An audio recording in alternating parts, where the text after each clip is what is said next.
I know, The eh? first few seconds that you pulled up, I thought you were carrying like a bottle of vodka.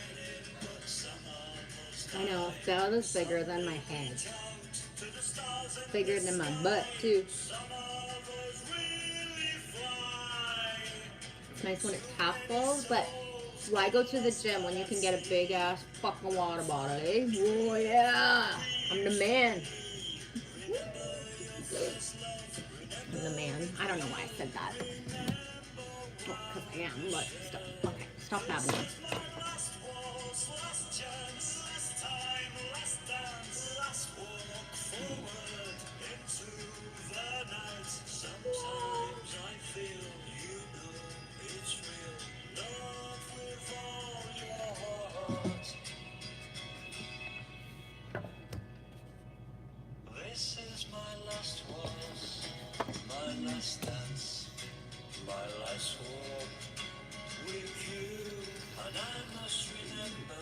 Get in, baby.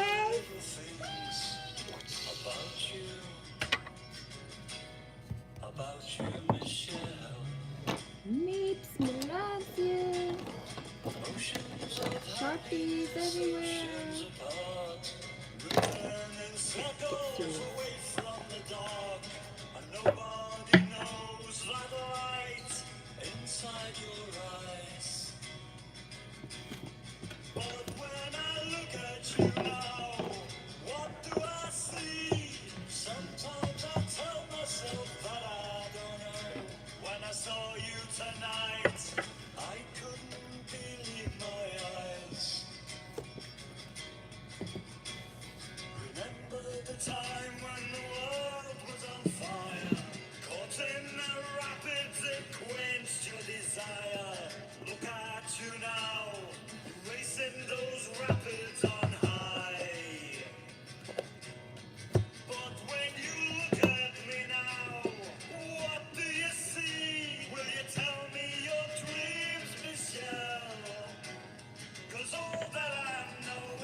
Don't have my glasses.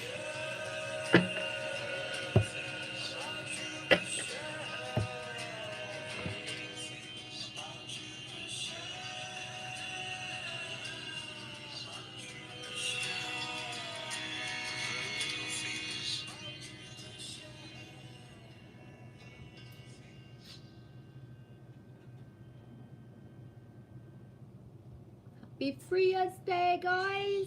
Free your mind, and the rest will follow. Freya, Freya, Freya, warrior princess, me loves you. Gotta get my glasses, and I do have fresh coffee brewing. So I will take out one more deck, but not open it. We'll see if we get to this one. We'll see what happens. Not sure what's gonna come out of me, guys. Not sure what's coming out of me, guys, today.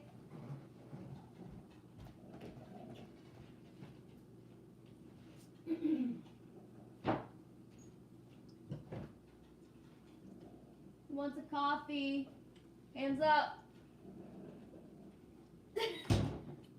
Lily's hands are so down right now, aren't they? You got hands up for coffee? No, I don't want it. No coffee.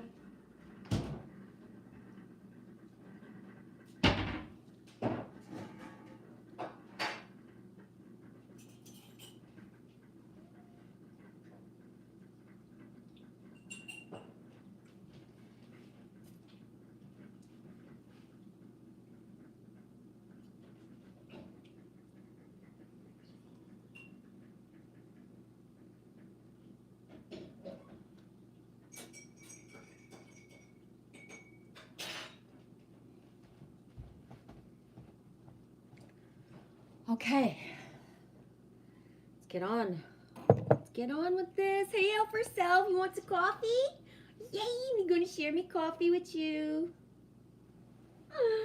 Love you guys. Hi, Squirrel Sniper from across the pond. Flat pond. Greetings from across the flat pond. You're one of my favorite salutations, Squirrel Sniper. Well, just because I get to say squirrel because you're here. And the flat pond. I resonate with flat pond. Lots and lots. Cheers. I got my fancy cup today. Oh yeah. Buckle up, babies. Hi, Delaney Pearl Jones. How you doing, sweetie? Thanks for all the love and vibes you send me. You make me snort and giggle sometimes. No joke. Speaking of snorting and giggling, David Null's live stream last night. I'm actually going to share it. So if you guys don't have David Hawkeye, then you can find him. And if you so choose to watch that live stream, or just jump in another one at some time. But he had me giggling so much that I actually went to bed with giggles in my heart. And that's the best feeling, going to bed giggly. I know other people are like, what? The best feeling is not going to bed giggly, Genevieve. And it's like, oh yeah, it is. Shits and giggles, baby. That's what it's all about. Hey, that way.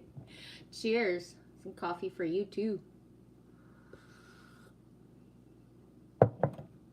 Roar, Squirrel Sniper. I'm gonna catch up with the comments after. Hey, Super Dave 44 and Mother Goddess. Me sees you guys. Good afternoon. Yes, Mother Goddess, the beautiful energies today. I'm like, wow, I'm loving it. I'm loving it. It's better than like just, it's amazing. Squirrel Sniper. My spiritual guide I have found out is a lynx. Have you any insights to the lynx?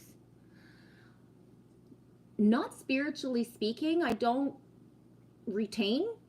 I'm not that kind of person, Squirrel Sniper. But in my reality, who I am, the land that I'm on, and what I've seen in my lifetime, the lynx is very, very important to me. That being said, I ain't seen a lynx in a year and a half. The last time I saw a lynx, he was crossing the road to get to the other side. You know, like chickens, they cross the road to get to the other side. I know. He was crossing the road to get to the other side, and he was about, I would say, a football field away, and it was in the winter, and the size of him. Yeah, lynx is, I wouldn't say lynx is one of my totems or spiritual animals per se, but Squirrel Sniper, the lynx comes to me in certain time frames of my life path. I'm 50 now, so it comes to me in certain time frames, and it's a big, I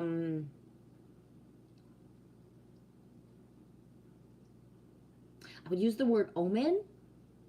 Oh, omen. Omen. Shout out to the men, masculine rising. I would say it's a big omen, a portent of change for me.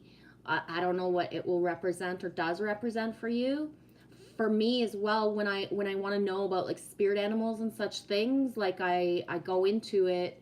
Do I still have my spirit animal book? No, I think I gave that one away. I think I gave it away. I don't have it anymore. Yeah. Weird.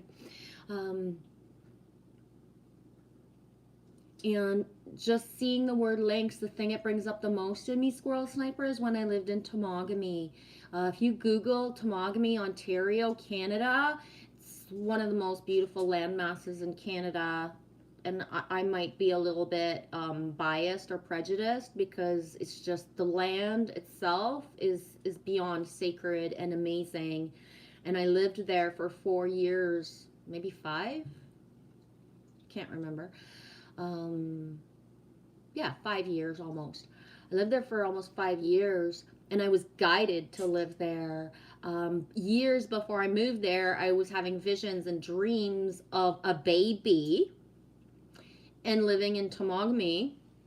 And yeah, when it came full circle, it turned out that baby was actually Lily Rose. It was it was my body and my mind and my soul and her, our soul If you contract. don't know who Lily Rose is, it's me.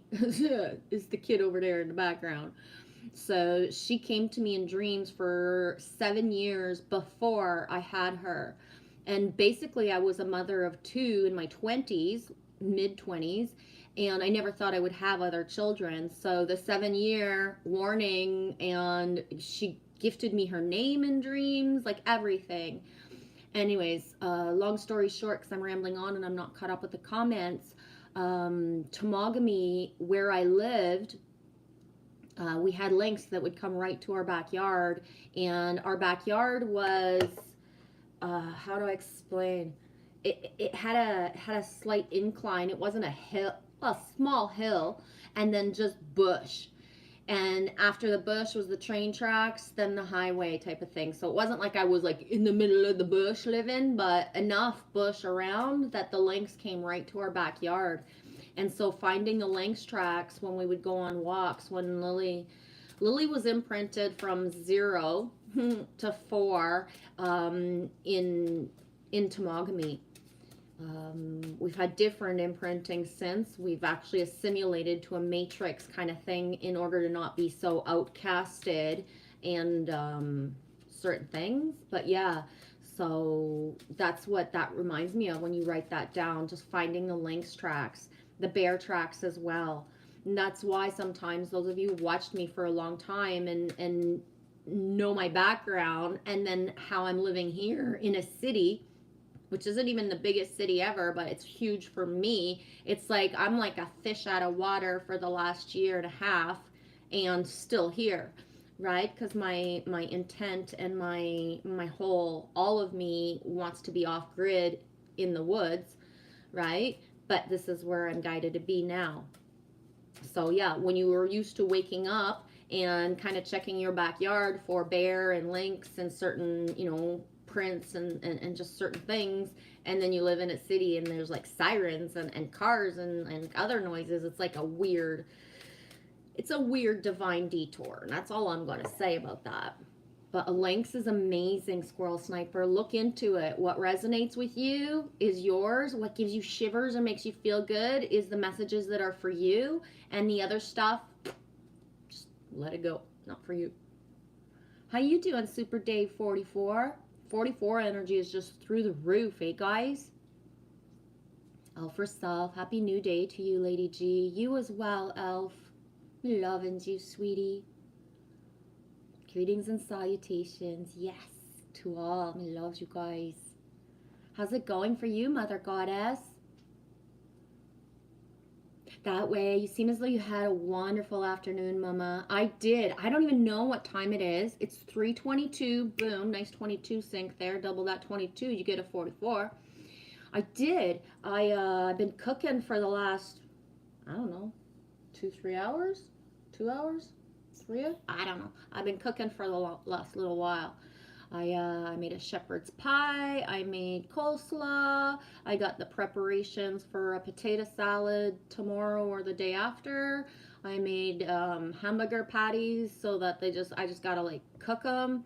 So I cooked enough food. So if you guys want to come on over, get your butts over here before we eat it all, because that's how much food there is right now. Oh my God. Grapes. Yes, Lily's eating green grapes. You guys like green grapes?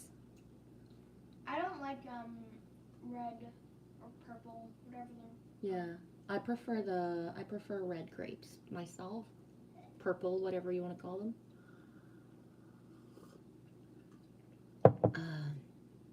Yeah, so the abundance of food and prepping it makes Mama Bear very happy. And yeah, wish I could share more.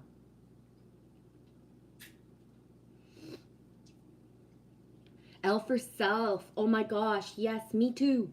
Feeling 50 pounds lighter. 50. Yeah, me too. Feeling 50 pounds lighter. Yeah, the bulk of a lot of stuff has been lifted, right? It's just, I am lifted. If you guys don't know, and you might not, Canadian band, Great Big Sea. I am lifted. When I'm up, I can't get down. I forget what the name of the song is. Is it called When I'm Up I Can't Get Down? I'm lifted. I forget. I'll share it later if I think of it. Hey, Mr. Hugh. How's it going for you, dude? Happy today. It's Friday. I got a lot of green on. You can't see it. Kind of the hidden green. I'm grounding today. So I'm grounding in a bikini. What does that mean? If you can't have spring and hot weather and it's like minus 20 degrees outside, then put your bikini on underneath all those layers of clothes. It's grounding. Hey Siri, how cold is it right now? Yeah, it might be only minus 17. I'm not sure. Minus 13.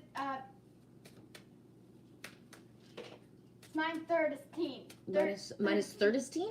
Who's 13? Minus 13. Yeah, with the wind chill, it's about minus 20, but the minus 13. Minus 13, and it says it appears to be snowing. Yes, it appears that it's snowing. It is snowing just a little bit. When I was outside, I had a cigarette before I started the stream, and there was a little bit of snow. Alex, hey dude. I was hoping I came on early enough for you to come on in a little bit today. I was like, I'm not going to say I was rushing around. Get it? Rushing around. He's not Russian, but I was rushing around. But I was bopping around in the kitchen. I put the Imagine by John Lennon covers on Spotify. So all I did was listen to Imagine the whole time I was cooking, but different voices and different kind of harmonization and all those music terms, whatever they are. So yeah, but I decided, well, I didn't really decide I was going to put my bikini on the ground. It was more because I have no clean stuff left. And I'm on the last. Before we go to the laundromat. I'm not crazy about going to the laundromat so much, so I put it off as long as I can. Super Dave, I'm doing really good. It's a good day. Like Travis Tritt, eh? It's a good day to be alive. I know the sun's still shining when I close my eyes or open my eyes. I forget the words. I got rice cooking in the microwave. I got a 3-day beard. I don't plan to shave. We don't have a microwave and I can't grow a beard. Hi, Singe Man. You technically could if you took like stuff. Okay, oh my gosh, technically, yes. Technically, if I took stuff, I could grow a beard. But I got enough complications without having extra hair on my body right now. Singe Man beep. How you doing, dude? You loving all the kinds of grapes? Right on, Elf herself. Elf working hard on the teleportation system so we can gather tribe and go there to feast.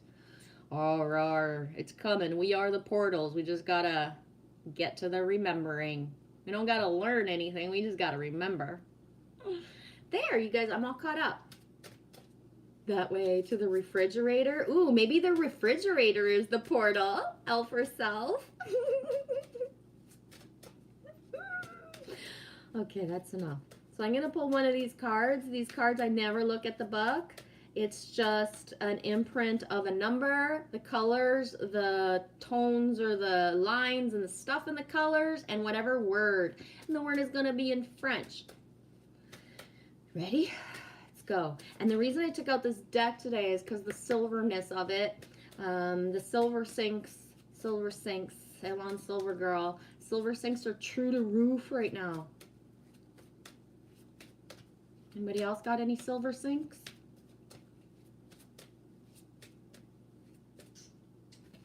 Oh, 2 of them. Boom, 22, which is actually tomorrow. I just said 22 not long ago. It's 3:22 when I checked the timestamp. Now it's 3:28. And now it's 3:28. I'm going to just hold it up for the image of it. Whatever comes to you, whatever is the first thoughts that come into your heart space, that's the message for you with this card. The word on the card is objectivity. Objectivity, right? Can you be objective, not reactive? Can you see things from a higher perspective? We say bird's eye view, but who was it that star's eye view? Fire Drake. Boom, Fire Drake. Fire Drake, Fire Drake, Fire Drake. I know he hasn't been here in a while, so I just said his name 3 times like some sort of witch or something. Maybe Fire Drake will come in today. Fire Drake was the one a few years ago. It's already been 2 years. Man, time flies when you found tribe. It's crazy. Because I always use the expression from a bird's eye view, and he brought it up even higher. Go even higher than a bird's eye view. Get the star's eye view. Objectivity. 22. First number out today, 22. And the second one is joy. Joie. Oie. Une oie is a goose. A one single goose is oie in French. Joy, joie. It's really weird flipping from French to English, guys, sometimes.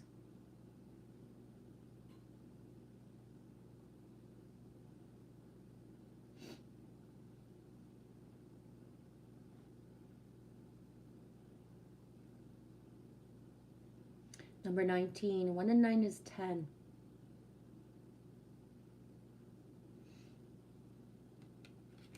Singe Man, go to channel, go to channel, go to channel, sub. You can share your channel, eh, Singe? Please. That's why I blew you guys, eh? Don't feel like it's an ego thing if you share your channel, because sharing is caring, right?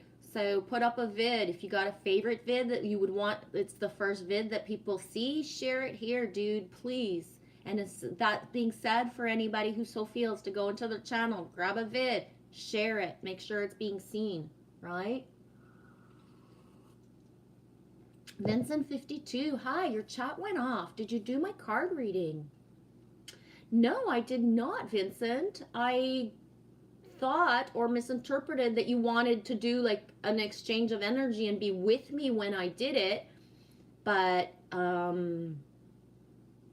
yeah, I'll do one. I need an email to send it to regardless, right? I need somewhere to send it. If and when I do, well, not if, but I will do one, but I need somewhere to send the cards and any writings or any thoughts that come up, please. Yeah, L for Self, a star's eye view. And Fire Drake, unless his channel is just not showing up for me anymore, has not made any vids in a long time. But within my YouTube journey, Fire Drake is one of my most pivotal dudes, to be honest. And, you know, we all anchor and we're all doing what we need to do within our timelines, but that doesn't mean we're separate, because sometimes the more separate that we are, each doing our individual things, we're actually closer together astrally, within dream time, and within like telepathy and just certainty. Because once you know you found people tribe-wise, you let them go and they do what they do, and they don't need to, you know, they don't need to be there at all times, right? Thank you, Vincent. I've got it. I will do that later, Alligator, and I will send it to you. Thank you, Vincent. You can take it down if you don't want anybody to see it, per se. Your choice. I've got it. I took a screenshot. Okay, I know not everybody wants to share themselves like super openly, so if you want to delete it, go ahead. I've got it. Thank you, L for Self. I appreciate you sharing it, and I mean it. You too, Raven, share a vid, right? Sometimes we don't realize that, okay, so there's 10 people in the chat. Excuse me, not everybody's chit-chatting in the comments, so the one person that might need one person's vid to find each other, right? When you guys share is good. It's important.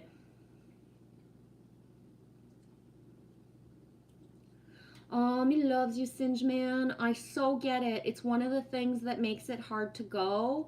But I go to the smallest laundromat. That's so, thank you, Vincent. Good for you. Good. Boundaries, eh, dude? Boundaries. I go to the smallest laundromat that is in like a small community. So we actually just put our stuff in, leave, come back, switch, leave, come back, grab, and come home to fold. Yeah. Since I can't go to the laundromat due to the poison smell of cancer-causing agent. If my if my roommate use it, I do mine by hand or in a tub or wash 5 loads of towels to clean the machine. Yeah, I get it. At the same time, Sind, I am the alchemist, so there are certain things that, you know what I mean? Like whether there's the yucky stuff all around, it's just like, just too bad. You can't touch this. Bum, bum, bum, bum. Can't touch this, right? I'm not, there's no fans at all in this house. And the last one that we lived in didn't have a lot of air circulations. We couldn't even open the windows and stuff. Just anyways, long story short, it's just easier to pile it up and go once. And believe me, you learn like what's really clean and what's really dirty when you don't have access to just throw your stuff into a machine, right? And stuff like that. But yeah. Hey, Cowboy Consciousness Community 5. I like that 5 at the end there, Cowboy. Love your channel, dude. Watched a couple vids, and it's funny because usually I comment and I just like, blah, blah, blah, and I talk too much. Talk a lot in comments. But your videos have me just like speechless and happy, so I'm mostly leaving little hearts and stuff. I'm not from like a cowboy farming background, but I'm from farmland background, and personally, like, we lived in the woods, and the farmland is before the woods type of thing. My son's first job when he was a kid was working on a farm too, and I just, when I saw your first vid that I looked at the other day, Cowboy, it was one of the ones where you're on the four-wheeler. I assume it's a four-wheeler. It could be something else, I don't know. With the cows, and it reminded me of the first time I was in a field with cows on a four-wheeler, and it was like my boyfriend at the time and his dad's farm, which is now his as well, and we're in the field and we're riding the four-wheeler, and I was just like, wee-haw, motherfuckers, like I was so happy, right? And then fast forward to a couple years later, I would, when I had time, because I had my restaurant, and once in a while I would be able to jump in with a trucker that I knew, and he did the milk runs, went from farm to farm doing the milk runs, and so once upon a time he was like, get in the truck, baby Jersey cows have just been born, like they just got born this morning, and I know I'm not using proper farm words for the borning of cows, but I don't care. And he's like, get in the truck now. We're going to see a baby Jersey, like, newborn cow. And I was like, what? And when we got there, and it was so cute. It was already so big. And I was like, holy shit, his head is already bigger than my ass. Like, I couldn't believe already how big it was, like, coming out, right? Because Jerseys are huge. Anyways, the ones that were around where I was. And I drove the milk truck once. Yeah, I've driven a big milk truck, half full of milk, on a dirt road with washboard. And I backed it up. Yeah, I backed it up too. Only once, because I wasn't technically allowed. It was completely not under company policy for me to drive the milk truck, but we did that anyways. And it's so many years ago, the company doesn't exist, and so nobody can legally get fired because of me telling it my secret, right? And I backed it up, and he was like, you can't tell people you did this. And I was like, I won't, just a couple, you know. He's like, well, yeah, you can tell so-and-so, like, I get it, but just don't tell everybody when you get back to the restaurant I drove the truck, because you couldn't get me fired. Yes, masshole. Genevieve says she backed it up. Dude, I don't even like backing up cars. I'm not gonna lie, I'm a driver and a half going forward, but I'm not the best going backwards. Like, it's a thing, right? I don't know, it's just a thing. So when he said, like, when we got to the next farm, he's like, okay, back it up. And I was like, what? I can barely back up the fucking car. Straight down like a road like this, because, you know, like a farm, the road is here and the barn is far, right? Like, it's not sticking by the road. And he's like, no, you're doing it. And I was like, I can't. He's like, well, we're going to sit here all day till you do. And I was like, okay, let's try. And yeah, I aligned that thing. I was just like, what? And it was just like, wee, ah! It was so amazing. And I looked at it, I was like, holy shit, like some people that know me my whole life don't have as much faith in me as for you to put your whole fucking job on the line, right? Completely not allowed to do this. You put your whole job on the line just to make me feel like that confidence thing of I can do this, right? Yeah, that was pretty cool. I always think that I had a dull life path because, you know, I'm just a country girl living in the woods half my life.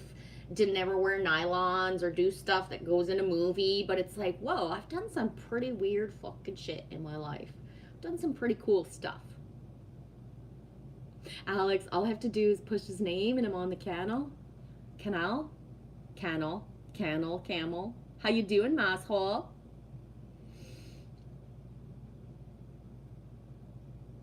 Hello, everybody.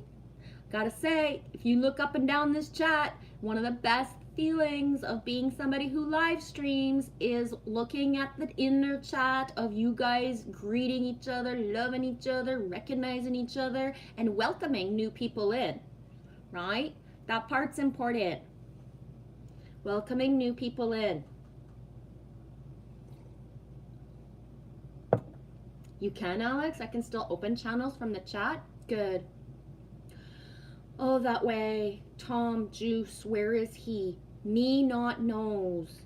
And all I would ask is that please continue the feeling, the thought forms inside of you. Speak to Tom telepathically. Tell him how much he's loved. Send him healing and energy. Please. I don't have words. I don't know. And this is the first time, it's 3:33 Eastern time. This is the first time in my 3 years on YouTube where I do a call out and I'm not getting a response. And I don't mean like a virtual response on the internet, like even within. And I say that, but there was one time about a month and a half ago where I dreamed of him. We were face to face and speaking. He was telling me things. And I can't remember what he was saying to me though. But yeah, keep sending the love and energy. And all I can say is we will have validation and we will know when we know. And I'm going to say this straight up, that Tom, Juice from the Sky, is one of the reasons for the whole last year and a half when I live stream, when I look straight at the camera and I say, be kind to people. You have no clue what they're going through. Be kind to people, because some people are on the edge and we don't know, you don't know who the one person that's going to go MIA and never come back is. And one of the reasons I used to say that is because of Tom. And why? Because so many people like just either you loved him or would get triggered by him and then, you know, proceed to maybe shame or guilt him of what he said out loud, instead of just, if you don't like it, get out, right? We're here to love each other, elevate each other. If something doesn't resonate with us, back away.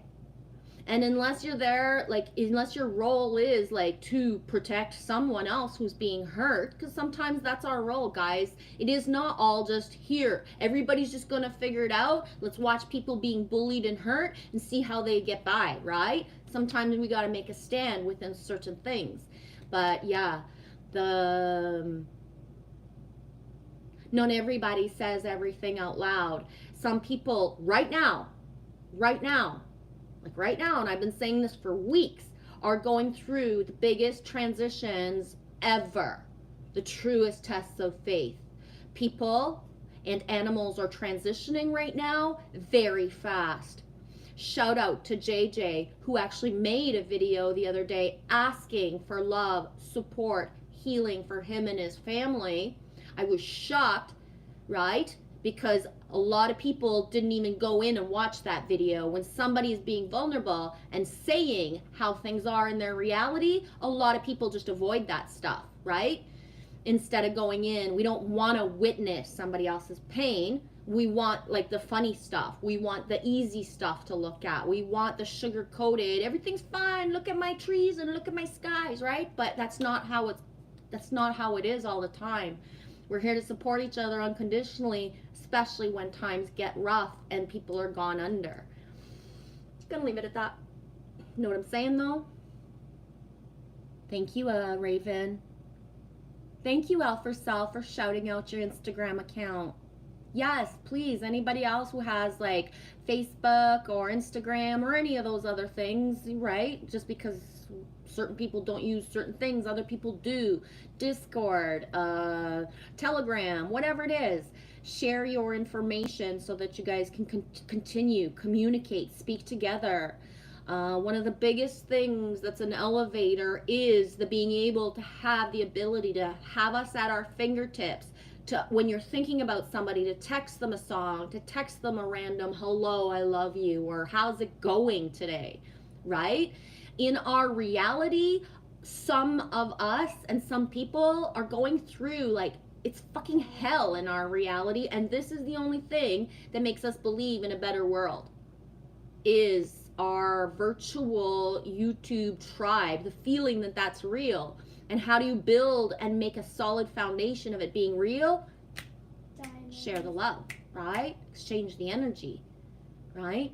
When you think of somebody all of a sudden random, right? The way that every single day someone's asking about Tom. Do you know how powerful that is? Right? Especially when we were the weirdo, the outcast, the person who didn't get all the attention, the love, the support, we wasn't cherished. You know what I mean? To know within that the bat signal sent out, whether he's responding or not, that it's, you know what I mean? When somebody's at the in a place where they can't respond is when we got to send the most energy.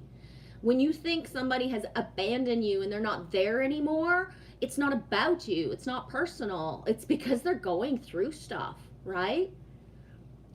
Anyways, I'm gonna leave it at that because I'm going on a round here. Woo! Hey, Kelly Ryan O'Brien, sweetie, how are you? Those ballet slippers, my glasses are not that great. I love that emoji. Singe Man, but post your account home screen, then it doesn't leave this live stream. I don't know what that means.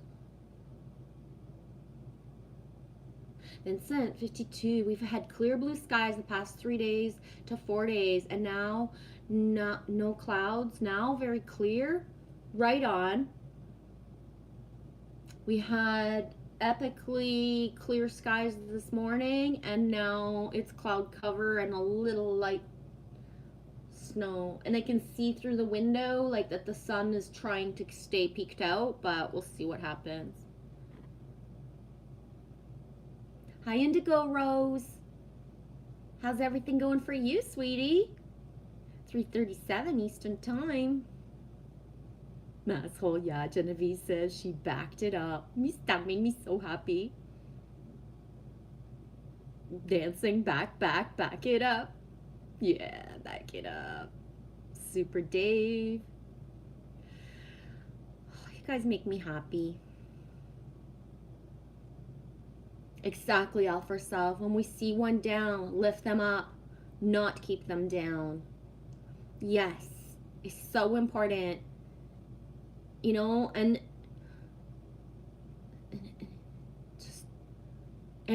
if you feel like sometimes like you're happy that somebody's like getting their karma and somebody's not feeling good or somebody's not showing up, like ask yourself why do you feel that, right? Because we all have these different emotions. We, you know, sometimes like we love but we don't like everybody, right? But why? What's the thing? Because often the thing that makes it that we don't encourage somebody else is because of the jealousy. You would want to be like somebody else. You would want to show up on a live stream. You would want to be comfortable on screen, but you're not. So then you're going to bully and shame and be kind of mean to other people who are. Hi, Mark Constantino. Hi, welcome. How did you hear of me? Welcome. I love the name Mark. Mark. X marks the spot. Mark is a super sync for me in my reality, but I don't really know any real Marks. Like in my reality, but I have a lot of Marks on my in my YouTube world, because a few channels that don't show their names, their name is Mark too. Constantino. He loves that last name. You're at work? Right on. Let's get you in trouble. Put me on a speaker and then people will be like, what the heck are you listening to, Mark? This one time, Sasquatch Mind Control was listening to me as he went through the drive-thru at the coffee shop. I don't remember what I was saying at the time, but he was like, oh, Genevieve, you just made everybody at the coffee shop window laugh. They heard what you were saying. And I was like, oh, right on. Not everybody's cup of tea. Not everybody's cup of tea. But I like sharing my coffee. Here you go. Hugs all around, guys. Loves you guys. Yes, self. Holding open heart space for all. Yeah.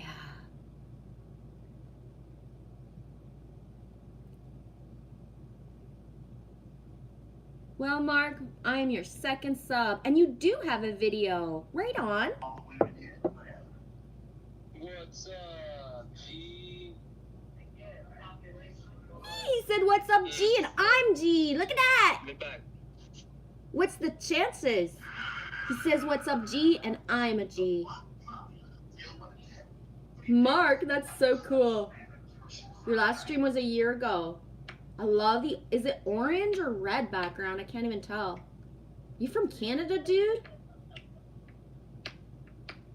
You in Canada? Just wondering, the shirt, the orange reminds me of just our orange shirt in Canada. I got your channel now. Me is your second sub, dude. I love subbing and being the first ones. Shared somebody last week in my community tabs. I shared 2 videos in a row.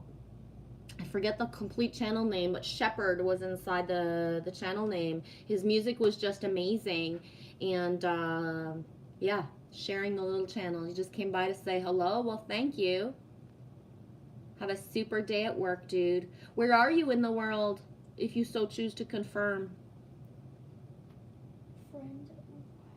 Yeah, Indigo Rose, open heart, sending and receiving.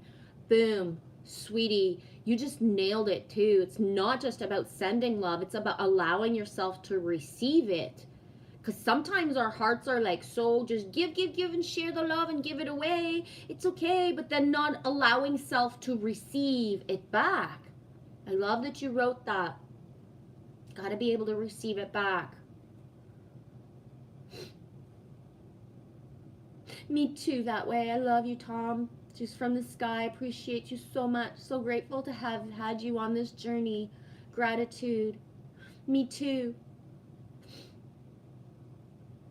Me too. And I had Tom when Tom was writing his original true name on YouTube, and you know, he had so little subs, and then like built the channel like so much, right?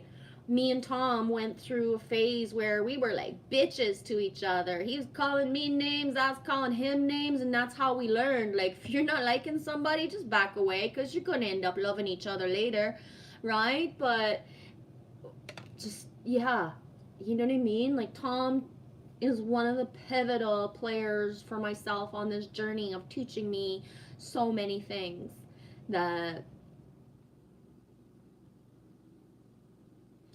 I bought Tom a Christmas present in 2019, and I never sent it to him because I always thought, like, for sure, I'm going to give it to him in his hands, right? I always thought, like, it doesn't matter if it's a Christmas present, I'm going to keep it and wait because we're going to meet.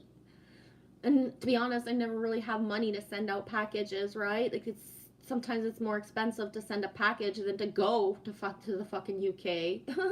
No joke. Or maybe it's a little bit more expensive, but sometimes right now with COVID, flights are really cheap, right? So it would probably cost me less to go to the UK if I could get there than to send a package. But yeah, I still have Tom's Christmas present from 2019.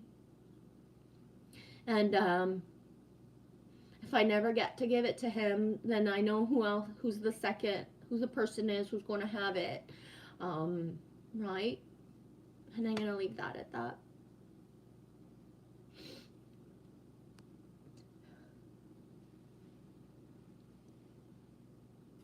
Alex, it's minus 8 degrees Celsius now, but there will be minus 17, and it's 22:51 in Romania.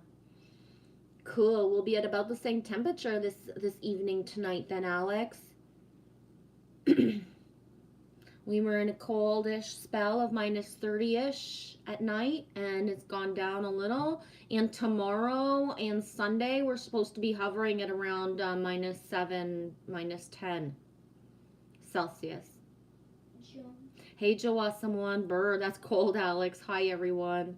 Yeah, I'm in the cold climate too, Joe. So Joe. yeah. How do you spell Joe? Jump.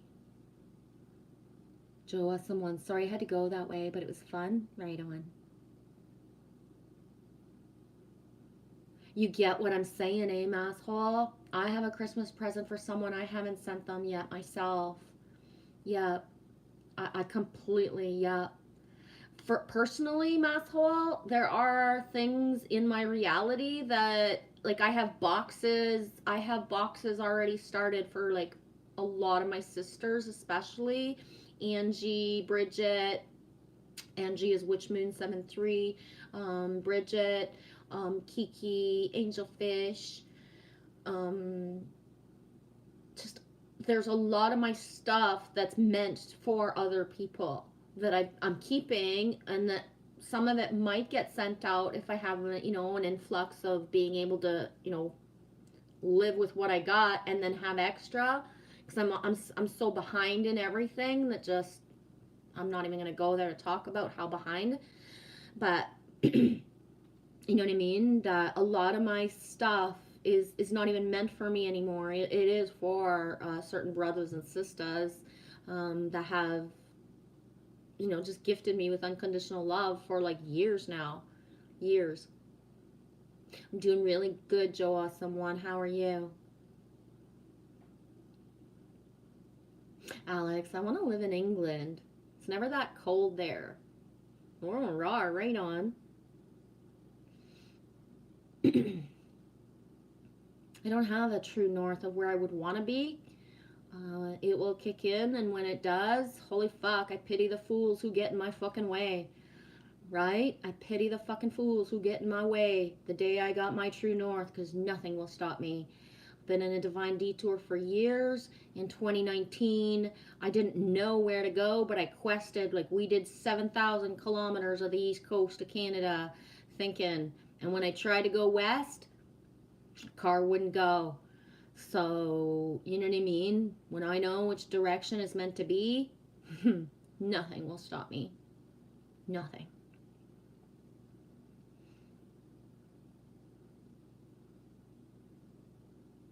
Yes, Elf. Thank you.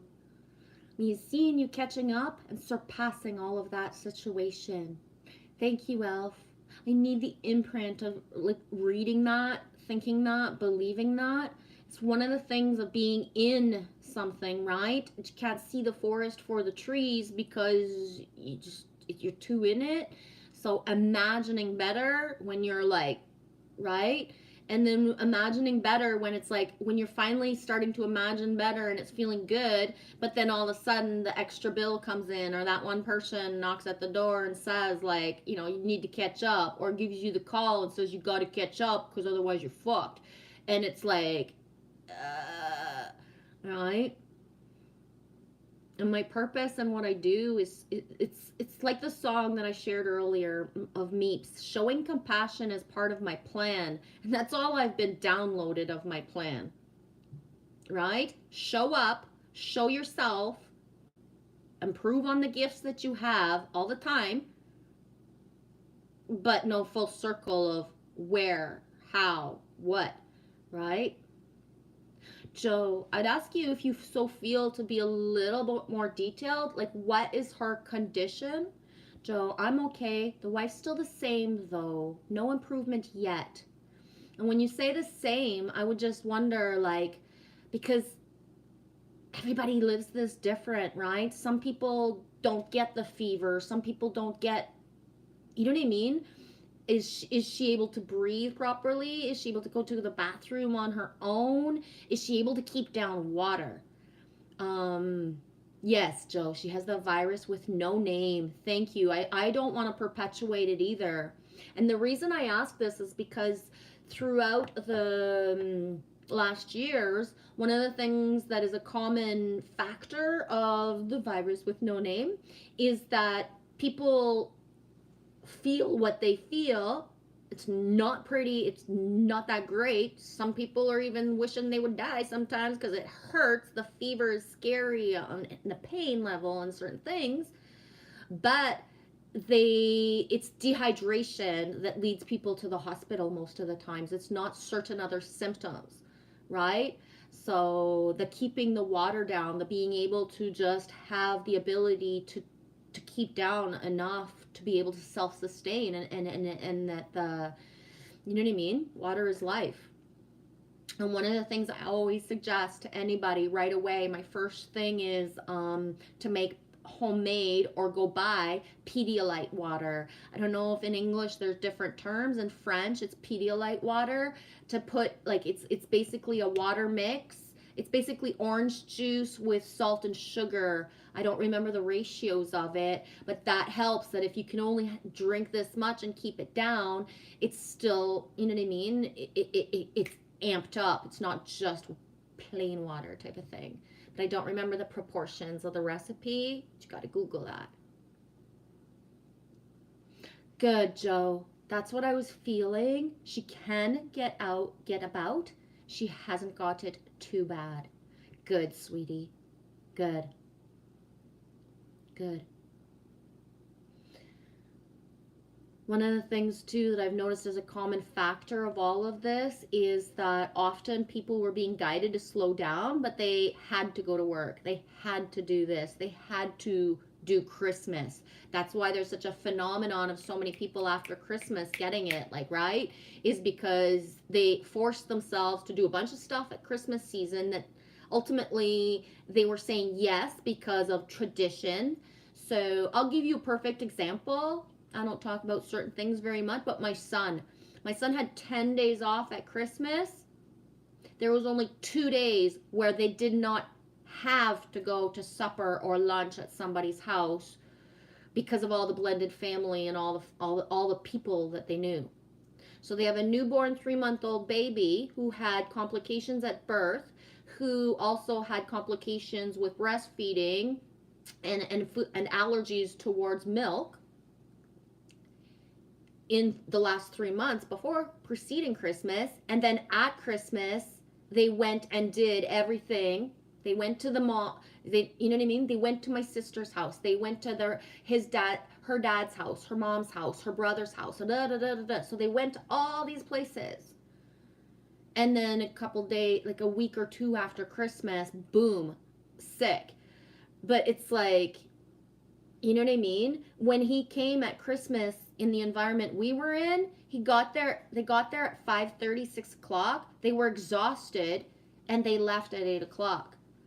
So, you know what I mean? Like, they forced themselves to come because it was Christmas. They had to.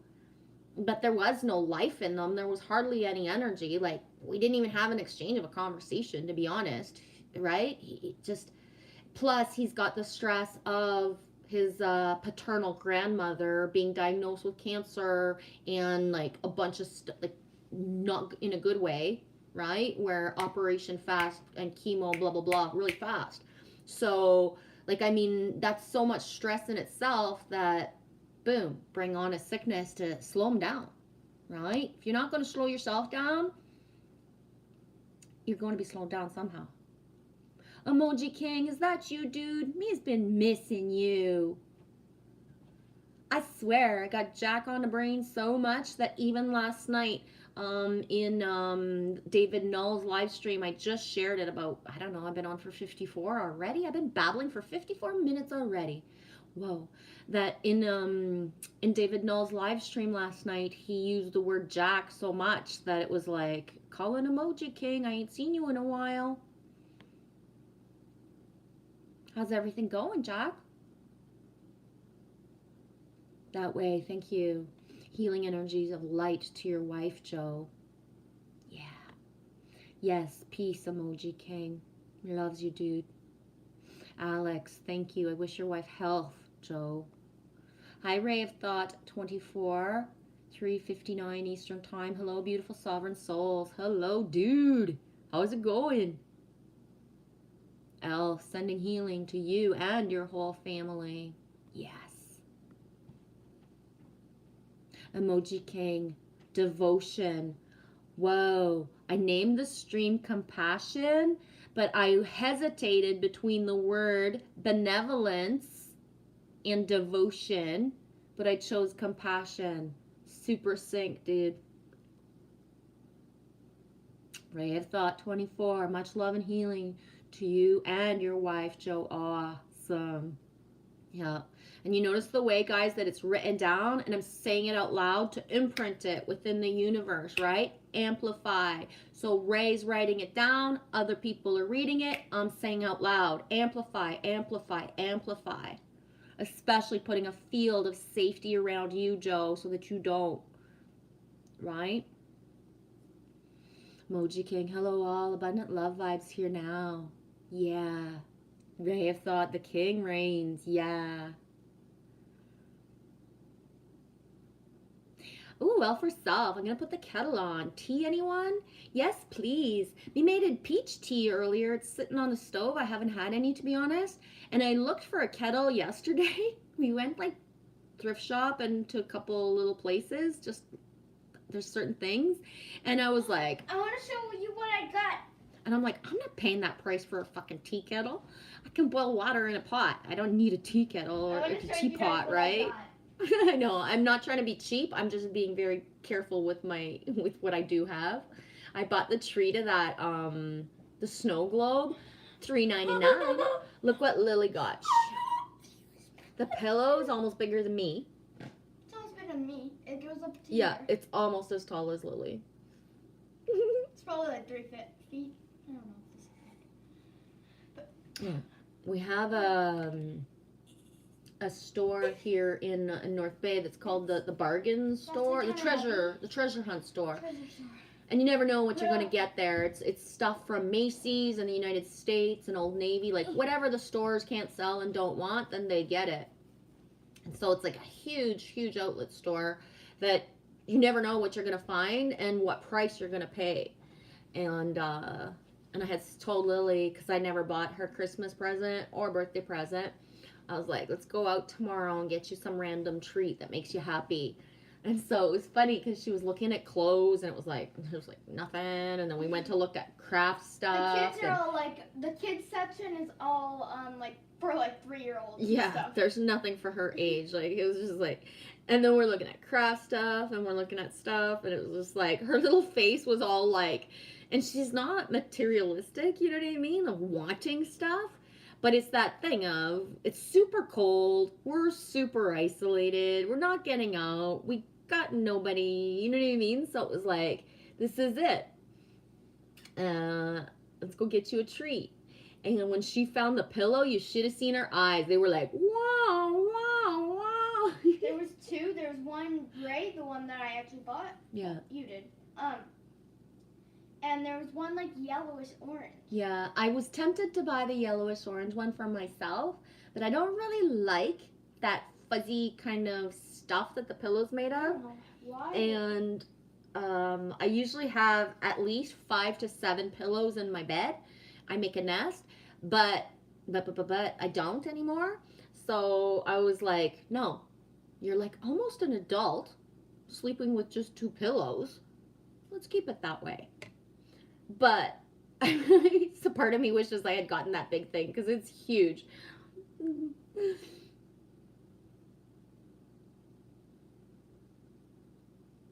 Emoji King, feeling extremely high love vibrations. Took the wind out of me. Oh, me loves you, Emoji King. Right on. I completely get it. I'm just back from a technology break. Cool. Good for you, Emoji King. Could you feel us anyways? That'd be my biggest question, Jack. Could you feel us anyways? Right? Did you feel it when we were thinking about you? And I say we, I'm going to specify me because I know I was thinking about you. I know that there's specific syncs that I have that remind me of you that automatically send it out. You know what I mean? I would just wonder, did you feel it? So awesome. She just came down. She still feels worn out, but can drink and keep food down. Good. Means glad. Good. I wish I could send her like just the cutest little cuddly teddy bear. Like just a cute little cuddly teddy bear to have in her arms. I know that might sound cheesy, but you guys have little cute stuffies in the UK? Just wondering. I don't want to assume, right? Joe says, yes, please to Elf herself. Herbal tea for me, Elf. And Rave thought, yes, please, Elf, fill my cup. Fill my cup, yes, 2 teas of love. Rave thought, doing well, V? Feeling great? Full to be here now? Alive, breathing, happy, healing it all? Yeah. Yeah. I like that, eh? The grateful to be alive, breathing, happy. That way, dude, are you still here? I want to thank you for what you specifically wrote the other day. I know it might sound like, you know, the easiest, simplest, most obvious things I know of gratitude. But when you wrote it down, like waking up and the first thoughts to control them and have minimum 5 thoughts of gratitude, you helped anchor me in that way, in a way that, like, I'm gonna say it straight up, I can be a real dipshit and forget the easiest, most fastest things to help my own self, right? So for, I don't know, about a certain amount of days, gone into weeks, I've been waking up with the voices in my head of the yucky shit and not able to push it away. So that's how my day began for weeks now, is the yucky shit. And you help me turn it around by, like, even last night when I went to bed, I had something imprint me yesterday, and it was like, fucking leave me alone, and fuck, go away. And so the stuff started up, and as I was laying in bed, I was just like, gratitude, gratitude, gratitude for this, gratitude for that. Like, holy shit, I was like grateful for the stuffing in my pillow. I'll go like, I go hog wild with gratitude of, like, you know what I mean? Like, just not stopping the naming and the everything. Like, so grateful for my blanket, so grateful for this blanket, so grateful for this. And almost crying because of the heat. Like, for how scared I was to exit that building, to come to this building. It's a whole new fucking world. It's so cold out that it, you know, it is chilly by the door, right? Because it's like minus 30 and 40 wind chill at night. Like, that's fucking cold, guys. And so, like, I'm lying in my bed last night, and I was just like, holy fuck, I can't even imagine being as cold as we were all winter last year. You know what I mean? Like, the gratitude for how scared I was to move, right? Because really, basically, it pissed me off that if I'm going to move, could I move across the country? Could I move anywhere but fucking here, right? Anywhere. God. Relocate me anywhere but here.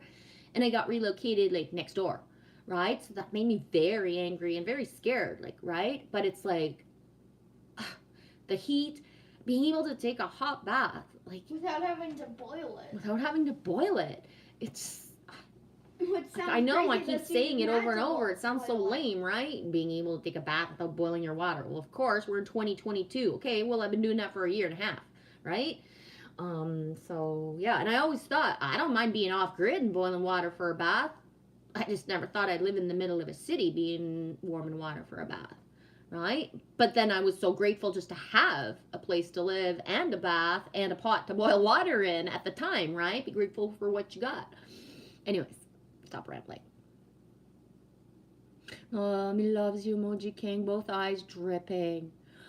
Whoa, the emotions of like certain things. Yeah, like this morning, Kelly Ryan O'Brien was texting me something, and my eyes were just like fucking pouring. It took everything I had to hold it together for when, when we're talking about us, talking about Tom earlier too. And it's not that I'm holding it back, it's just that, I don't know, yeah, loves you, dude. Missed you. Yeah, self, pillow happiness.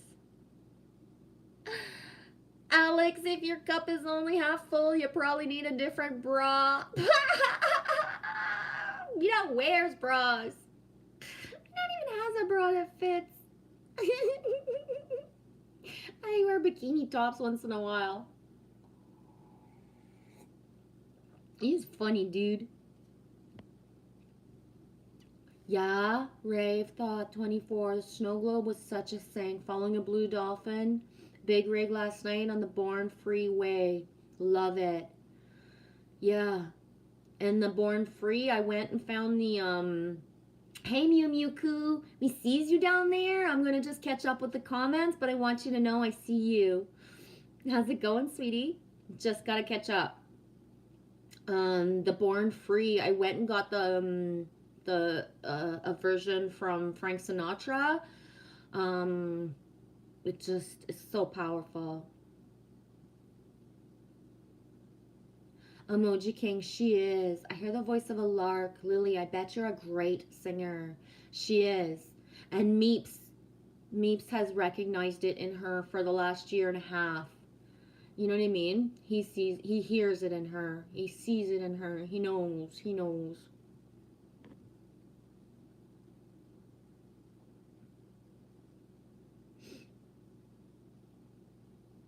Good, Emoji King. Of course I felt ya. It was comforting. Yeah. One of the things that I've received certain validation in the last little while of certain things, and if we even understood how synced we are by sharing the validation, by confirming, it's surreal. It's so magical. Yes, Mew Mew Coo. Happy New Year's to you too, sweetie. How's 222 going for you so far, honey? Emoji King, I trust and love. We'll all be okay. Yeah. Alex asked Mew Mew, how's life in Venezuela? Oh, just loving this moment. Yes, me too. Mew Mew Coo confirms, Alex, it's a bit complicated. Yeah, I can imagine.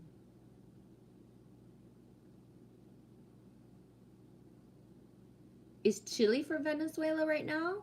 Yeah, you understand that feeling, Mew Mew Coo? Anywhere but here. Yeah. Yeah. Good, Emoji King. I'm pretty grateful. I have reason to be. Lots of them. Yeah.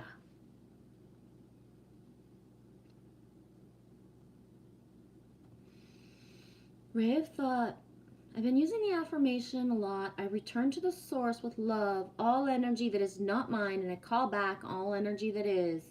When I feel those energy imprints. Yeah, good one. Mew Mew Coo, I'm glad I'm here. He's glad you're here too, sweetie. Truly, especially these days of, like, if people could just check in a little and poke in and just say a little hello to, so that we know that, that people are safe, that people are doing okay. And if you're not feeling safe and if you're not feeling okay, well, this is the place.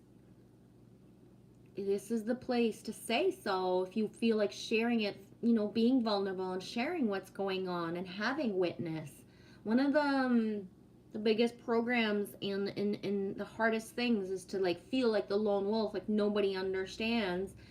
When you share what's actually going on, you realize that we are all in this together. You will find support. L for self. We have come very far on this journey. A round of applause. That way. Grateful I haven't had chills this winter. Yeah. Joe, group hugs. Mew Mew, different bra. Yeah. I've thought of so many things to be grateful for, from big to small, from meta to micro. Boom, that meta again, eh? I swear, every day, all the time. Mew Mew G, I've missed you. Why did I go say missed you? Missed you so much. Thank you, sweetie. Thank you.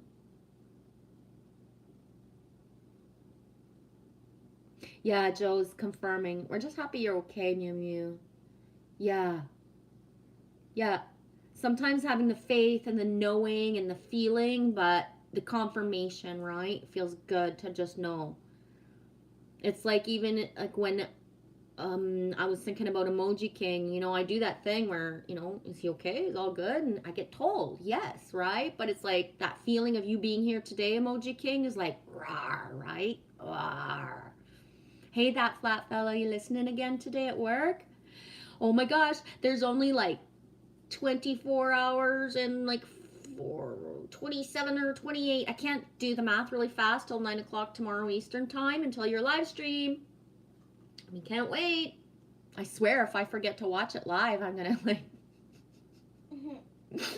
I'm gonna shit my fucking pants. You ever do that? You're looking forward to something and then when it happens, you completely miss it because you forget about it, or you know what I mean? That can't happen. That happens to me all the time now. That can't happen. A flat fellow. No, I'm there with bells on. I'm gonna put the live stream on at like 9 in the morning to make sure I don't fucking miss it. I'm gonna spam the chat off and on all day and tomorrow, flat fellow, to make sure I don't miss it. Oh, yeah, Mew Mew Coo. Gee, if you have a number, I finally got Skype. Wish I could talk to you. Mew Mew, my Skype is my email. I'm not the best at finding people on Skype, but I have been able to in the past. But my email is in my About section. It's rewildthechild with Y's instead of I's at gmail.com. And yeah, my Skype is openly available, and those who are so guided, it's a blessing to have people to communicate with. Mew Mew, you finally have Skype. Okay, I'm gonna write my email down, and if you prefer to just send me an email,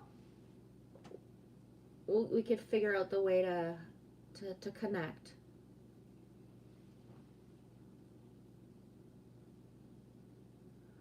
I am so not good at writing out.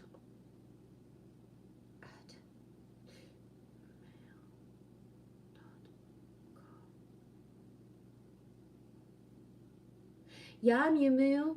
Can you let me know where your email is? Can you email me? Gee, I'm dyslexic. Completely understand, sweetie. I get it. I just need your email, or if somebody has your email, to let me know what it is so I can find you.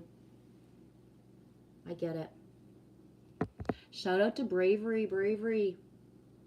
Is Bravery here and it's just not showing up in the chat, or we're just all thinking of Bravery at the same time? I got my Bravery bag right next to me. Let's pull out something Bravery sent me like years ago and see what comes up.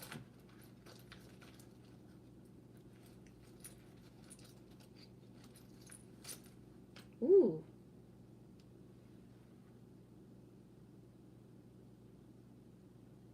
Bravery, West Coast energy. Oh, my little dude. He had sent me this, and I usually have it up with the fairy kingdom that Jansu sent us.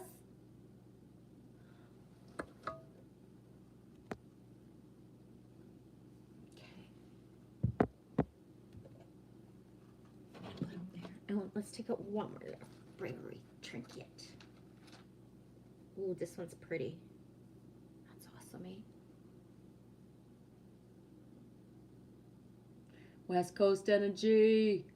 Darren, Bravery. Yeah. Thank you, Elf for Self. Yeah.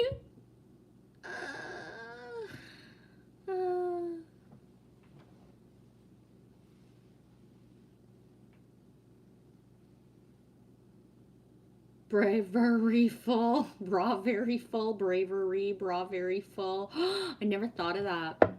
I'll try to figure that out myself. Mew Mew, email me at blah blah blah blah at blah blah blah blah. I'll try to do that and I'll see what happens.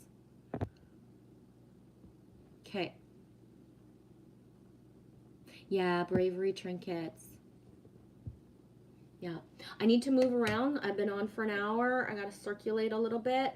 Oh my gosh, I'm gonna leave you guys with like ambiance. I'm gonna leave you with ambiance while I take a break. What is an ambiance? Background music and stuff. Ambience. I just heard your bones crack. It's my butt crack. There, I hope it's gonna show. Ah, damn, it's too little.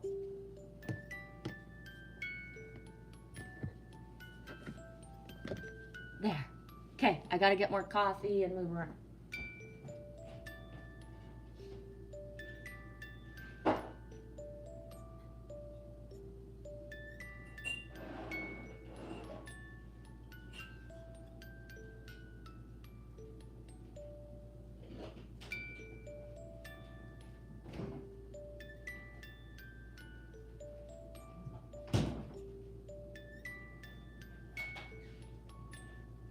Delicious. Yeah. Let me know when you're about to be hungry. The shepherd's pie needs like a half an hour-ish in the oven, but anytime I can come in. Could Should I just put it in now? Yeah.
need a little bit more time. Just a little bit more. I can do it when you go outside. I can do it. I don't want to be gone that long, but I like the leaving with like not so blank space. Yeah, background music. Yeah.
spell dance?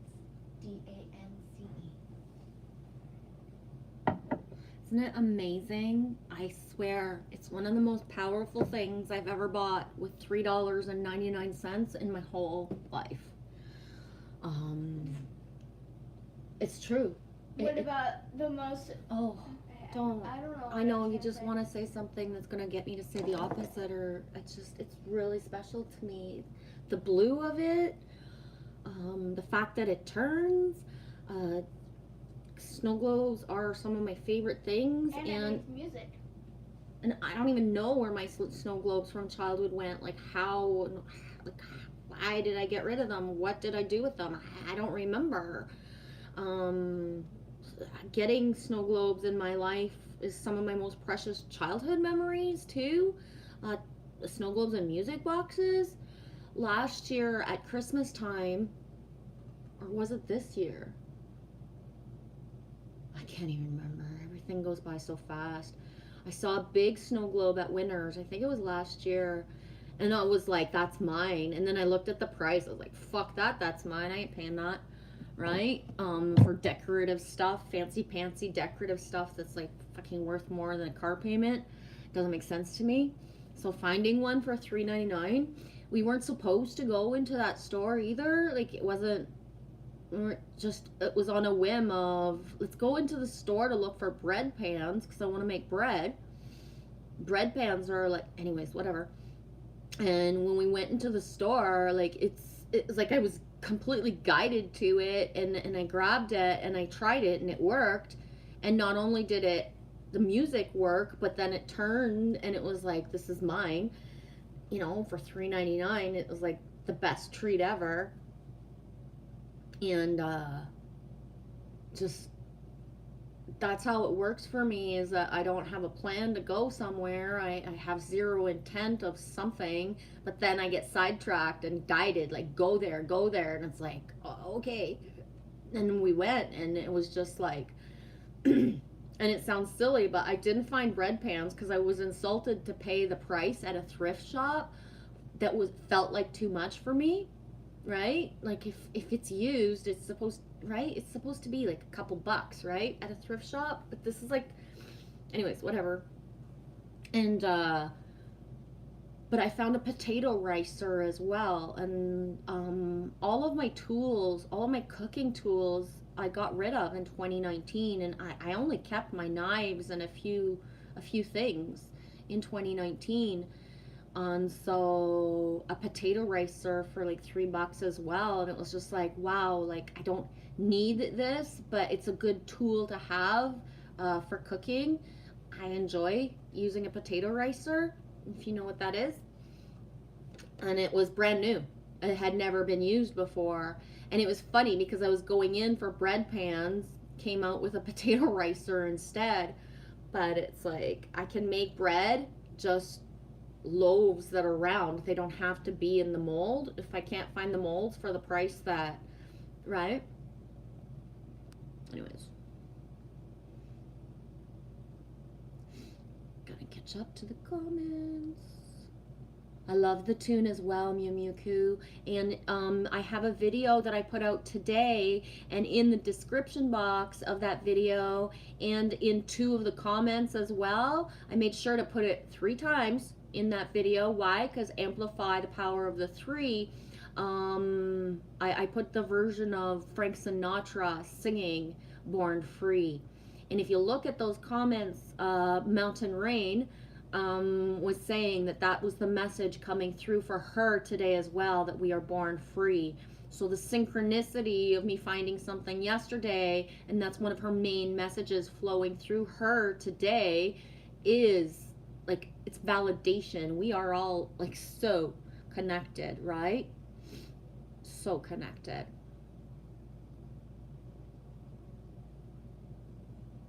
Gotta slide out for a minute, Emoji King. Okay. Mew Mew, it is a great ambience. Thank you, sweetie. Yeah, sometimes when I take a break, it's like, oh my gosh, right? Like I leave you guys with dead air and just like no background. 'Cause, like, I'm not here to be all professional about this. I'm just, right? But yeah, so it's like it's gonna be a nice little add-on to Brave thought, that was odd. I just had a random call from North Carolina saying I'm just calling to inform him now, and then went to clicks. LOL. Was that someone here? North Carolina. Does anybody remember? Wasn't Milky Way from North Carolina? Or am I wrong and it was South Carolina? He was from one of the Carolinas. Oh, Carolina. He was from one of them. If I remember correctly, I think it's North Carolina. Milky Way, Brian Barnett.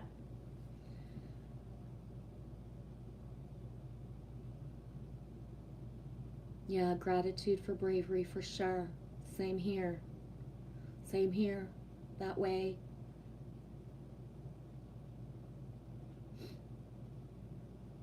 Joe, awesome. I need to stretch my fingers. I'm gonna roll a big fat one. Be right back. Right on, Joe. Rolling, rolling, rolling.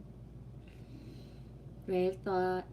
All of you are so beautiful, shining souls. So grateful for the vibes and frequency you bring to this stream. Yeah, me too.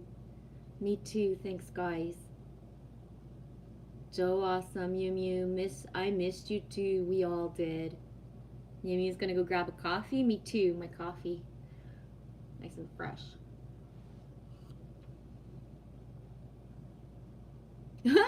Mew Mew says, Joe, I had to dig up my road to get connected again. Can you believe it? Yup. Yes. Whoa. That's a lot, eh, Mew Mew? Alex! Oh, sorry, I can't go to work tomorrow. I fractured my motivation. Yeah, Angel Fishy. You thinking about Angel Fish right now, too? Alex, I have enough money to live comfortably for the rest of my life if I die next Thursday. Oh my gosh, I should have been dead months ago, or years ago, actually. Let's leave it at that, guys. Boom, Joe. I saw a huge snow globe this morning looking at the sky. Nice. I'm gonna go have to change shirts. I'm really not comfortable. Mew Mew, I have the books, Born Free. Right on. That way, we have been free the whole time, thinking we weren't. Yeah. Mew Mew, The White Lions was a beautiful story. White Lions, that's a super sync for me, Mew Mew. White Lion. I got shivers everywhere. Mew Mew G, thank you for all that you do. Wow, thank you, sweetie. Thanks for writing it out. It's a peculiar path that I have. Very peculiar ones, but yeah, thank you. Yeah, I'm gonna be right back. My comfort level is not so good right now.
Shout out to Trace B. Look what I found yesterday. Water with Trace B's name on it.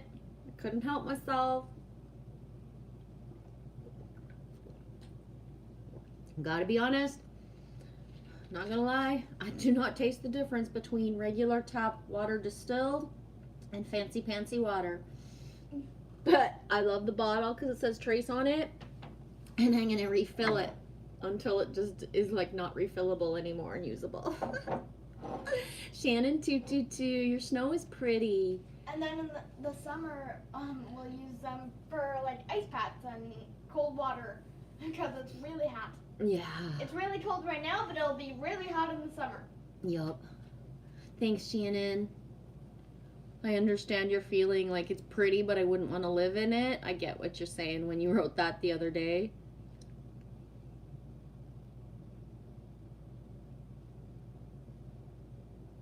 Mew Mew, gee, today I was trying to teach my neighbor the story of Descartes Cave in Spanish. It was not easy for me. Were you able to get the communication through, Mew Mew? I feel that language is not truly the barrier that people actually believe it is. When we put the effort forth, we can. Body language and hand motions and just instinct will get the greater part of the story across, if that makes any sense at all. 23:39, Alex, it's almost midnight for you. I'm glad you came in today, Alex. I was running like to the point where I was like, there's no way that Alex is still going to be up at this time, but everything was telling me like, get the stuff done I need to do, right? Because sometimes it's hard because like even my last stream, I streamed for 7 hours and 33 minutes. So when I was done streaming, it's like hunger, right? Hunger, just give me food. And so when I do take the time to prep ahead, and now I'm prepped for like more than just today as well, when I do take the time to prep ahead, it's beneficial, right? Instead of coming in hot earlier and then kind of it bitch slaps me after because I'm really hungry. The longer and the more I flow, the hungrier I get. Fascinating Fairy, Soothe the Glitch has spoken about this before, like, you know, in live streams. We burn more calories live streaming than if we go outside to do exercise. When you're in full flow mode, there's no words for the hunger. The only hunger I could compare it to is when I was doing, you know, like lifting weights and going to the gym and like training, and then I would come out ravenous like a bear.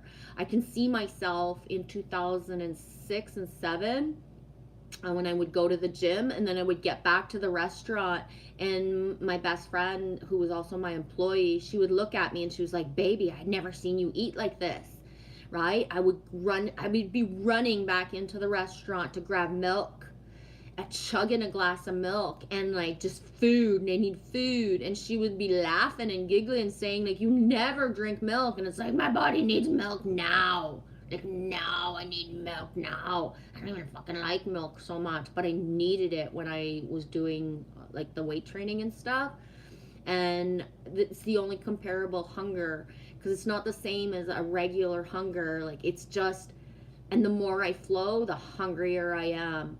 It's crazy. It's just like, it's like bear mode. Like I'm like ravenous bear mode. It's beyond words hunger. It's so like, Arr! Elf, same here for me with the live streaming or around some people and their energies.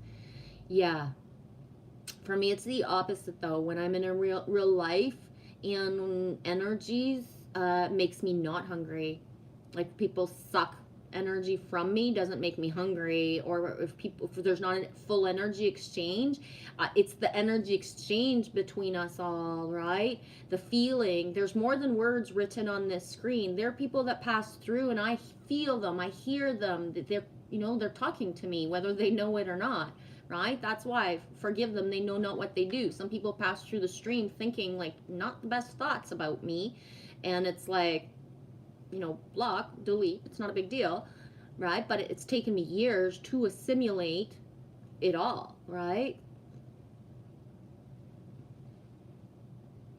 Boom, that way. If you look at my playlist titled Everyone, White Lion is the second song. Yeah, White Lion is a huge thing for me right now. Mew Mew, Treese B, I miss her.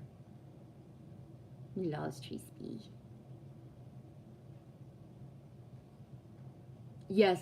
What's the alkalinity on that trace water? I think it was 7.7. Yeah, 7.7.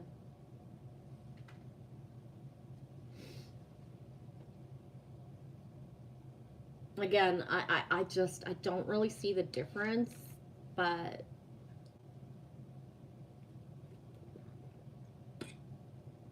I'm happy to be sipping dark blue trace beet. I just can't help it. Makes me happy. Shannon 222. Hee hee. I love Texas winters, 60s and 70s.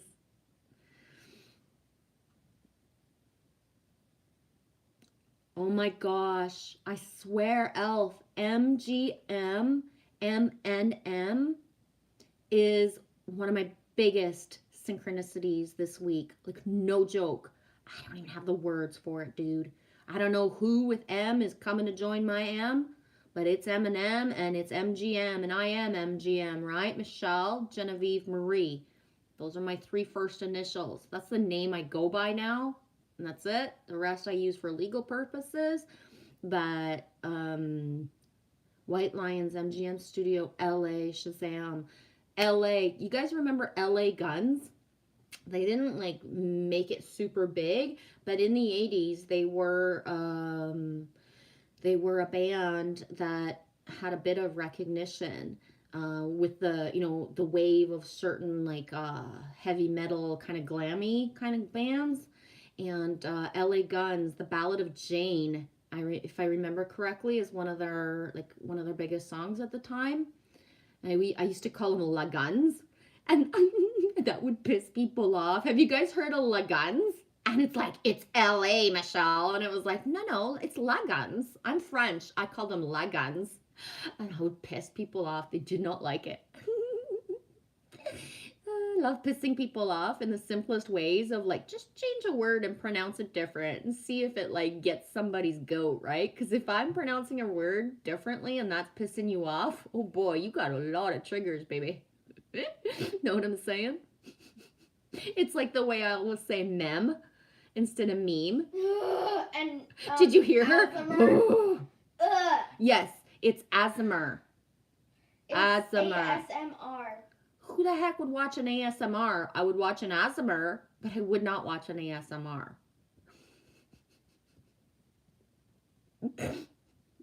See my little trigger happy little chicklet over there? I'm not trigger happy, I'm trigger angry. Angie. She's Angie. Wash and wash. I'm angry. Good one, Shannon. I'm angry. Do do do do do do. Pew pew do do do. Hey Eddie, me was thinking about you, hoping you could come in too today. Thanks for the super comment this morning. You made me smile, dude. Hi. Sunny day here. I hope the same for others. Yeah, we had sun about 3/4 of the day. 4:44 Eastern time. Thanks for noticing, Alpha Self. And I say that, and I'm 4 minutes behind. But 4:44, nice call there, baby girl. Love it. Shannon 222, I've been ravenous this week. The cold makes me hungry. Yes, same. Yup, me too. Like in the summer, I'm like when it's very high heat, I don't tend to be very hungry. Water is my main, my main source of energy, and very light meals. But yes, the ravenousness that comes with the cold. I get it, Shannon. Gee, I agree. I don't have an appetite for food. I meant that thing where I just listen to my body. So it's an ebb and flow. I do not fast planned, but I naturally will fast, and then I naturally eat, and right? I go with what I'm hungry for at the time. I don't identify with any specific food patterns and certain things. I don't believe in that. It's to limit self. And it brings in judgment when we, label ourselves as something. And for me, anyways, that's what I think for myself. Yeah, Alex says cold in Texas. Ha ha ha. I know. You gonna go, Joe? Thanks for being here. Texas got a huge snowstorm last year. Yeah. Ice too. Yeah, and they don't have the materials. Yeah, 'Cause no it's shovels. normally warm there in the winter. It's beach days in the winter normally, Yeah, so they don't have the. Anyway, I can smell the shepherd's pie now. Can you? I'm so hungry. Joe, awesome. I'm gonna go now. Be blessed, everyone. Night, night. Be blessed as well. Sending super love and healing vibes to your wife and keeping the rest of y'all like just under our wing, Joe. Love you. Thanks for being here. Can you hear my stomach actually just smelled the shepherd's pie and it was like, yeehaw, me want some of that. Ooh, nice one. That way, dream lucid, Joe. Have a beautiful tomorrow. Eddie, hey that way. Nice to see the familiar faces here. Happy, happy, joy, joy. Boom. Check that out, Eddie. I've only pulled 2 cards, and one of them was joy. It's written in French, joie, number 19. Joy. Good one, Eddie. Happy, happy, joy, joy. Yes. MGM is good. Yeah. You remember that, Mew Mew? Mew Mew, I have no triggers. I still got some. It's not the same as before, though. Boom. Eddie. I saw LA Guns at Starry Nights on Burnside Ave, Portland, winter 1989. Right on, dude. It was a night to never forget, and I'm not a fan of them. Awesome. Isn't that the way? I got shivers everywhere where sometimes you go to a certain thing and it's not necessarily that you were the biggest fan ever, but it turns into an incredible, unforgettable night.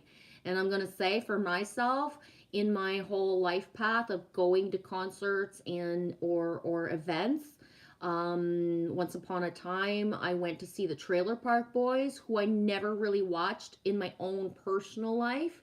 But when I would go to my sister's, her and her husband, it was just on and just kind of binging them like all the time. Like they were really into the Trailer Park Boys.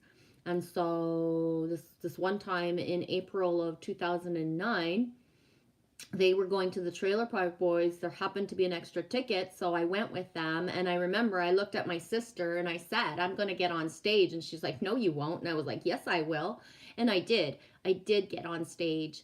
And I participated with the Trailer Park Boys to the point where Bubbles actually had to look me in the eye and like tell me, like, don't take over the show. You can't, we can't go that way. Like, I'm sorry I started that, because he poked my belly.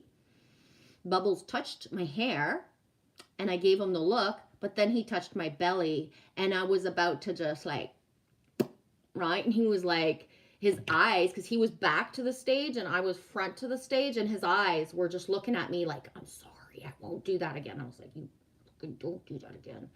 But I actually made a tattoo on my belly of the Trailer Park Boys, a J, because Julian's the one who pulled me up, and then the TPB, and it's multi-layered, because although the initials are there for Julian Trailer Park Boys, it's actually multi-layered. For the J is for Injustice for All, and the TPB is Truth, Peace, and Believe. And there's other layers to it, but you know what I mean? When you get a tattoo, sometimes it means one thing, and sometimes there's like so many layers, right? But yeah. And one of the reasons I got the tattoo there is because being on the stage with the Trailer Park Boys, I had visions of these times now and coming, where it was like that thing of the knowing of what was coming. And basically that's why when 3 years ago I was guided to do my first vid, right, that I did it, and why I've been practicing and, you know, being full frontal, looking at the camera, being comfortable in front of a camera, because of the visions I had and how it felt to be on stage. There was 3 of us pulled up at the same time. We happened to be N&M. No joke. It was a Melanie, a girl with a name I can't remember that was an N, and then me, Michelle. So M&M. So they placed us in that order so that we see the sync with MGM and M&M. I was just saying. They placed us in that order on the stage, And then, but when we got on stage, it was the three of us. And the two other girls were like, I'm so nervous. I don't know what I'm going to do. And I looked at them and I was like, why did you put your hand up to come up on stage if you're nervous? Like, let's have some fun. We're up here. Let's do this. Right? And they both looked at me because they didn't know each other. Like, it was three random, like, Bubbles picked somebody. What's his face? The one, Ricky. What's his face? Ricky was the most unenlightened of the three, because Julian and Bubbles are like, whoa, like their aura energy was huge at the time, and Ricky wasn't the same. But yeah, so Ricky had chosen somebody, Bubbles had chosen somebody, and Julian had chosen me. And so I looked at those girls and I was like, why did you put your hands up if you weren't ready to come up and have fun? Like, let's go, let's do this. We didn't come up here to like be embarrassed. We came up here to have some fun, right? And I just kind of walked away and like went and did what I had to do. But yeah, I get it, Eddie. Ray, blessings to all of divine favor and unconditional infinite love. May all feel, receive. Ooh, I like the Eve in there. The blessings of a divine creator in our souls and our hearts, our source of love. Ooh, Mew Mew, it's cold out here. Only 19 centigrade? Oh, Mew Mew, 19. If it was 19 degrees, I'd be sweating my balls off. That's hot for me. You don't even have balls. I know. Right. Thank you, Michelle Genevieve Marie. Me loves you, dude. For the space you hold and the light you anchor. I'm forever eternally grateful for your universe. Thank you. Thank you, guys.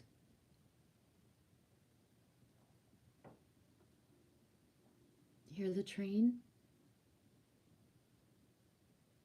Yeah, that way. Joy is my absolute favorite. Yup. Ray, heading out myself. Heading out myself time to make some yummy apples for my daughter, Piper. Have a wonderful, awesome, blessed day, beautiful, sovereign souls. I was going to say foreign souls. That's weird. Sovereign souls. You're all loved and cared for in so many ways. Yes. L for Self. It was 1977 when we met the White Lion. Right on, sweetie.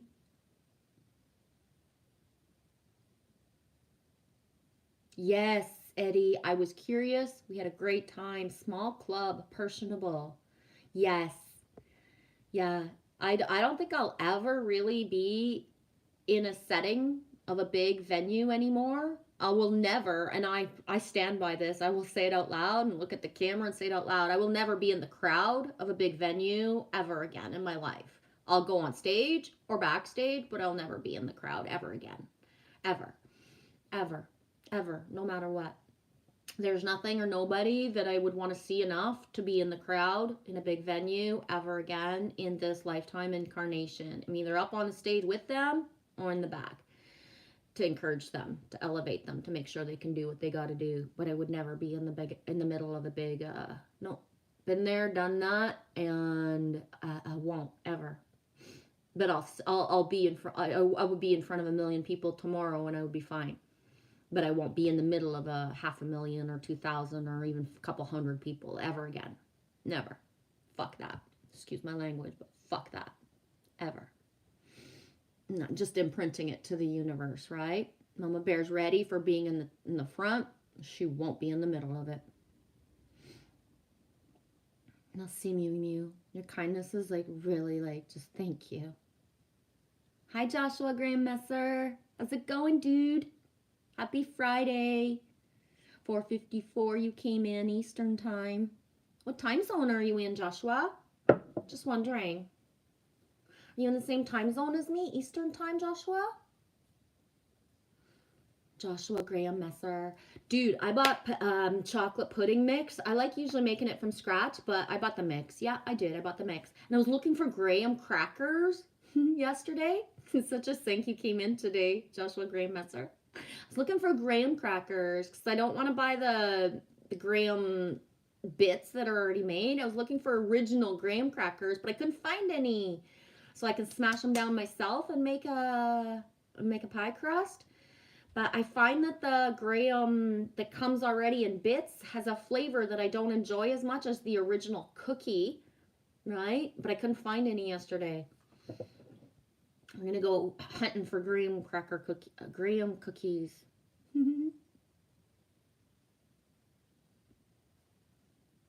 Shannon says this week in Texas it's in the teens.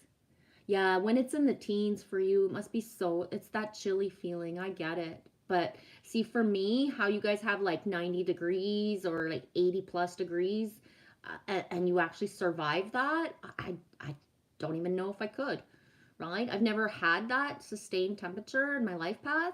When we get a hot spell, it's only a hot spell. It doesn't last to be at 90. Like when we get 90 degrees here, that's a big deal. We have heat warnings, right? Because our bodies are not used to 90 degrees. So as soon as it's like above a certain temperature here in our region anyways, we get heat warnings because, you know, we're not used to that. Hey, Dr. Evales. Hey, Genevieve. Just scanning the tube of you. Be happy. Yes, me is super happy. Thank you. How's everything going for you, Dr. Evales? Yeah, Shannon, 222. I'm not into the crowd thing also. Exactly. I will not participate in that part anymore. It's just, it's again, been there, but done that, bought the t-shirt, and that's not part of my life path anymore. And again, like, there's people that I would wish to see them, but I'd rather, I won't. I don't know. Do you think this apple pie ready? I do think it's ready. Thank you, Joshua Grandmaster. I'll invite you on and backstage. Thanks, dude. Be ready, eh? It's closer than we think, and there's a reason we're doing what we do, guys. There really is. It's so multi-layered. Road trip, you'll get it. I will never do general mission again. Never. Yup, you guys get it, eh? Love you too, Joshua. Happy Friday. You're in Cali, Pacific time? Ah, okay. Cool beans. Cali. Wow. Thanks for all that you anchor there. That's huge energy. Huge energy. Thank you, Joshua.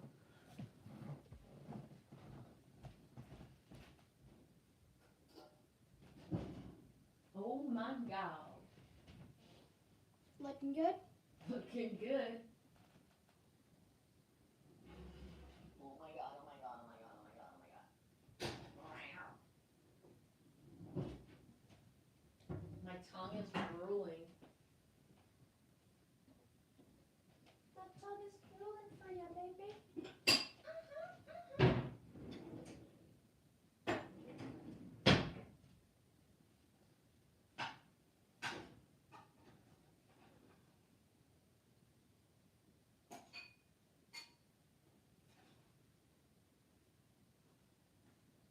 Oh my gosh, Lily. You gotta snarf it off. We're not even able to shout you because we didn't yell.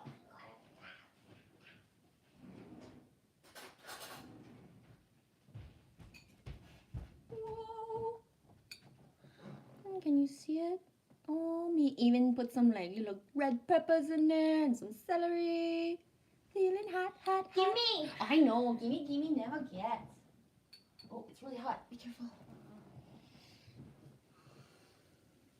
Hey, SS, come in at the same time as I'm serving shepherd pie to Lily. You want a bunch, SS? Hello, good people. Whee! Yeah! I've only pulled 2 cards today, SS. One is the 22, Objectivity. And the other one reminds me of you because of the yellow. Your yellow profile emoji, thingamajiggy. Woo! Joy. Joy to the world. All the boys and girls now. Joy to the fishies in the deep blue sea. And joy to you and me. Loves you guys. Yeah, Dr. E, let's eat. I said it at the beginning of the stream, eh? I cooked so much. Get your butts over here. There's enough for to share with a good handful or two of people with all that I've made this morning and this afternoon and prepped food.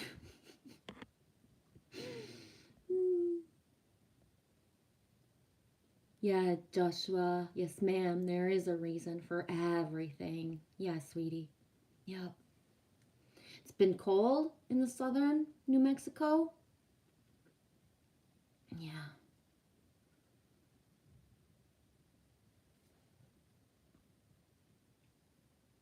Dr. E. Oh my gosh. Yikes. I had to wear my wool thong. I tried those a couple times, eh? That thong stuff. What the hell are people thinking? If I wanted something there, I'm not even gonna go there.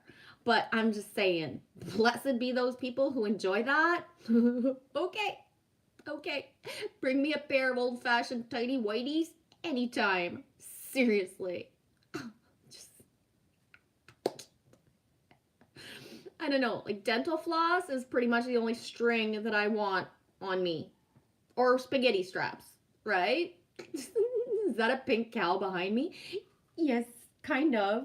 You're a good noticer, SS. This. Oh my god. Give it to me? Or Haley. Haley, yeah. Haley. I wasn't sure. I hate saying stepdaughter, but Ow! What? you okay? Mhm. But she is. That's the term for it. When Lily was born, Haley was born in 2012.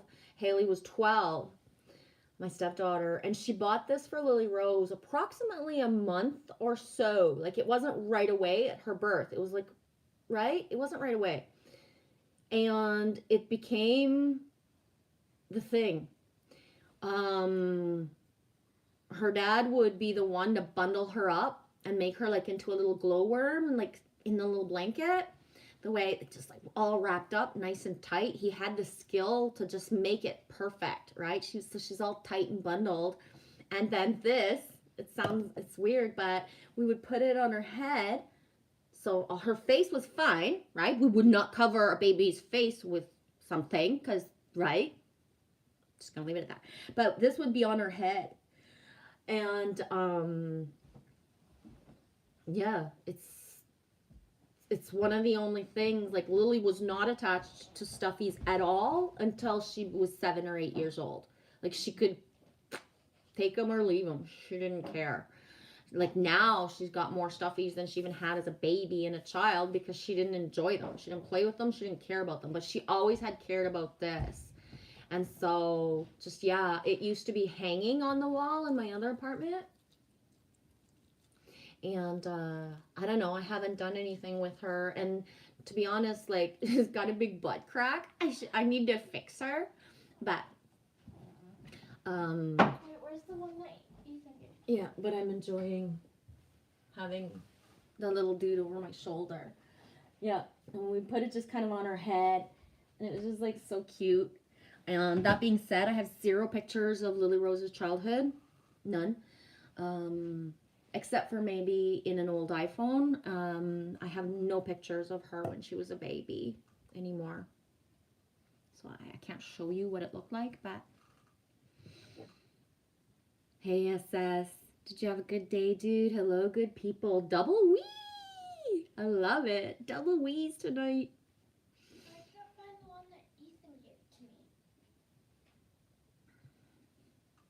Is it in your room? I don't know what you're talking The about. one that Ethan gave to me. Which one did Ethan give to you? The raccoon that.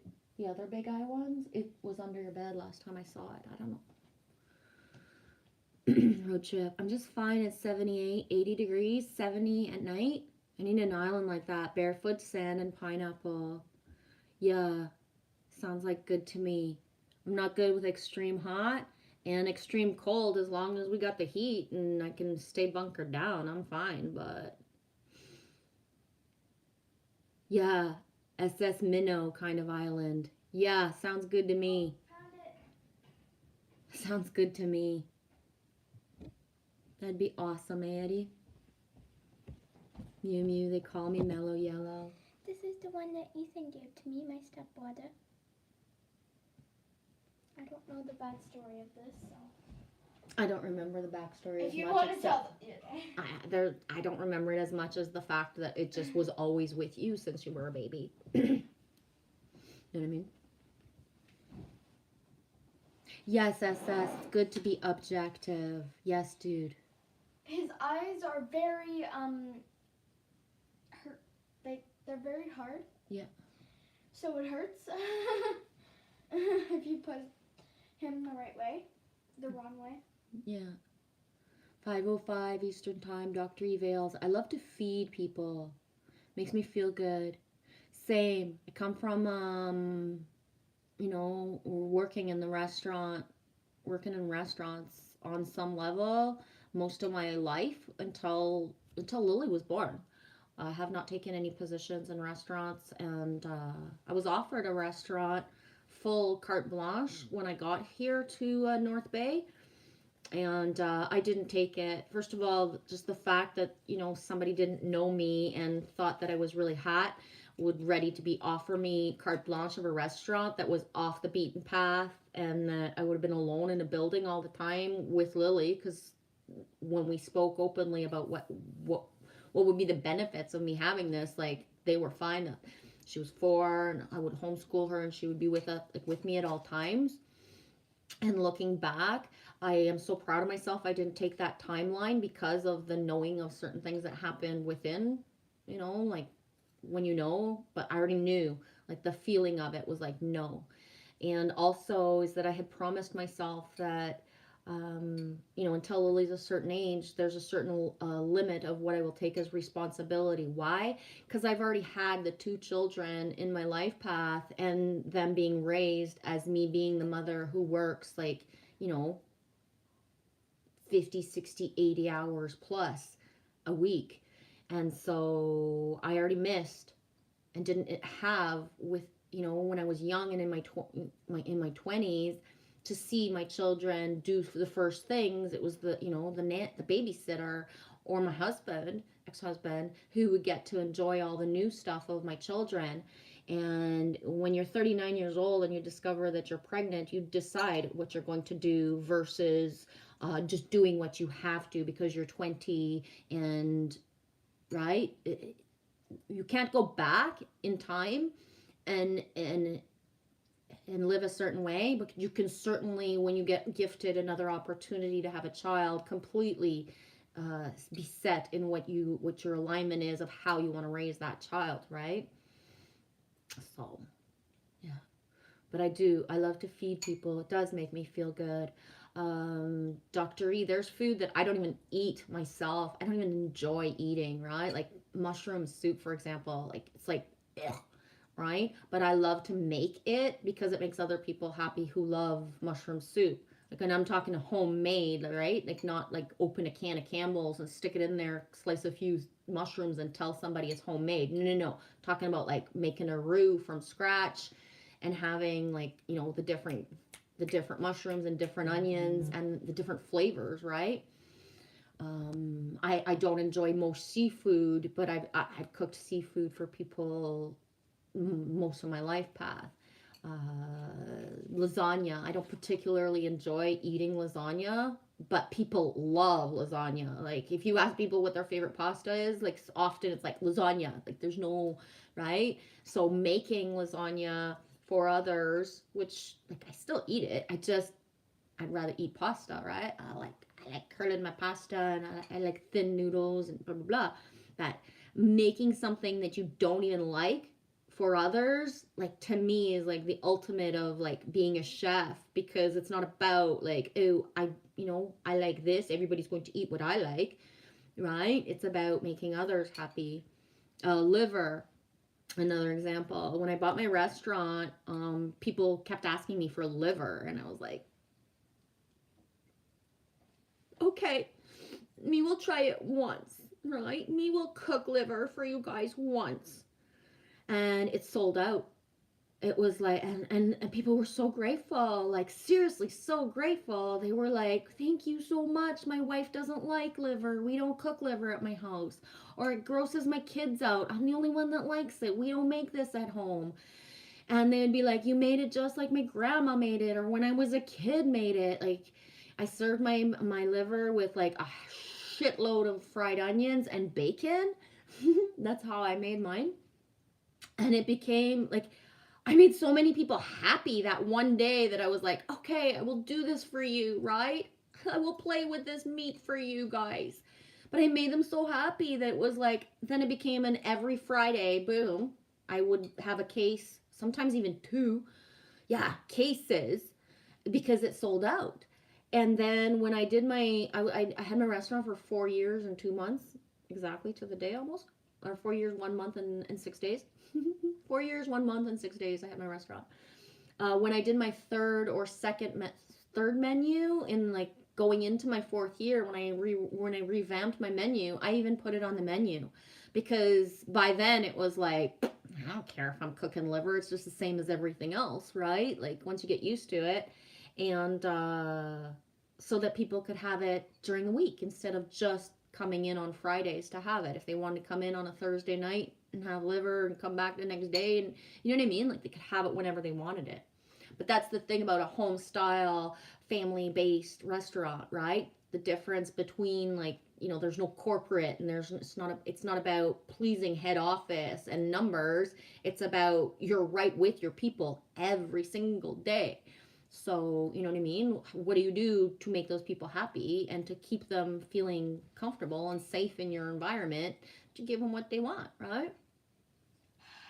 When I did my second menu of my restaurant, I specifically named plates after my most treasured customers. So by most treasured, it wasn't necessarily, it was because the people who would come, like I had a man who would come every single day that he was in town because he was a trucker, and he would eat the same thing every day.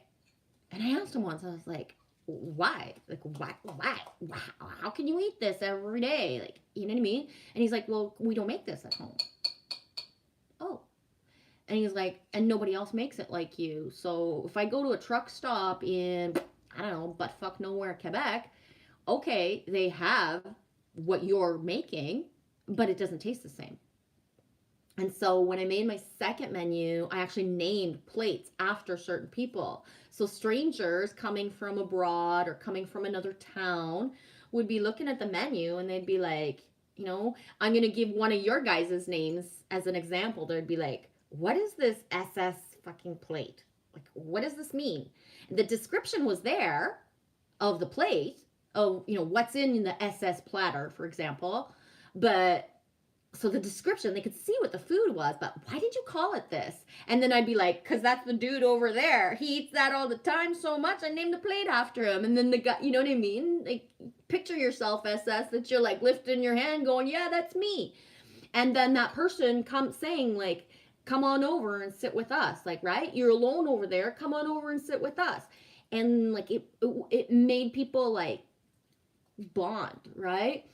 So yeah, I had like a bunch of plates that were named after specific people in order to like bring that home feeling in. And the thing of like if you think I can manifest something live here where I've never cooked for you, we've never had eye contact, imagine what I can make in real life of having people, you know, sit at a table, like you got 6 people sitting at a table of 15, and then somebody comes in randomly that's a trucker from another place for the first time ever, and then by a half an hour in, he's sipping his coffee with everybody, and then instead of taking a detour or going into another place, that he reroutes his whole fucking run just to come and hang out with the dudes and have my food, right? Like, that's what I manifested back then. And that's how I know as well, like when I sit here and I ache and I quest for the gathering of tribe, it's because I know.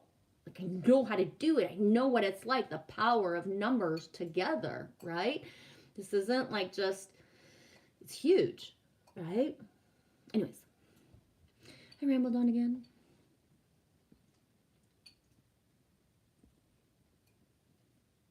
Joshua, I love y'all so hard. Infinity, unconditionally, inherently, as we're owning our own top down and out flux breath, omniversal point of view, and unto thee and thine, we, LOL, thusly lolly, la la la la. I hope I read that right, Joshua. Thank you. I love that you said that, Joshua. Are you in Nova Scotia or more north? I'm in Ontario, northeast Ontario, about 3 hours, 3.5 hours from Toronto. So, but I love that you wrote Nova Scotia, because Nova Scotia is where we went in 2019 and is so near and dear to my heart. We did almost stay there, but I was guided back here. But there is magic in Nova Scotia. Nova Scotia it's like a baby Scotland, and it's so Celtic and Gaelic that even the signs, people, how they speak, their accents, like everything is so magical about Nova Scotia. It was hard to leave. It's hard to leave. But when you're guided to not be somewhere longer, you just go, right? Mew Mew. Sorry, lost you all. Is it going good now, Mew Mew? Your connection's dropping? Okay. Yeah, Ontario. It says, my aunt made me a stuffed dog and I called him Bob Barker. I love it. Yeah, Joshua, I feel that as well. And I'm open to them. New opportunities are coming.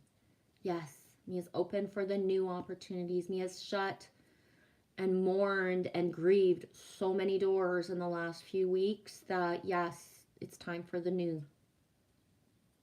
Elf, me shall be the captain, the ship to the island. Yes, dear, if ever I had the ship opportunity, you are the captain. I got shivers everywhere, no joke. I know, Joshua. Ooh, liver. Me too, I feel the same way. But bacon solves any problem. Yeah. Put a little bit of bacon on it. Yeah.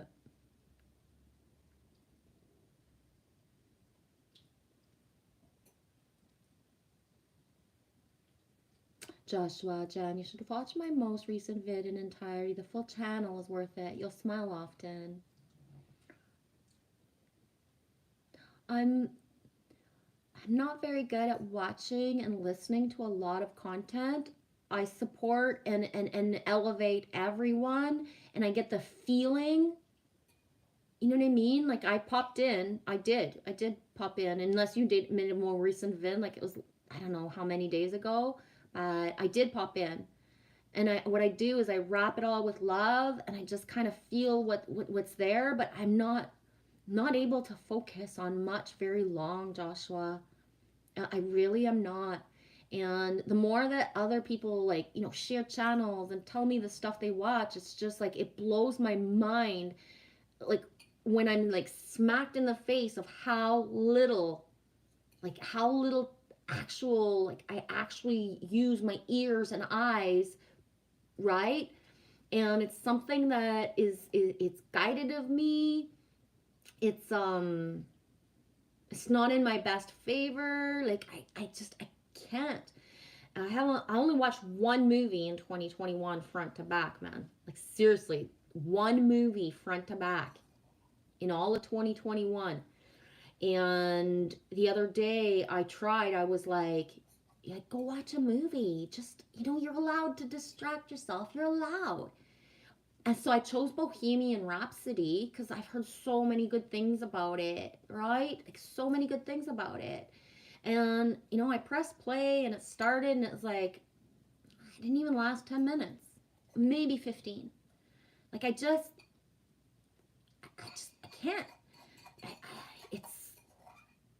I don't know. It's so, but like the love and the feeling of certain, like, especially like small channels and like the encouragement and the making sure everybody gets seen and the knowing that the words, the things, the channeling, the sharing is important. Like me not being able to watch it, but sharing it with others, you talking about it here, somebody's going to get guided to it, Joshua, that needs it, right? But as well. Yeah,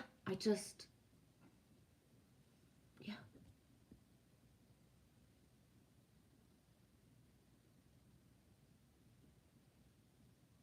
Trace B. Whee! Look at what I found, Trace B. Remember yesterday in David's live stream? I said Trace B. Look at what I got. Me drinking you up, baby girl. You was a 7.7 alkaline pH balanced water. I can't chug more than that right now. Isn't it awesome? I was looking for water yesterday just to see if they had any big stuff like alkaline, and they don't. They only sell alkaline in little bottles, and there was only one choice because just whatever. And so it was like, boom. So I got 2 so I can refill them. He's so happy he has you in a bottle of water. Whoa, Trace B. Hey, little G. I just now got your email from forever ago of Zoe. I replied at 3:50. I'm just going to go check to see if your reply is actually even there, because me and you, Trace, it's crazy, eh? Crazy, like seriously. Oh, it's the response is there. At least that.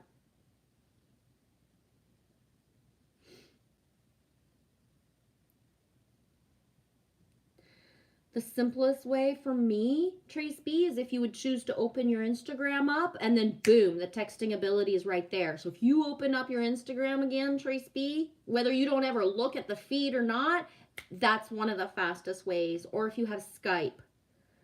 My WhatsApp is not apping super well. So I wouldn't actually recommend anybody to find me on WhatsApp right now.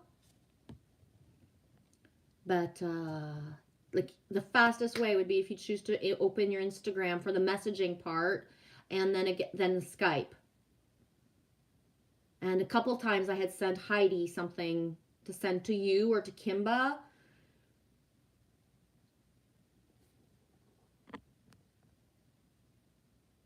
Hi, Willow Pillow.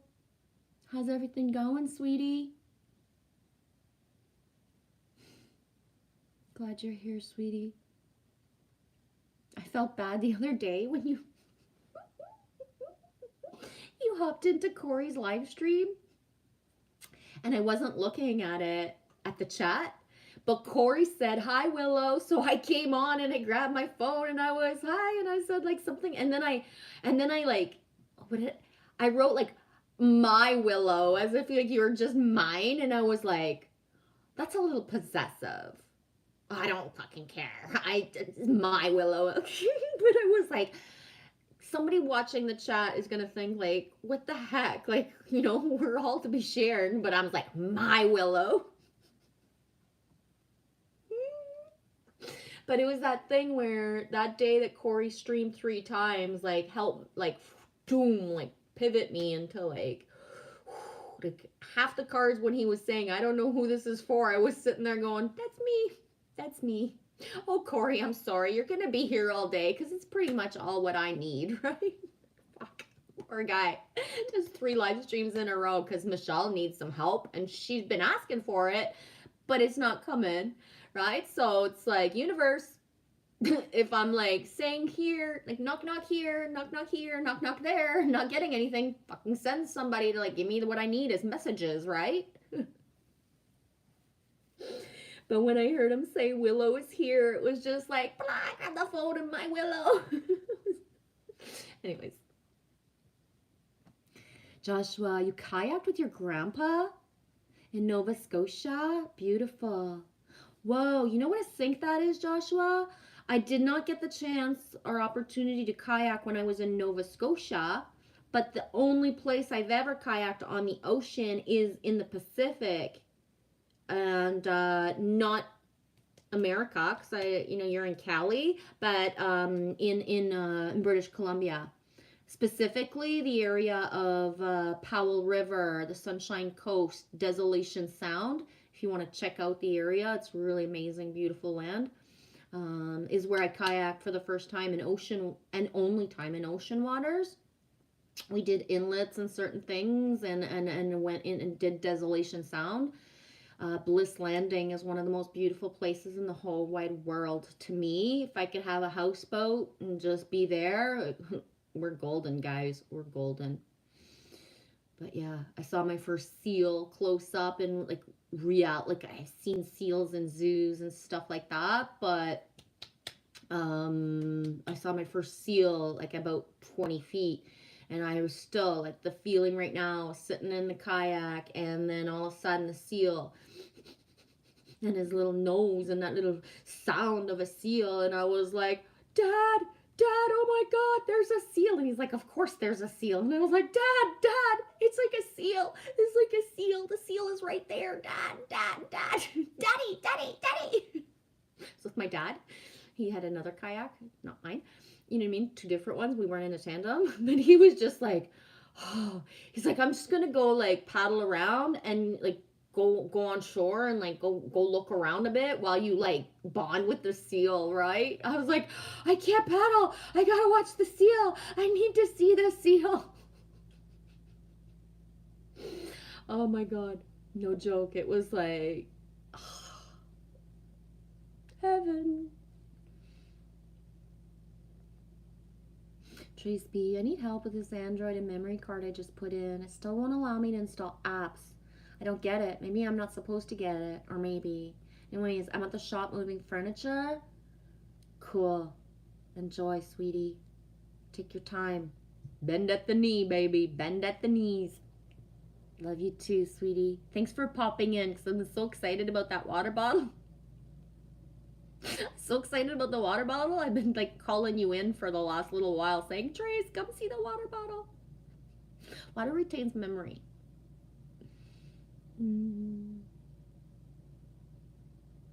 Trace B, I came in hot again today. Sorry, not sorry, little G. Glad you're here. Boom, Joshua, that's a sync. Loud and clear. CLAIRE. That's a big sync. Big sync. Ooh, Elle says, ask the Android to play nice with you and Google search for your phone and situation. Trace B says, stay hydrated, please. Listening in. Right on. Born Free. Yeah, did you take the time to listen to the Frank Sinatra version of the song, SS? It's so appropriate for these times. And if you check in the comment box, Mountain Rain said she had the same message flowing through this morning of Born Free. I don't remember word for word what she wrote, but it's in there like in black and white of like just how synced and close we are of what our messages that are flowing through.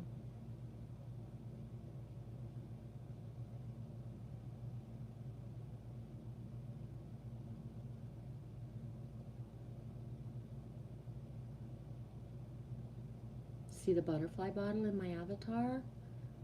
Not right this second, no. Trace B, it won't even allow me to open Instagram. Somehow I've lost so much. Even Google gave up on me, but I will do what I'm told to do. At least try, damn it. Sometimes we get put on this break time too, Trace B, of, right? Mew Mew Koo was here a little while ago. She does send her love to you, Trace B, saying she loves you and she misses you. And she was saying she had to have her whole road. She had to have her whole road dug up in order to get connectivity again. Right? So, like, seriously, no joke. We all have our different phases of in and out, whether it be tech issues, whether it be like me, the issues with the internet companies, you know what I mean? Whatever it is, and I believe it's to heighten our telepathy and discernment of our syncs and who's in flow with who. I believe, you know what I mean? A lot of stuff about it. It's pure. It's good.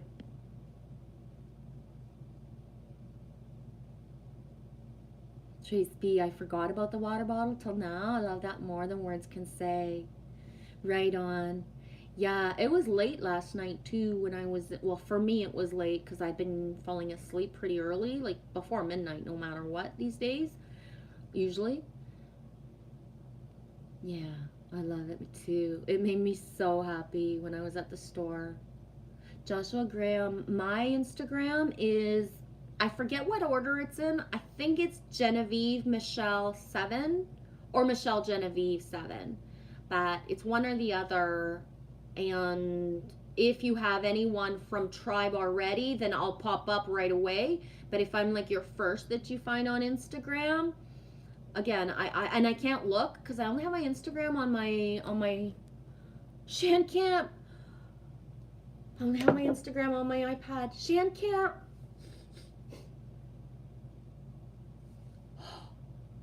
I've been calling you, baby girl.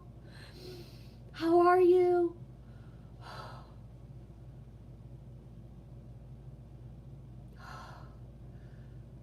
Oh, sweetie.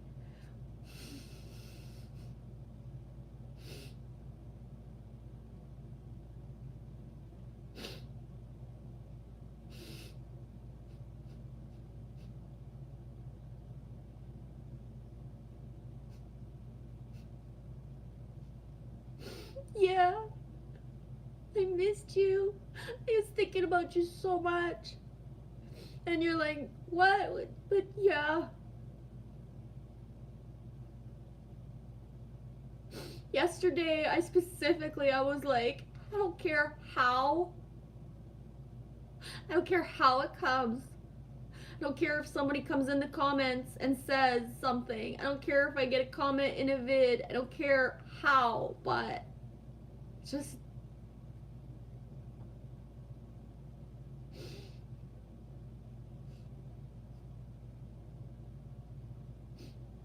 check in.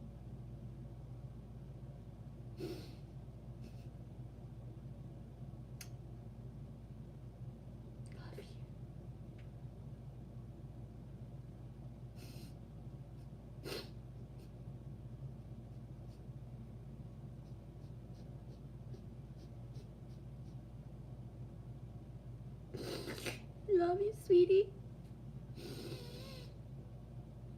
I gotta take a minute of a break and catch up, so just give me a second.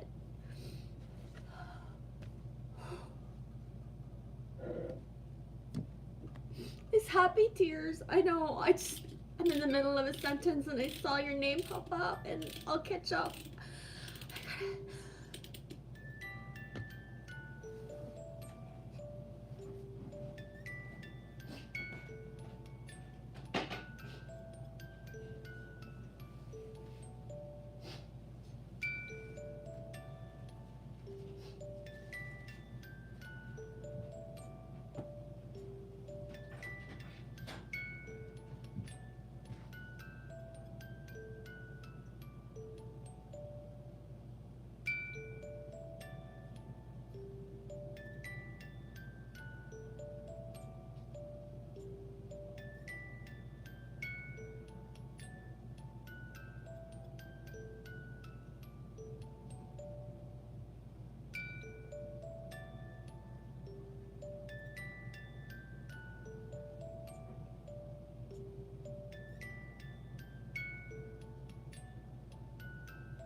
back, sweetie.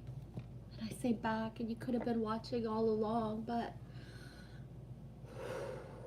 thank you. Camp for life that way, yes. I'm gonna catch up to the comments. I said stay hydrated before you showed me the bottle. So funny and cute. Vincent 52. It's like me. I don't like mystery and tomatoes. Mustard and tomatoes? Really? He loves tomatoes and mustard. I'm a condiment freak. Alpha South, seals, whales, dolphin. Me has been blessed by knowing in the wild, even penguins in Africa. Shit, the leopard in Nepal. That's awesome, Alpha South. Yes, me loves Judy. She's a no-nonsense gal. Yeah, seals are amazing. I'm just catching up, Shan. Oh, I love you, sweetie. How is everything?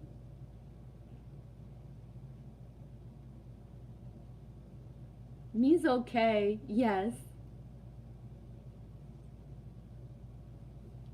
Nice, Joshua. Michelle, LOL, is my ex from 14 and a half years ago. 13 years older. Yeah. Blessed be the age gap relationship, see? Yeah. Trace B, if anyone is having itchy, scratchy throat or like acid reflux right now, take a spoonful of mustard or take a Pepcid. Just thought I'd say it because I did yesterday and today, and a lot of energy is hitting the earth. A spoon of mustard. I don't have Pepcid. I don't use that stuff. A spoon of mustard. Okay, I will take a spoon of mustard for sure. Yes, the itchy, scratchy throat is passing through for a lot of us. It's the throat chakra activations. They're huge. Huge. Yeah, me missed you lots. Don't be sorry you haven't been around, because one of the things I was saying earlier, and I've been on for 154, Shan, is that when we are in our truest alignment, we do what we need to do for ourself and our reality and our whatever our vibe and frequency is, and we are not always around.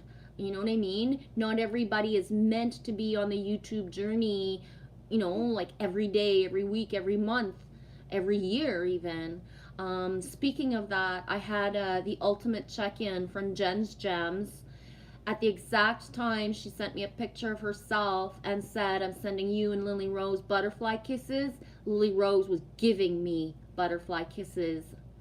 So I woke up to an email in the morning from Jen's Gems saying, sending you guys butterfly kisses. And I looked at the timestamp, and within the 10 minutes of before or after she sent it, Lily was actually giving me butterfly kisses. And although we do the butterfly kisses, it's not a thing. We don't do that every night. It is not a thing for us, right? So some people have their routines of certain things that's every day. It's part of your like little thing with your kids or whoever in your life. But we don't have that as a thing. It's very random. Our butterfly kisses energy that we share together. It's, you know what I mean? It's just, so it was so powerful to wake up to those words, knowing that in the moment she sent it, that's what we were actually doing. Yeah. It's been the darkest of times. 2021. I don't even have the words for it, Shan, because, you know what I mean? I remember saying in 2019 and 2020 to expect the unexpected. When you think you know, you don't know, and to be ready for anything. But it doesn't matter how I even was saying it out loud, I still would never expected it. You know what I mean? I was going through a dark time, doing better now. Love you. Good. Yeah. I will email you back, Trace B. He wants to specifically send you a picture of the bottle with the music. With the music, not the music, but the globe. I want to make a little baby video for, like, with both. I forgot to put the video in my vid this morning. I wanted to put the water bottle. That was my intent, but I forgot. Loves you, Shan. Yeah, Joshua. That was big reaction. Me not mean to, but just um I put my Moldavite back on in the last, it was 2 days ago, and in the last 48 hours I put my Moldavite back on, and I told creator, source, God, whatever word you guys choose to use, but I was speaking to source, and I said, you know, I don't really care how poor that I gotta get. I don't really care about losing more. And go ahead and send all these things to like shame and guilt me that I'm not in the real world and that I'm not functional in a matrix world. I get it. I've been shamed enough in the last years. I get it. But, but, at some point, I need more validation. I need more confirmation of things. If I'm actually doing this for a reason, if I've sacrificed my whole life in the last years of not being normal, not walking the way that everybody else does, and being completely treated a certain way for it, misunderstood so much that nobody that actually knows me would hold space for me and actually listen to me, you know what I mean, on certain levels, then I need more validation. And a part of the validation was me asking for the people that came through my journey in the first year, because I've been on YouTube now for exactly 3 years. January 17th, I asked source, I said, I want the confirmations of how synced we are, how close we are. I don't need for people to come and back into a routine of anything, but there was a specific list of people that I said, God, if I'm doing the right thing, if I am really walking the path that you choosing for me without knowing why, without having like other people like manifest this, just manifest it. And it's like, no, I'm not allowed to just manifest something the same way right now, right? That's later for me. And I said to God, I gave him a list of the things that I needed in order to feel that I was actually doing something right? Because ask and you shall receive. And so you coming in today and other things happening within the last days is validation enough, right? Okay, $1 million ain't gonna fall from the sky to make it that I can build a community tomorrow. Or can it? Let's go. We're ready. We are, right? But the validation of certain things, the validation of if we are so synced, then I want more knowing that I'm synced. It's, you know what I mean? Like, it's enough of people holding back. I got enough people who I'm synced to who won't be honest and vulnerable and tell me, then bring me the ones who are ready to validate certain things. So in the last 48 hours, I've had names that were flowing through me so much, and finally got the confirmation of exactly who I'm synced to have those names flowing through me. You know what I mean? Like, just, it's the little things that make any of this worthwhile that it doesn't make sense, right? Like, one of the things, like, just, yeah, like, at some point, make it that I know I'm doing the right thing, even if it doesn't make sense. And you coming in today is, you saw my reaction, and that was completely real, right? That can't be faked.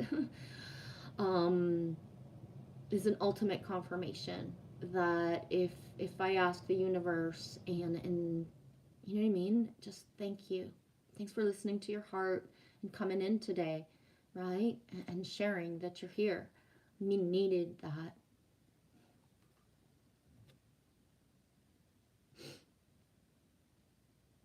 Yeah.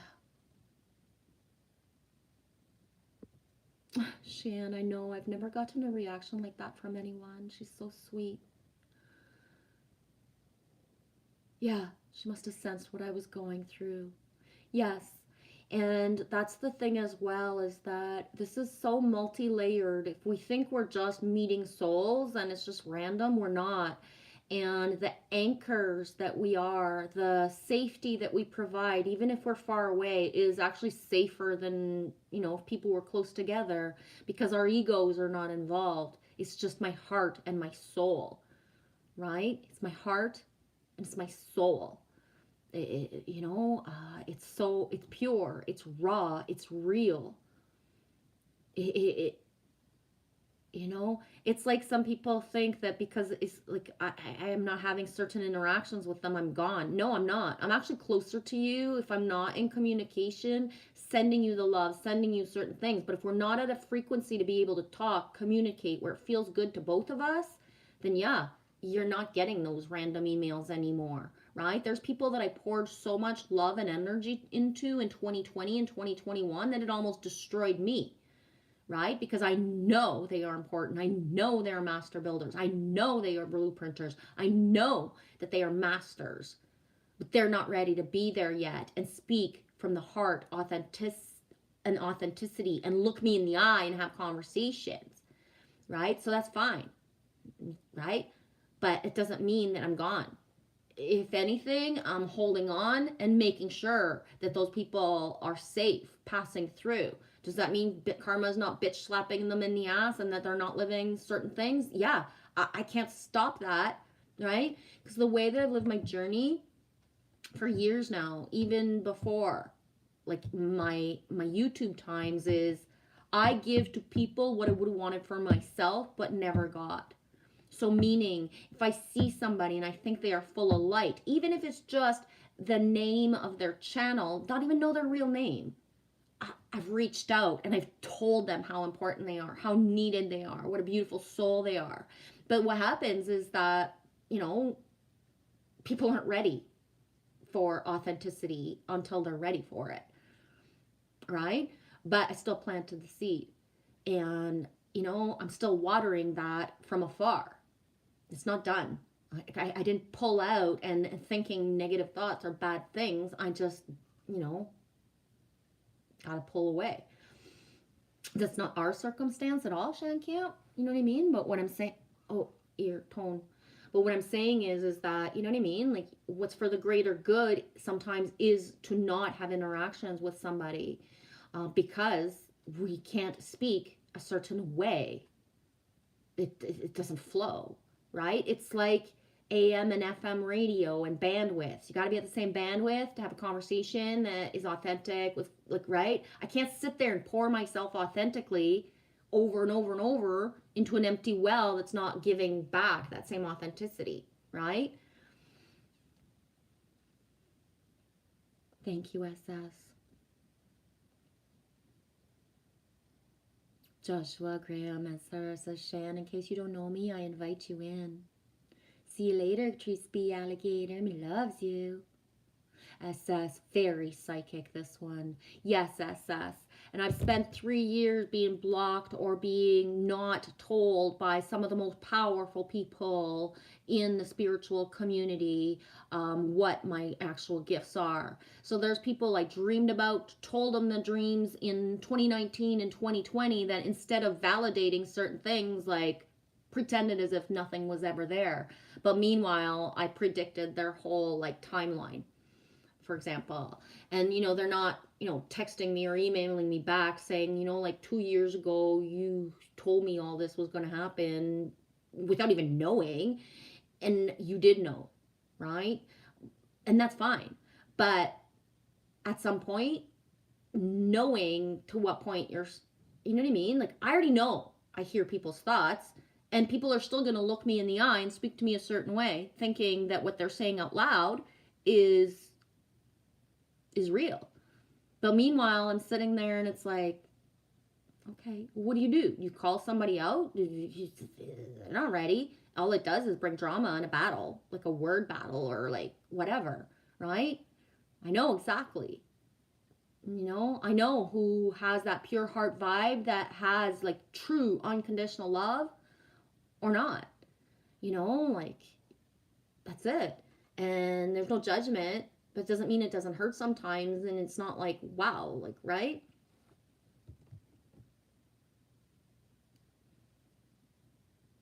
Good, Shan. Times have been tough, but I'm seeing the light more. Thank you, SS. Loves you, dude.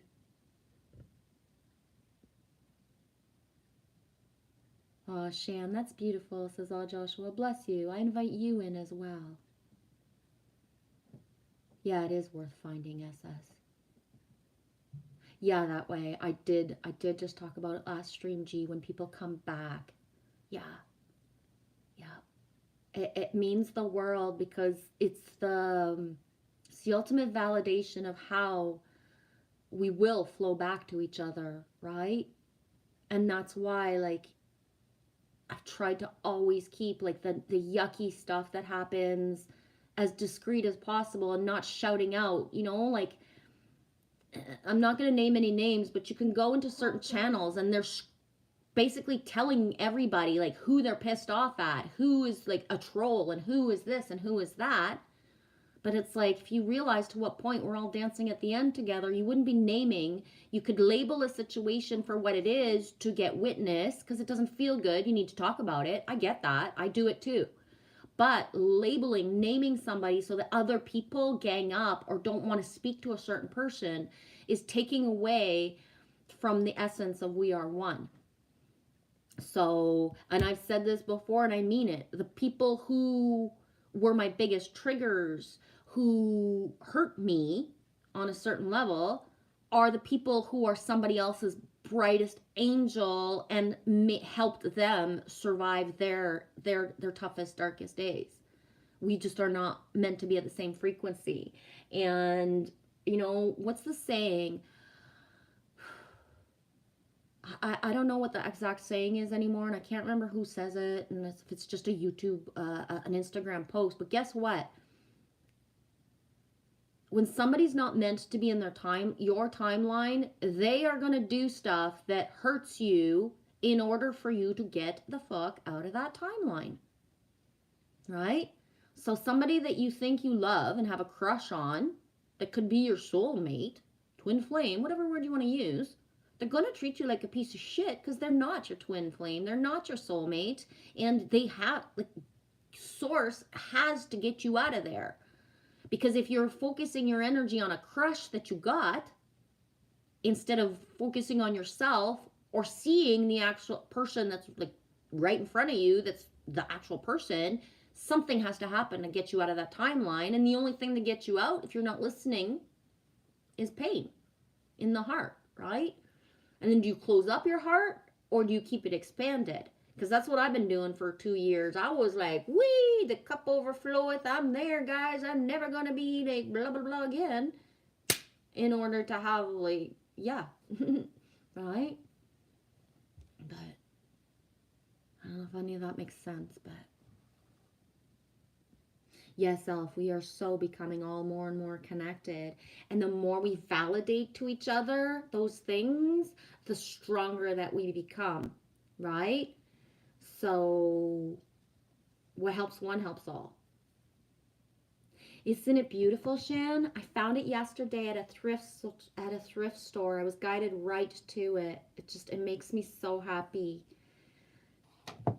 And it's just, yeah, and it's so many syncs in one, right? For all of us, like, the dolphin energy is important for all of us, whether we've ever been in any climate to see a dolphin in our whole lifespan. We're still connected with the dolphin energies.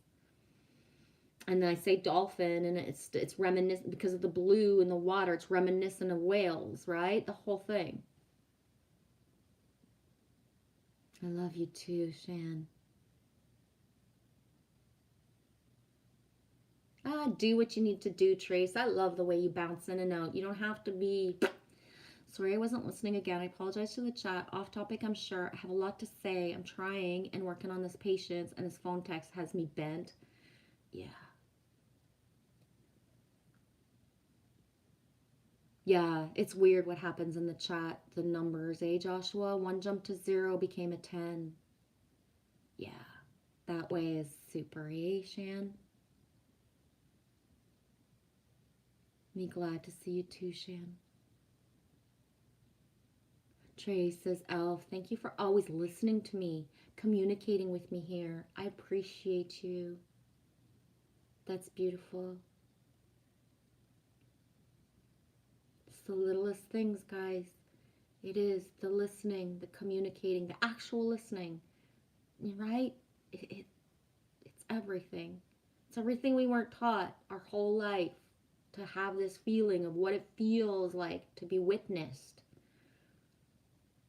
Shan, yeah, the mustard is good for that, or vinegar, like like plain vinegar. You mean, Shan?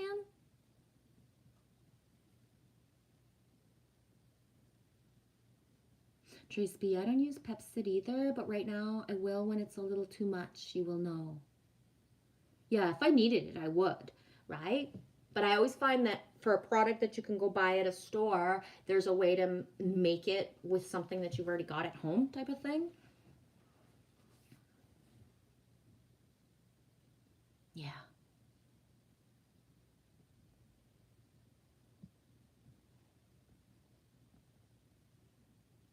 Welcome to the Quaker Breakfast Table.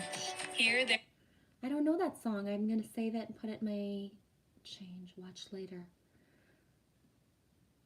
Thank you. If I do know that song, I'll recognize it when I hear it. I'm not going to play it to make sure I don't get, be quiet. To make sure I don't get cut off. But thank you, Joshua.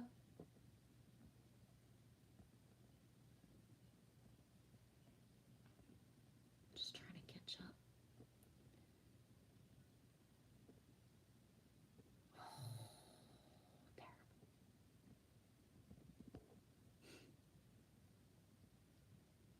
Yes, Joshua, we are just consciousnesses. Consciousnesses. Floats like a butterfly, stings like a bee. Yeah, I wish you would have been here. I don't know but I said I pity the fool at least 4 times. I forget what I was talking about. Oh, I said I pity the fool who gets in my way once I find my true north, because ain't nothing's gonna stop me. Right? Holy shitballs. That day that I got my aha, I would pity the fucking fools that stand in my way. Oh, fuck. I was just saying that earlier, and I was thinking about you when I said that, because you always kind of get a giggle when I say that, but me means it. Imagine how, you know what I mean? Like, I'm purpose-based, and I don't know why, and I don't have the full circle. Imagine that day that I have my epiphany of full circle, and this is what Mama Bear has to do. Fuck me. I would not try to stand in my way. In fact, you know what I mean? There's enough time still for people who have been in my way or like against like the flow of me to join me in order to elevate me so that I can have that, because what helps one helps all. And I am not here for self. I'm not in service to self. I'm in service for the greater good. Whether that makes it that myself is not living the bestest life right now. And I say that. It's a very simple life that's gotten to the point that it feels stagnant sometimes, right? I understand why we're isolated. I do. I get it. But at some point, something's got to give.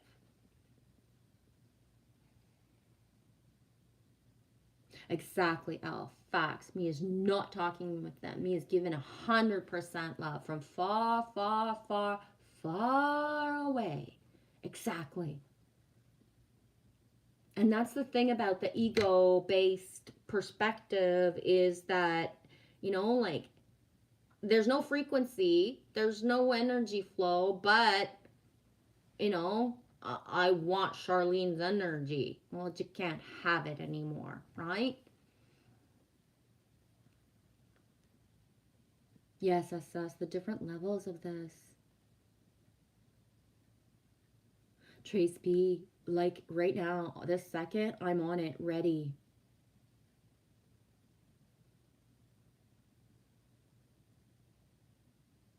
Yeah, Elf. Exactly. It's physical illness. Exactly. Says yes, Trace. It made me actually ill not being myself. Yeah. And that's why, the sea that shall not be named is happening. People are becoming physically ill from not being themselves. And I say this, and in this, in our journey of who we are on YouTube, 3/4 or half of us have gotten the sea to slow us down. It's ascension upgrades. Because if you go look at a list of what ascension symptoms are of awakening and this crystalline DNA upgrades that we're going through, it's the exact same thing as the sea that shall not be named. It's the same thing. You're going to have a fever once in a while. You're going to have pains here. If we actually knew how much pain we had been in for, we wouldn't have signed up for this. You know what I mean? And we did know, but we never imagined it would hurt physically so much, right? The leg pains that I had a few days back, I can't even describe it, right? And the only way for me is to push through by lying there and rubbing my own legs and telling my body, you can do this, you can do this, you can do this. Breathing, right? Get back. I'm in the shallow breath because I'm in pain and it makes me afraid. Like, am I dying? Am I going to have this? Am I going to have that? Like, the mind comes up with all these things. And then, higher self is like, no, cherish yourself, baby yourself. Would you tell a growing child, to suck it up? No. What did I do for my children when they had growing pains? I rub them. I love them. All right. Lily's ticklish. She doesn't like to be touched so much. So she will tell me she has leg pains. She's growing. And she doesn't want the massage when I offer, but I'm still sending it to her within, a Reiki type of energy, right? She don't want it. Okay, I can't make her. No, I can help you if I touch you. No, I don't have to touch anybody or anyone across the whole world in order to send them healing and energy. They just have to be ready to accept it, right? If you believe and you accept it, you get the healing from us all. That's why when we do these live streams or when people, ask for healing, they're accepting it. And so we amplify by being many who send. For example, Joe Awesome One, when he was here earlier today, saying how his wife is doing. And then I questioned to make sure, so we're not making stories up in our head. Like, what's her status? How is she? Can she get out of bed? Yes. Can she drink and eat? Yes. Okay, we know where she's at, so we're amplifying the energy of healing, right? Yeah, Joshua, tap in, y'all. I can do insane stuff. Yeah, I would picture you to be like, I'm not one to really use the same words as everybody else, but to be able to move things. What is that called when you look at something or when you think of something and it moves by itself? Joshua, I have the feeling that if you don't already do that, that's a part of who you are, to be able to move things with your mind. I don't know if you already do. I'm going to say do. If you already do that, or if it's coming, telekinetic. Yeah. Yes, ma'am. So you do, eh? Yeah. I would think that of you. I feel that of you. Right? Just like there's some people, you know what I mean, who they don't show much about themselves, but they show their hands playing guitar. And then it's like telling them, do you know that you're a healer? Some people know they're a musician. They know they have the gift of playing guitar, but they are not aware that their hands are healing. That me looking at their hands playing guitar has a healing energy, because their hands, and in essence, we are all healers, but some people will never use their hands. And some people must touch somebody, like they're massage therapists. They touch people. Whereas me, I learned years ago, I don't have to touch anybody ever again in my whole fucking life in order for y'all to feel me. I don't have to meet you and hug you. You can feel my hug if you so choose to accept it, right? If I say to someone, I'm going to be in your hair, if somebody consents to have my energy and they're lying down feeling alone and I'm sending the energy of playing in their hair, they will feel it, right? I don't need to touch anybody anymore ever again if I so not choose to, because I do it and send it, right? it's the same with like just enough, right? I don't, and that's my choice. But like other people, you know, have had a life path of not touching people in their life, so their awakening is part of unraveling their gifts is that they must surpass and learn and to love and accept that they touch others. Well, my me is the opposite, right? But just pop in and say what you need to say, Trace. It always makes sense to me. Trace says, I can't leave, but I'm going to be quiet already. Wee, super energy, going to neutralize. Loves you, girl. Flowing with the waves, not against them. Flowy goey, yeah. Trace B says, yes, Elf, that's so it. Energy waves, so powerful, causing some to be ill. Yes. Yeah. And there's always the hindsight is 2020. So people who, you know, have gotten ill since Christmas, they were being told at Christmas to slow down, to not do certain things or blah, blah, blah. Don't focus your energy here, redirect, focus here, right? But they didn't. And I say they because I did the same, right? At Christmas, when I didn't have the, you know, internet solid and I wasn't streaming and I wasn't able to go into certain things and blah, blah, blah, I was told, you are not going into January with the same routines. You can't do what you were doing before. But I still tried. And I got physically, like, it just made me sick. I couldn't breathe. My stomach hurt. And then it was like, okay, I get it. I can't do this. And it's like, okay, the pain is gone. That's it. The pain is gone.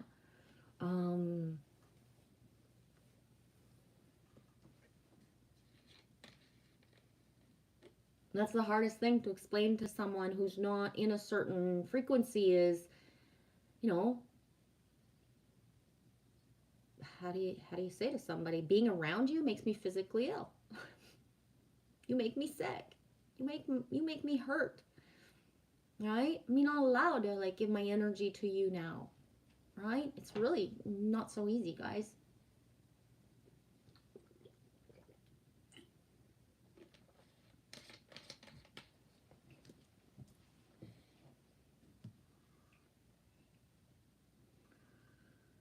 Yes, that way. Thank you.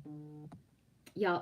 Sometimes you have to roll back out to catch the wave again. Exactly, like a surfer, right? There's ways, like a kayak in the waves.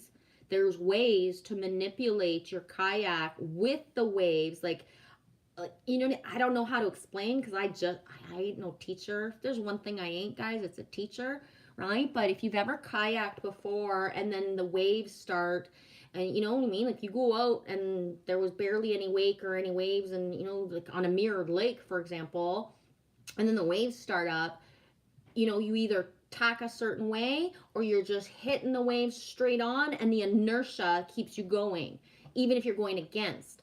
The inertia of the way you paddle into a wave is going to like poof pivot you. Whereas if you hit a wave a certain way, kayak will flip, right? You got it's the knowing of how to tack or not and how to hit it straight on. But if you hit it just a little bit like that, like you're right, got to know what you're doing. So the learning curve of the flowing.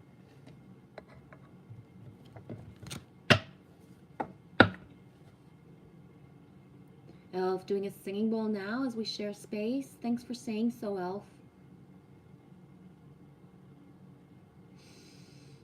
Joshua, triggers, Nameen, handlers, gaslighters, gang stalkers.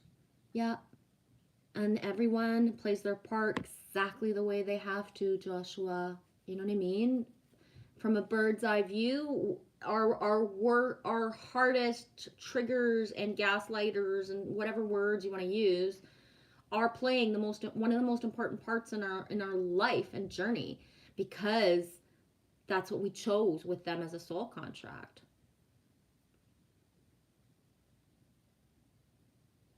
Shan, oh yeah, Michelle, I couldn't agree more about the timelines. Yeah, the breath, SS. Allie, I see you down there. I'm just catching up with the chat. I don't know. I'm actually a little bit far behind, so I'm saying hello in case I don't catch up and you can't stay. Love you, girl. Nice stream with you, Dean and Christy last night. It's Christy, right? I always call her Cece inside of me because I can't remember how to pronounce her last name, and I always just call her Cece.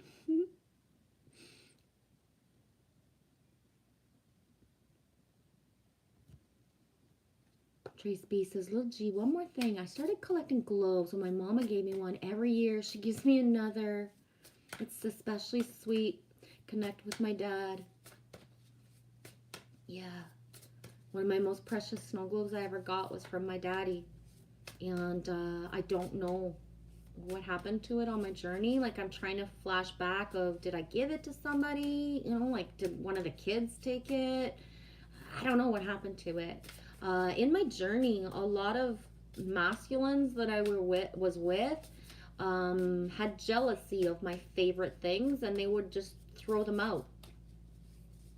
When I had favorite things, they would just throw them out. It's been a thing in my life path where the masculines that were with me, when there was something I cherished, they would just get rid of it without my consent, and then just all of a sudden. So I don't know where my snow globes, and usually when something is super precious, I know who I gifted it to or what thrift store even I decided to bring it to, because I do believe that sometimes our most precious things are meant to be gifted, and gifted sometimes in a way where you don't have validation of who needs it. That when you're bringing stuff to a thrift store, you like, it's like this. Whoever let this go will never know. Will never know how happy it's made me that they chose that store and that I was guided into that store. But it's huge, right? It's huge.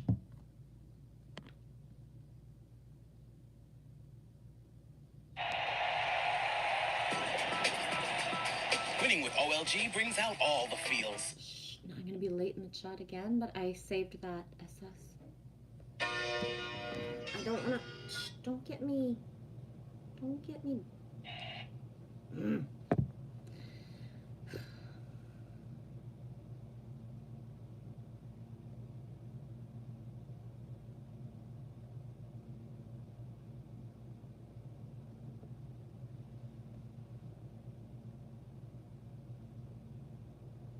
Nothing's gonna stop us now. We loves that song, Trace B. Thank you, SS. That means the world to me. So proud of Genevieve. Thank you. Merci. Miigwech. Ain't no stopping us now. Gotta go, Shan. But I promise I'll be back. Be back when you feel it, girl. Gotta do what we gotta do, right? And when you come, you come. I get it. Thanks for accepting my reaction, because we did not, you know what I mean? That was not planned at all. Thanks for accepting the love and the reaction, because I know sometimes I can have a reaction when people come in, and that makes it that they don't want to come back because they didn't want to stand out that day or that time. Like, they don't want to be seen. And, like, it doesn't matter, like, you know what I mean? Like, to what point my reaction makes it that the word Shan in camp, anybody who was here or whoever presses on play to actually watch this, those words are ingrained of the memory of seeing me react, right? So thanks for accepting it. Right? Not everybody is ready for emotional, like, completely vulnerable, authentic reactions, right? So thank you. Yeah, Elf, the growing pains. It's like, you know, the heart shifting. Who, you know, where is your heart in your body right now, right? Is your heart centered, or is it at the place you were taught that it was supposed to be, right? And I would be curious if we, you know, has it Mandela affected, or is it in medical journals now where the heart actually is, or not enough people have become heart centered, right? Because my heart's right here, right? It's right here. It's right here, and it has been for a heck of a long time, right? Years. Yeah, Elf, accepting the unknown. Offspring, you're gonna go far, kid. I'm gonna link it. Yeah, Joshua, healing through the guitar.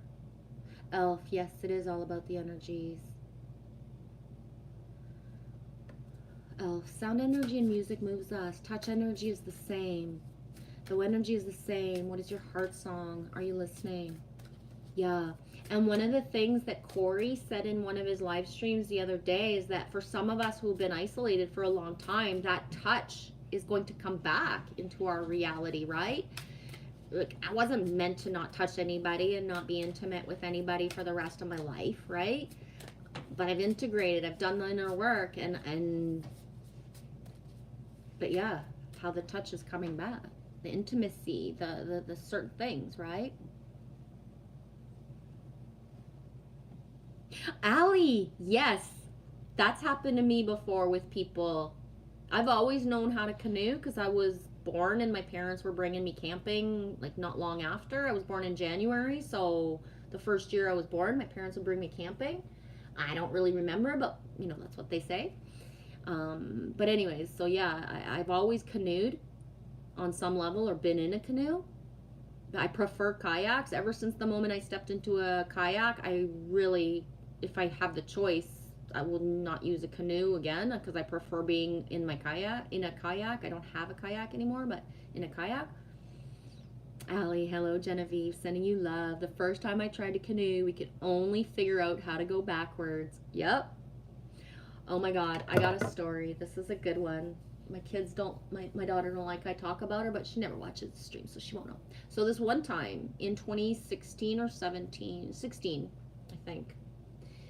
So this one time with my blended family, we had the opportunity to send the girls.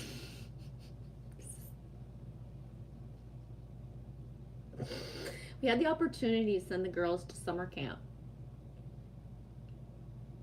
So we did. We got all their stuff that they needed and all of that. And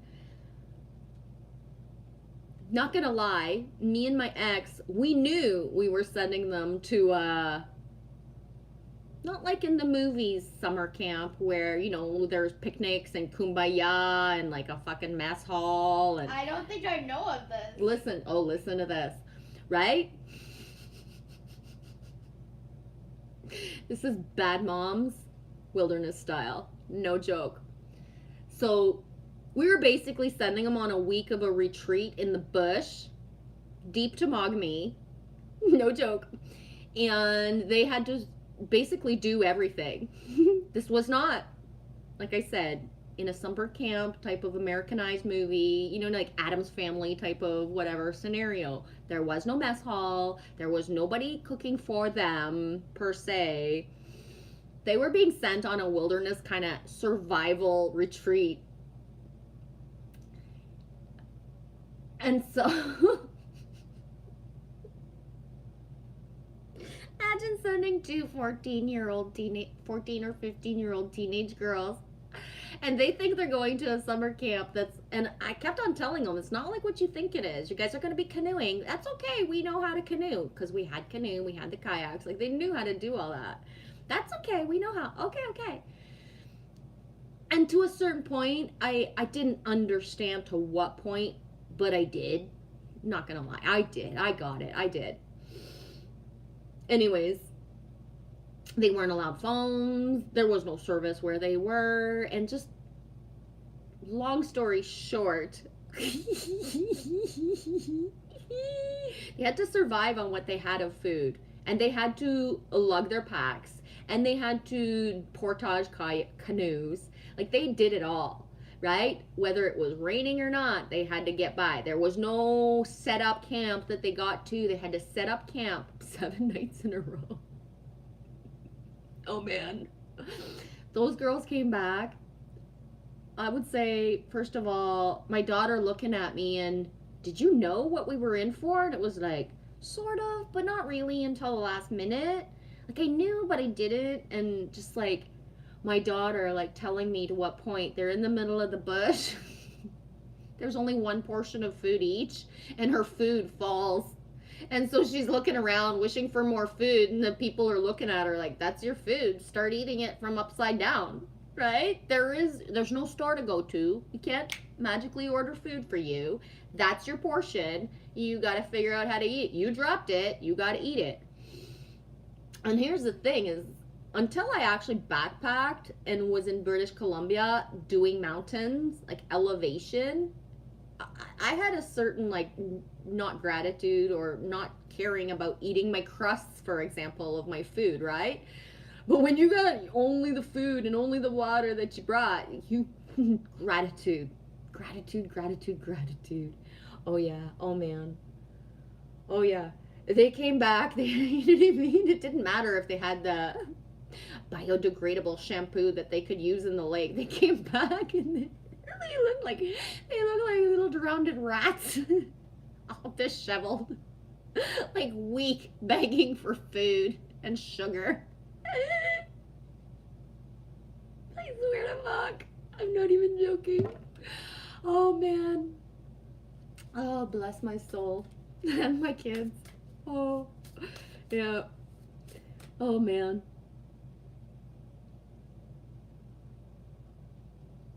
Oh, Mr. Hugh, yeah.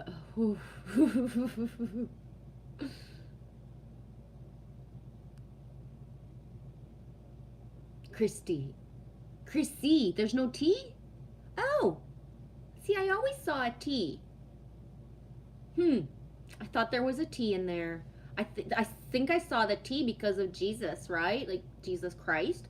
Not gonna lie. So when I see Christopher, Christ, I thought there was a T. Chrissy.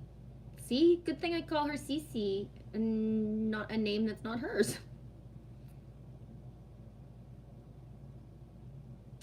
Ooh, you did? I bought that azulite crystal this afternoon. I'm so excited.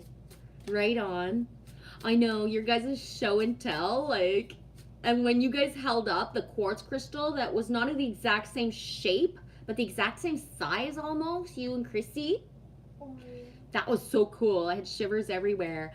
And when Dean 1111 took out the big selenite, the rod, I was like, oh man, I forgot.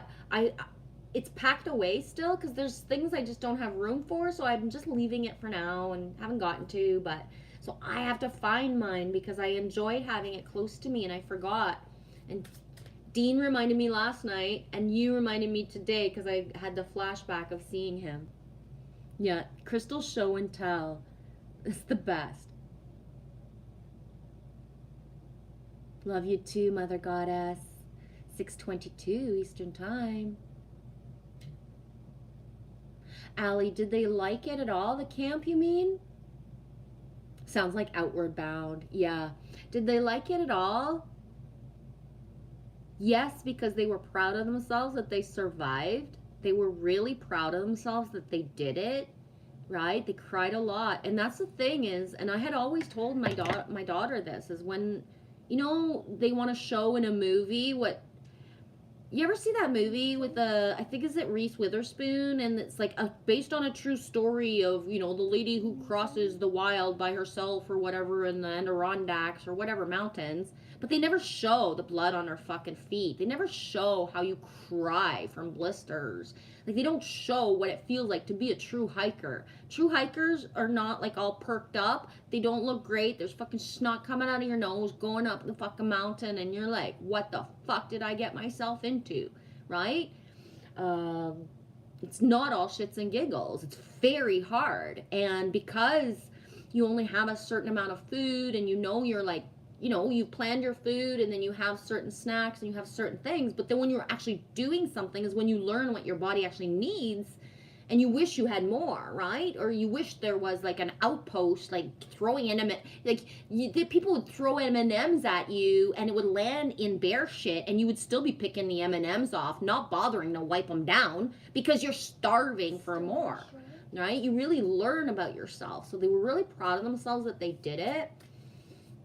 You know what I mean? Like, when you do a week like that, it's big. Like, most grown adults who think that they are outdoor enthusiasts would never go camping in the way that they did, right? No joke, right? You can say you've been camping, but you were glamping the whole time because your car was right next to you. You're in a national park and there's people all over the place and basically you're drinking and making friends, right? That's glamping. That's not camping, right? There's so many different levels of being in the bush, no cell phone service, and like so many layers, right? So yeah, I would say that the pride in themselves, it helped build a certain form of character. I'm not going to say it changed them forever, but it did help shape things inside of them that they didn't know that they had. You know what I mean? Big time. Yeah, it did. You know what I mean? Like, yeah. It was good. It was a good experience. You know what I mean? Like, it was a good experience for them. But it was hardcore. Like, even I had never done that in my life. Not that way. You know what I mean? Like, I'd been on things with people, like, but not, because the difference, too, of being, like, you know, like, being a little, like, let's say they were a little older and choosing with friends that you know and trust already. They had to learn to trust each other as a team. They had to learn to make sure, like, they had to trust the guides, right? The people that were working. There was a lot of trust involved, a learning curve of what, right? If one person's not bringing their end up, like, everybody suffers, right? When you're in an experience like that, everybody is up shit's creek. If you are gonna, right? You can cry all you want, you can have a tantrum, but you gotta get back on track and start lug your shit, right? You have to. And you know what I mean? It's a whole other level, right? When you think your body can't keep moving and you do keep moving, it teaches you something about yourself, no matter what age you are, and even if you never choose to experience that again, you still will always be able to go back to that feeling, right? Of knowing that if you can survive in the bush at 15 with people you didn't even know and figure how to do it, then, you know, later in life when you're, you know, in your own apartment by yourself and you got no food, you know you're going to survive that, because it's a heck of a lot different than when you was in that tent, there was no food around, and you know what I mean? You didn't know. And the learning of the sounds, right? Because again, people have camped sometimes their whole life, but they've never been in the bush, off trail, where there is no one around but who you're with. So the sounds of being in the bush at night, some grown adults could not have even, they wouldn't have had the stamina, right? I know people who are city-based who would come to the cottage where we lived and they're terrified a bear could come out. And it's like, what the fuck? Like, of course, there's bears everywhere. They're not going to come see you. They're not going to come eat you. You're not edible to them. You watch too many movies. Bears don't eat people. Especially not in cottage country, right? There's like 50 cottages here, and half of them have like 10 people at each cottage. Do you really think the bears care about us? They're avoiding you, right? But they're terrified that there was no signs, no lights, that everything's not lit up, and every single sound scares them. But put them in the city with, you know, there's fucking sirens everywhere. There's a murder on their street corner. I don't care. Right? That's just normal here, right? I know grown-ass men who say that they are outdoor enthusiasts who've never slept alone in the woods, or if they did, it's the one adventure that they speak about their whole life, but they were still shitting their pants, scared all night long, right? To turn your head, hit the pillow, and go to sleep when you're in the middle of nowhere, whole other level than going to a provincial park or a national park or a small campground, or, you know, like off the beaten path and the highway's right there, right? You know you're at a walk distance for going for help because the road is right there, right? It's not the same.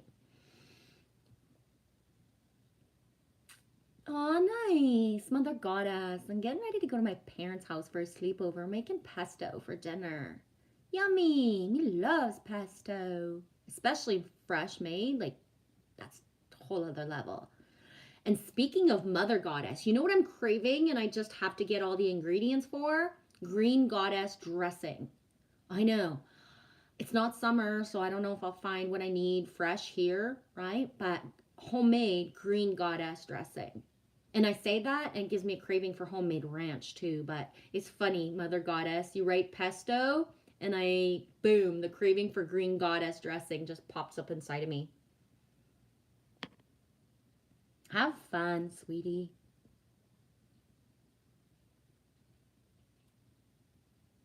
Yeah, Ellie, yes, you watched it before hiking the Appalachian Trail for 2 weeks. Yeah, so then when you're on the trail realizing like, yeah, yes, it's a super good movie. I haven't read the book, but super good movie, but just they don't show to what ultimate, like, right? Pesto is your ultimate comfort food? Right on, Mother Goddess.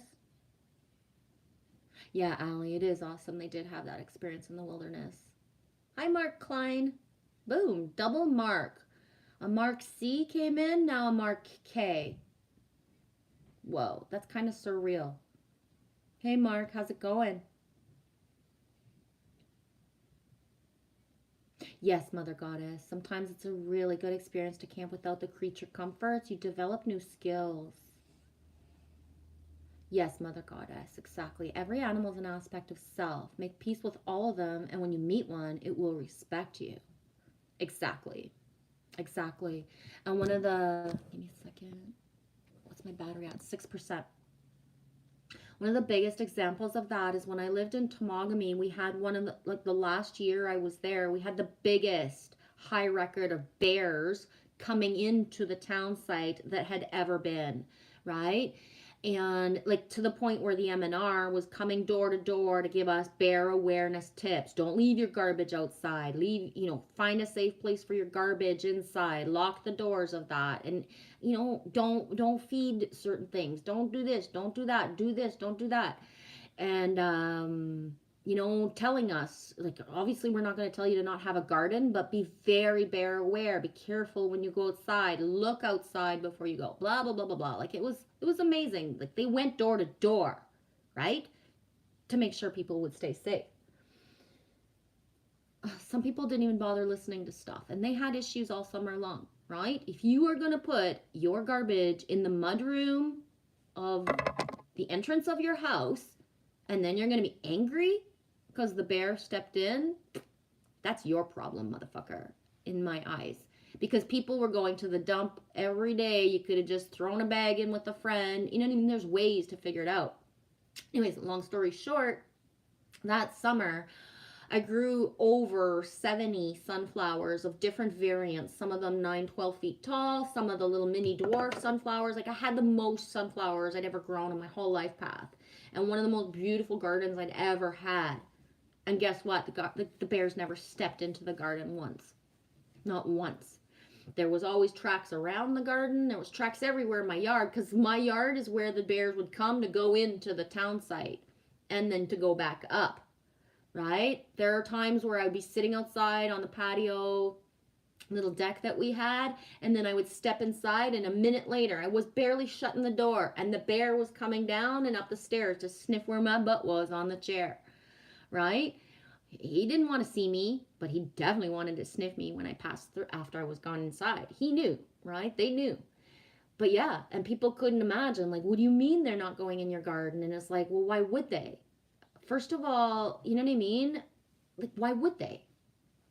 I don't go and do stuff to them. Why would they do stuff to me? And I had told them, if you actually need my food, take it. If you need it, take it. Right? And I say, telling them inside of me, you need it, take it. They didn't need it. So they never took it. They never played with one sunflower just for shits and giggles of it.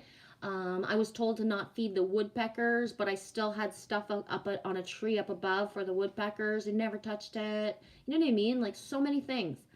The only thing that actually was damaged for us in that whole summer was Lily Rose's EOS. Those cutesy pootsy little round lip glosses they make. It was a pink flavor. I forget what it was called. We had left it on the picnic table, and then the next day it was just like big tooth marks all over it. Right? They nibbled that. One of the bears nibbled that, figured out how to lick it out, and then just left the plastic there. It was the only thing all summer, and you know what I mean. It was like the biggest, coolest thing ever to see the tooth prints, right? To see the tooth prints. This is bear tooth. See the tooth prints in that little Eos thing, right?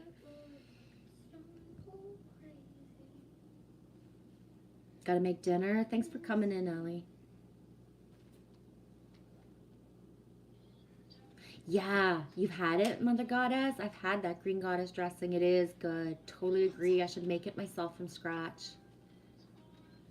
Mother Goddess, the connected universe. We all find ourselves. Thanks, Mother Goddess. Thank you, as always, Genevieve, for this chat space, bringing magic into the world. Thank you. Sweetie, can I ask you a question?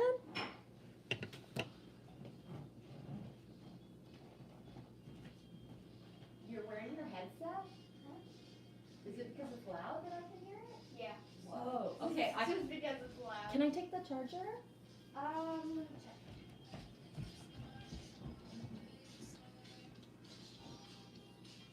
Yeah, I'm at 78. I'm gonna Yeah, read. it's just loud. My headphones are broken. Okay, They're well- just loud. Okay, don't get me. We're gonna relocate to the other side. Don't know how much longer I'll be, but I don't like losing. If I lose the stream, it won't upload. Still not used to sitting at a desk, but I'll figure that out.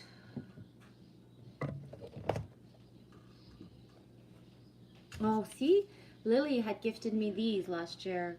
More dolphin whale energy.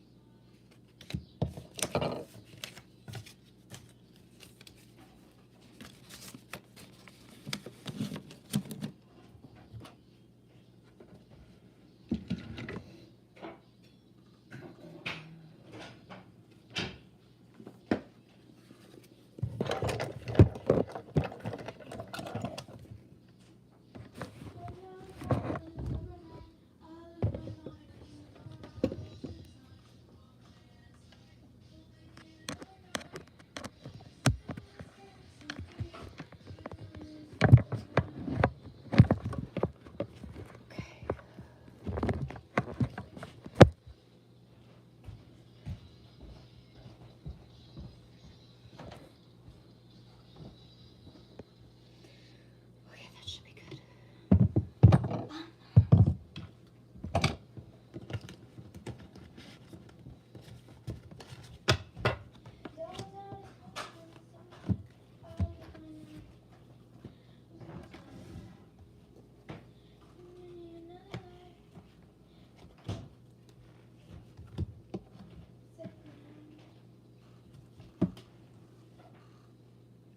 Boom, yes, the doors are very much in my awareness.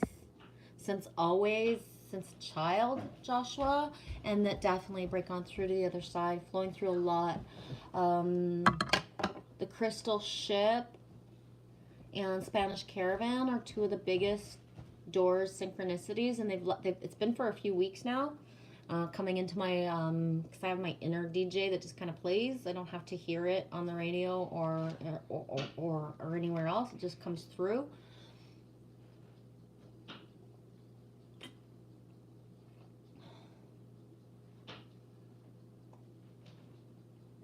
And My Wild Love. Not everybody who knows the Doors knows the song My Wild Love. My wild love went right in. She wrote all the days. Yeah, I'm not going to sing for you, but yeah. Yes, ma'am. Crystal Ship. It's a dragon.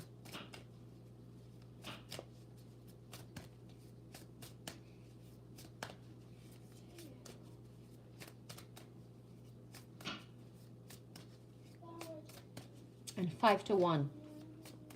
5 to 1. Maybe 1 in 5. Nobody here gets out alive. What does that mean? It doesn't mean everybody's going to die. It means that the old you that you thought you were, there will be a death and rebirth, right? No one here gets out alive. You don't get to pass on through, right, through the eye of the needle with your old self. Your old self is going to die, whether you want it to or not. And I don't mean die as in a physical death. I mean the phoenix must burn to the ground to be reborn. And that is that. 5 to 1, baby. 1 in 5. Nobody here gets out alive. The old get old, and the young get stronger.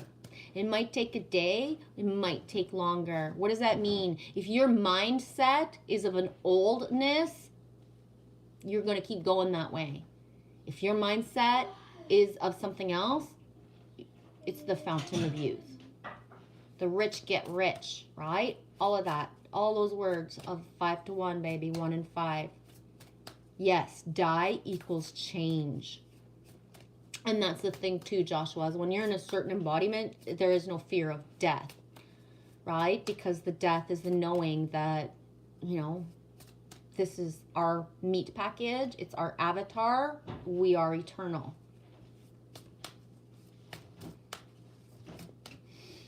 I don't know about that. Al Pacino is going to start reversing age. I don't know what that means.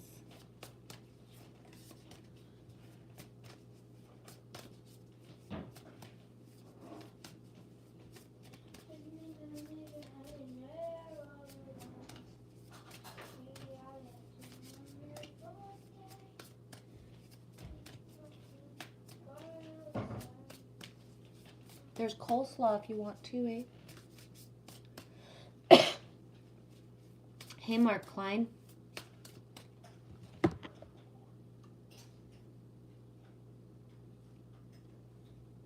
You agree? Where did you see us from, Mark? Where are you in the world, if that's okay to ask? Like, no, you don't have to say exactly. Just basically, I like knowing the ley lines of us, where we are strategically placed, right? I swear, Mark is one of the biggest names this week of synchronicities. That I'm not only just having, because Mark is just a mark, right? The arc, that's important. But the coming in of the streams. I put a little bit of sugar by accident because I forgot I was putting it in this. Joshua, just what you were saying about Al Pacino, you mean? So what you were saying, we start getting younger soon? Yeah. I think for a lot of us, it's already very visual, right? A lot of us in our reality, it shocks people, you know, so it's already begun long ago. Sure, everything that flows for you, whatever flows for you with ARC, like Arcturians, yes. Yeah, for sure. Yep. Me too, Mother Goddess. I'm getting glimpses of younger coming through from others. I as well. And I always tell people, I see you. You're in a different embodiment. Because sometimes people don't see it in themselves yet because they're still coming out of the yucky. So, you know what I mean? It's like me. I did a live stream the other day and people were saying nice things about how I look. And it's like, really? Thanks. Because I can't see that right now, right? It's not that I see myself in any negative way. I've been through the ringer, right? I've been crying for days. I got lines on my face that, like, it's just like, stay, I don't care. But just like, I don't feel like what you think I look like, right now. So telling people in order to help them pivot into like and it's not about a vanity and it's not about like complimenting somebody's ego. It's about like different embodiment. Because a lot of it is with the aura, the energies, those of us who see other stuff than just somebody's face. That's the thing as well, is that thing where, you know, the truth is in plain sight, and there are people who, you know, they're really good at editing videos, they're really good at like lighting. Me, I'm sorry, it doesn't matter whether this looks really good or not. It's a plain light behind me that I didn't even check to see what it looks like before I start. What you feel from me, right? You feel it. Somebody could be passing through and thinking like, she's full of shit, right? Okay. We're not in the same timelines. Of course I am. Maybe for you, I don't know, right? I don't know. But we see it in others sometimes before they see it in themselves, and it's good to let people know, right? It's the same way with when you start to lose weight. Sometimes you don't even realize you've lost weight until somebody tells you, or until that one day where you put your pants on and they drop to the ground, right? Because you've been getting dressed with the same clothes and the same stuff. You don't even realize it until it like smacks you in the face. Your clothes don't fit you anymore. And it's the same with when we gain weight, right? Like both of them. You don't just all of a sudden every day, you know, people who gain a couple pounds a day, you're all of a sudden go from like these clothes fit to these clothes like what? You know what I mean? It don't fit no more. It hurts me to have these jeans on and sit down type of feeling, right? And that being said, padding, layers, especially because it's winter, you know, in our hemisphere, our continent, is normal to have right now.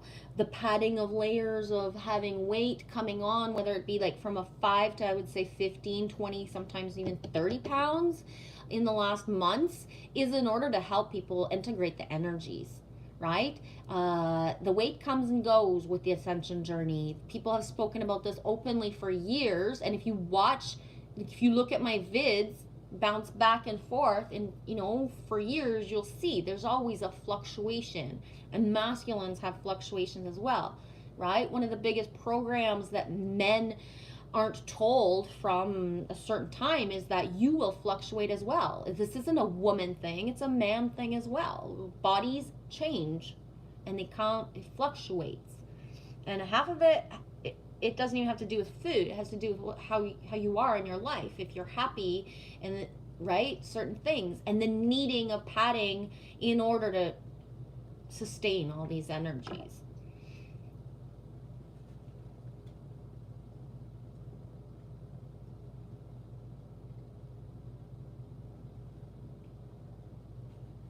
Yeah, Joshua.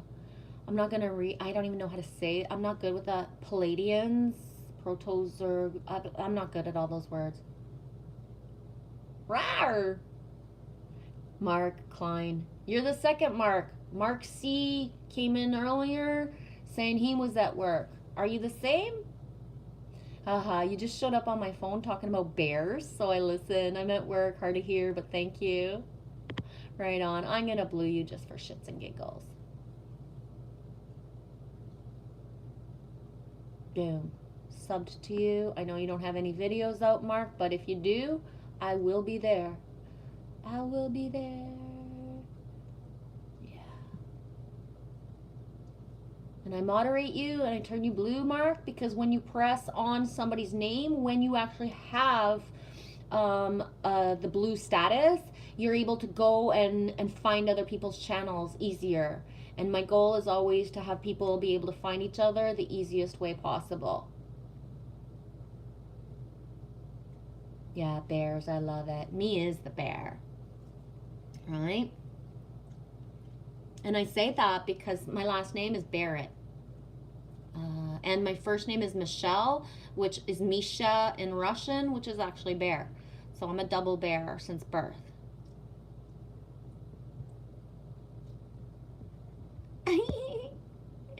Right on. Yeah.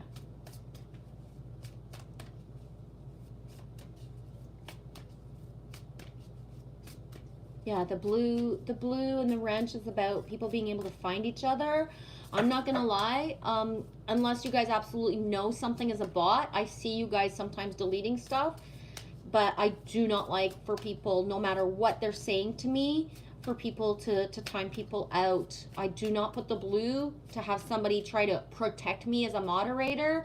I can figure out what I need to say to people who are saying stuff. You know what I mean? That being said, I know it comes from the greater good inside. People want to protect and certain things, but certain people come in speaking certain ways, and the way that I am here to rewrite the scripts about how we treat people that don't agree with what I say is the seed for them to plant inside that, guess what? We're not always going to agree about the same things. We're not. But we're here to love each other unconditionally and respect each other. It's like me and you, Joshua. We've had each other in our timelines for a long time. I don't always say things that you like, but you have learned to surpass that and choose to participate anyway, right? We don't have the same things that are our triggers and our things that we've lived in our life path. So one person's journey doesn't reflect somebody else's, and we're here to bring in certain timelines and certain things, right?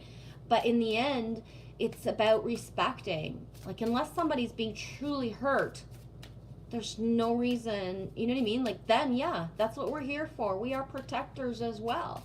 But to let everybody speak what they need to speak. It is okay that, it was yesterday, no, I didn't stream yesterday. A couple days ago, somebody came in, and I didn't get to see, but then I understood what the interaction was about. That somebody came in as I was pulling cards and saying, like, demon-esque stuff and blah, blah, blah. And it's like, guess what? These are oracle and angel cards. I don't do tarot. And even if I did, I would do it from a place of love and source, the way that everybody who I love that does tarot does. Tarot, whatever, right? So if you don't like card readings, why would you press on anybody's live stream who's doing a card reading to tell them they are this or they are that? Go watch. There's so much to watch on YouTube and on social media. Why would you waste your time pressing on me to tell me you don't like me doing this? It doesn't make sense, right? Go direct. And if somebody came in, there was a reason, right? Thanks, Joshua.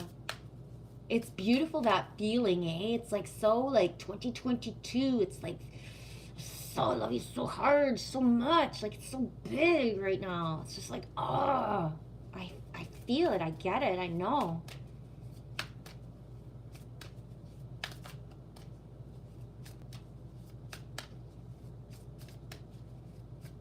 Yeah.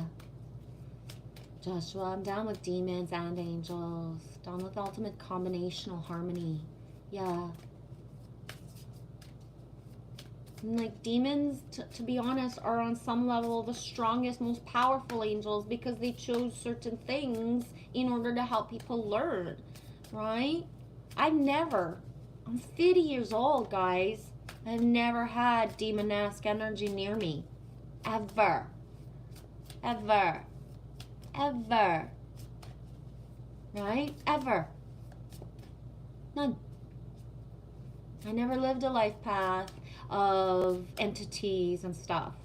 I've had best friends who did, but I didn't. One of the reasons they were my best friends is so that I could ground them into this reality of not losing their marbles of what they saw, but what they saw is a direct reflection of what their shadows are, right? When you don't want to face what your inner wounds are, you're making up so much stuff. And your ego is making up stuff. And your intergenerational trauma is a whole other level than somebody else's, right? Some people have demon-esque, entity-esque energies in their family lineage since whenever. But guess what? If you walk hand in hand and love that demon, you don't do bad things. You don't think bad things. You just allow them to be them what they are. They're not there anymore.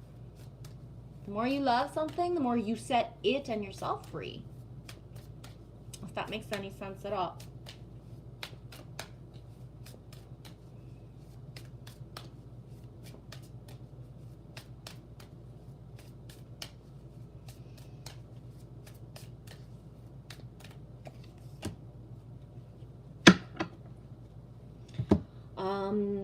I'm going to read this card. I'm going to take a little walkabout. I need to just circulate, move my energy around.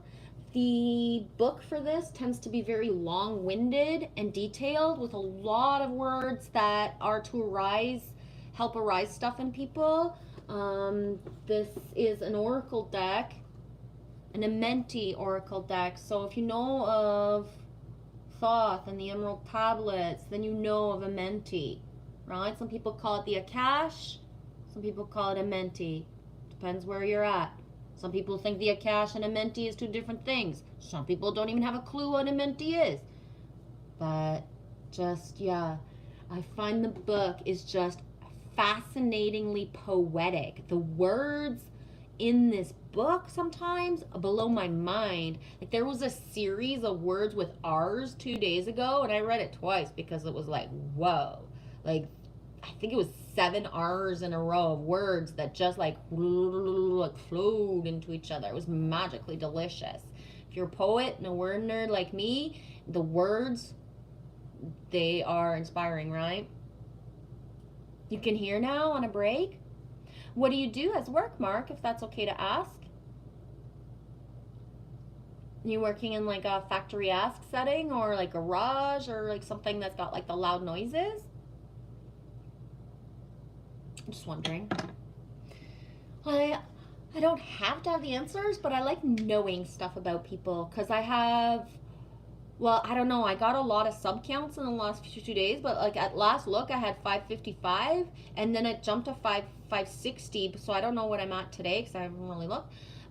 In my the other day, I was saying in my live stream, in my 555 subs, I know at least 400 of them exactly where they, well, not exactly, but where they live, what their children's name are. You know, I have synchronicities with at least 400 people minimum within my tribe based channel, right? A little bit like when Shan Camp came in earlier, right?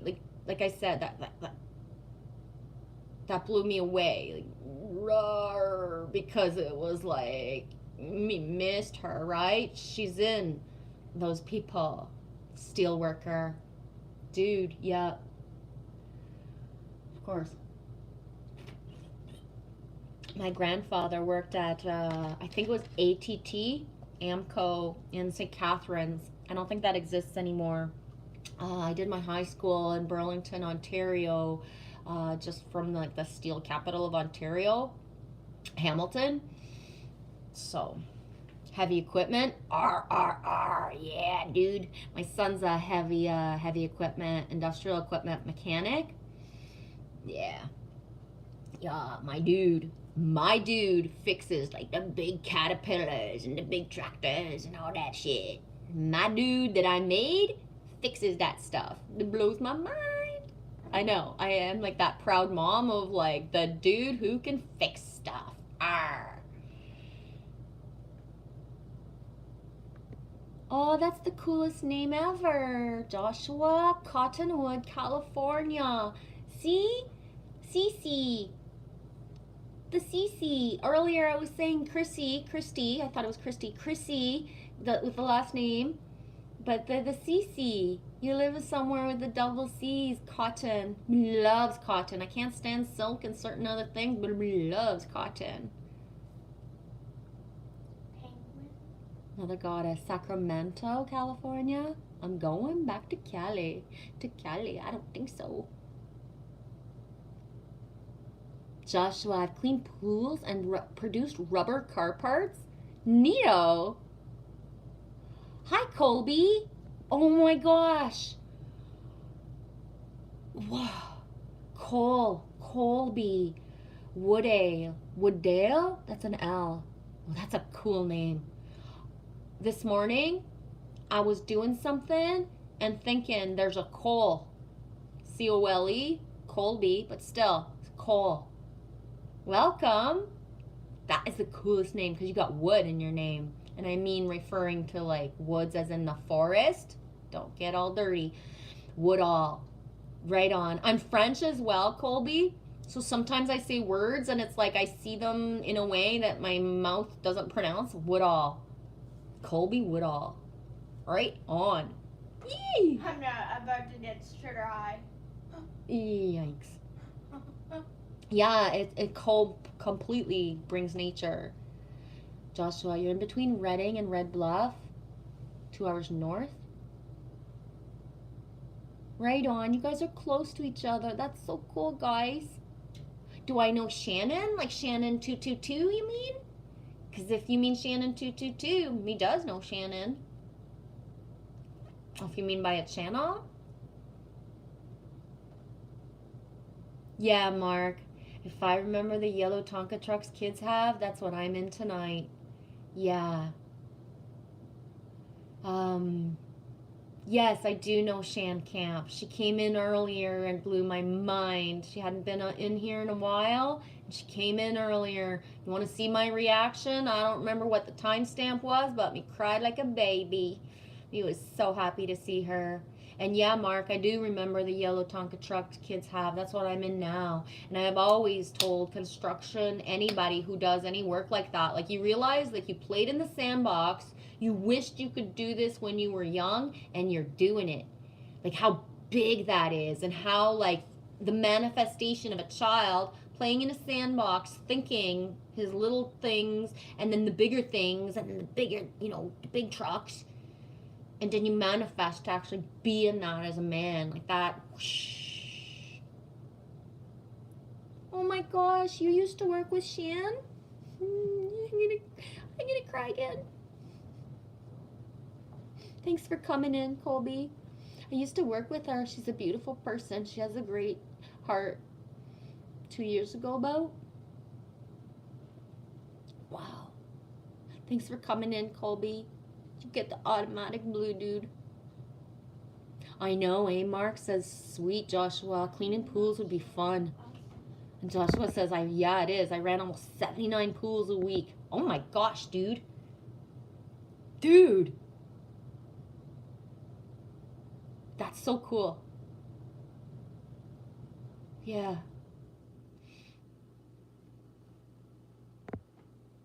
Shanna's my buddy. That's probably how I got here. You too, Mark? Wow.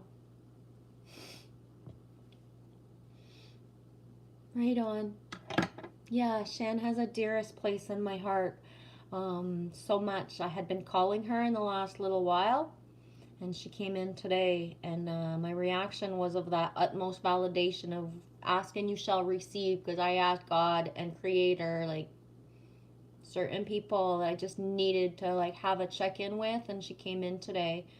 So just she's close to my heart. Yeah. Okay, again, I'm gonna circulate a little bit because I get stagnant sitting too long.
did.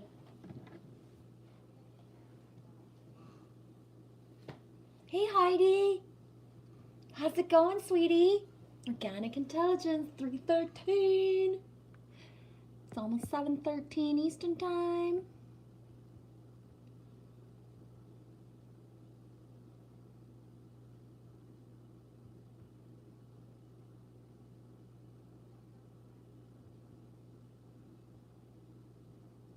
Colby, yeah, thank you. I wish I was as calm and compassionate like you, as you. You know what? It came with a lot of time and a lot of inner work, to be honest, right? So did the vulnerability. I was not the best at that. So it's come with a lot of time, a lot of inner work, a lot of patience of self, a lot of work. But yeah. Yeah, Mark, 79 pools a week sounds like a lot. Mark, my friend, Mark Klein specifically, my friend owns a pool company above ground. Cool. Joshua Graham Messer. I say the name specifically so that if somebody's watching the live stream later on, that it makes sense who's in the chat, right? Because otherwise it's hard to know who. One of the things I learned from watching other people's live streams is that, first of all, my live stream is bouncing off the comments. Yes, I will go off on a rant and a ramble and stories and a bunch of stuff off the comments, but if you guys don't comment, I have nothing to say. Because if you guys don't comment, I might as well sit by myself and make a video and talk to myself, right? Why would I do a live stream? So my live streams are based on everybody's comments, always. That's the way I roll. And so thank you for those that choose to, show themselves and comment, because that's why I'm here, so that we can gather, find each other. Joshua, we did liner pools. The owner's brother does the concrete or the granite pools. Cool beans. Dolphin, Alabama. Dolphin, Dorothy. Dolphin. Really that way? Yeah. I remember you telling me that now that I read it. Funny that, eh? I did that straight out of high school. Equipment oiler and mechanic. Yeah. Right on. Joshua says it's so much fun digging out the dimensions. Boom. Sink Heidi coming in. My Aunt Lisa's husband owns a pool company. They are hooked up. Right on. Yes. Wow, the sinks, eh, Joshua? Mark Klein says there's good money in the pool business. No shit. If you can afford a pool, then you got the money to put into it for sure, eh? I get it.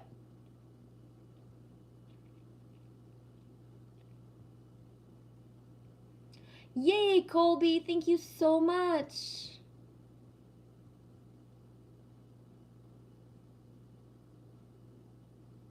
Band Lab. Get the app, it's free. I don't know how to get the app right now. Got it. Cancel. Okay, I can't go in and see it till I download the app, but I'm not going to do that on a live stream. I'm going to try and remember to not delete my Safari before I go and download. I'm going to go check you out for sure, Colby. You don't have any content on YouTube, dude? And I say dude, I assume Colby is a masculine name, but that's not really cool. Is Colby masculine or feminine? Because it could be both, right? Don't assume. Makes an ass out of you and me, Michelle. I call myself Michelle. My name is Michelle Genevieve Marie. Colby says, yes, ma'am. I'm a 22. Rawr, 22. Yeah. Yes, ma'am. I'm a 22-year-old man. Right on. Yeah, I assumed, but never know, right? Yes, me too, Joshua. I use dude, and it's multi-functional. I call my angels dude. I call God dude. I've called shamans and priests dude. When I called a shaman dude, I was like blushing and I said, oh my God, dude, I'm sorry. I just called you dude. And then I was like, oh my God, I called you dude 3 times. I'm so sorry. And he just started laughing and he's like, you know, if you hadn't called me that, you wouldn't have been being yourself. And you calling me that is like a gift. And I was like, why? And he's like, do you know how many people like look to me because I'm a shaman and I have special gifts? But everybody has gifts. I just choose to use them and share them. So nobody actually calls me dude anymore. I'm never one of the guys anymore. I'm never looked at as an equal anymore. I'm just considered like I should know everything. I don't get a chance to be a part of the gang with many people anymore. And you just brought it back to like dude level. And he was, I don't know, maybe only 5-6 years older than me at the time, but he was like, it's been years since somebody just looked at me and called me dude, talking to me normal. You just gifted me with not looking at me as if you have to change how you speak because I provided a service for you and because I because I am what I am and I say it, right? Same with the priest. So what, right? The priest is a priest and it's a human. They get to hang out and have, people look at them normal too. It's not about just, pumping out the Bible and talking about Jesus all the time, I was like, yeah, I didn't see it that way. But I'm the girl that I was raised with my family that we didn't really call. Like I wasn't, like if my mom brought somebody from work or if we went to somebody's house, I was never introduced to somebody as Mr. Smith or Mrs. blah, blah, blah, right? This is Kathy, this is Joe, this is George. You know what I mean? I wasn't raised with titles either. So that's a part of my life path that everybody has a name, and even teachers, we used to have to call them certain things, and it was like, why do I gotta respect you and call you Mrs. whatever when you basically treat me like a piece of crap, right? Like, no.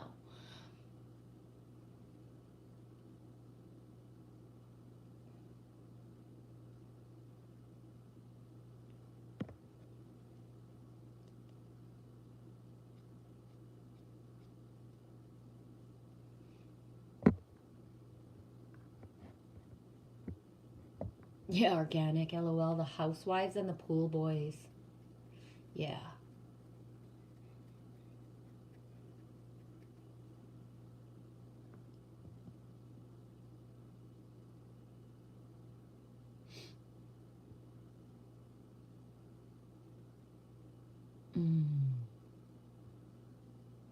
You just turned 22 on Monday?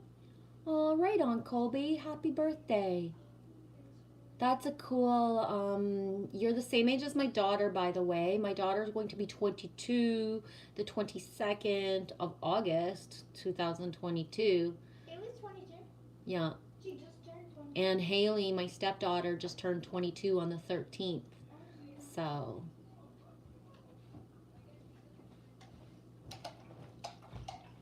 Yeah, Colby. Right on. I call my dog dude. Yeah, dude. Everybody's a dude. Start calling people bruh. Yeah, I'm not so on the bruh train. Bruh.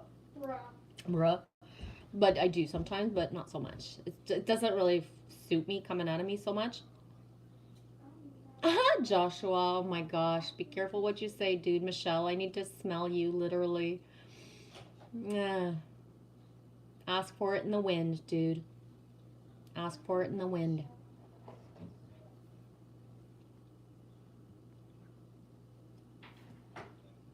Yeah, Heidi, Organic Intelligence 313, Colby, awesomeness, happiest belated birth to Earth date.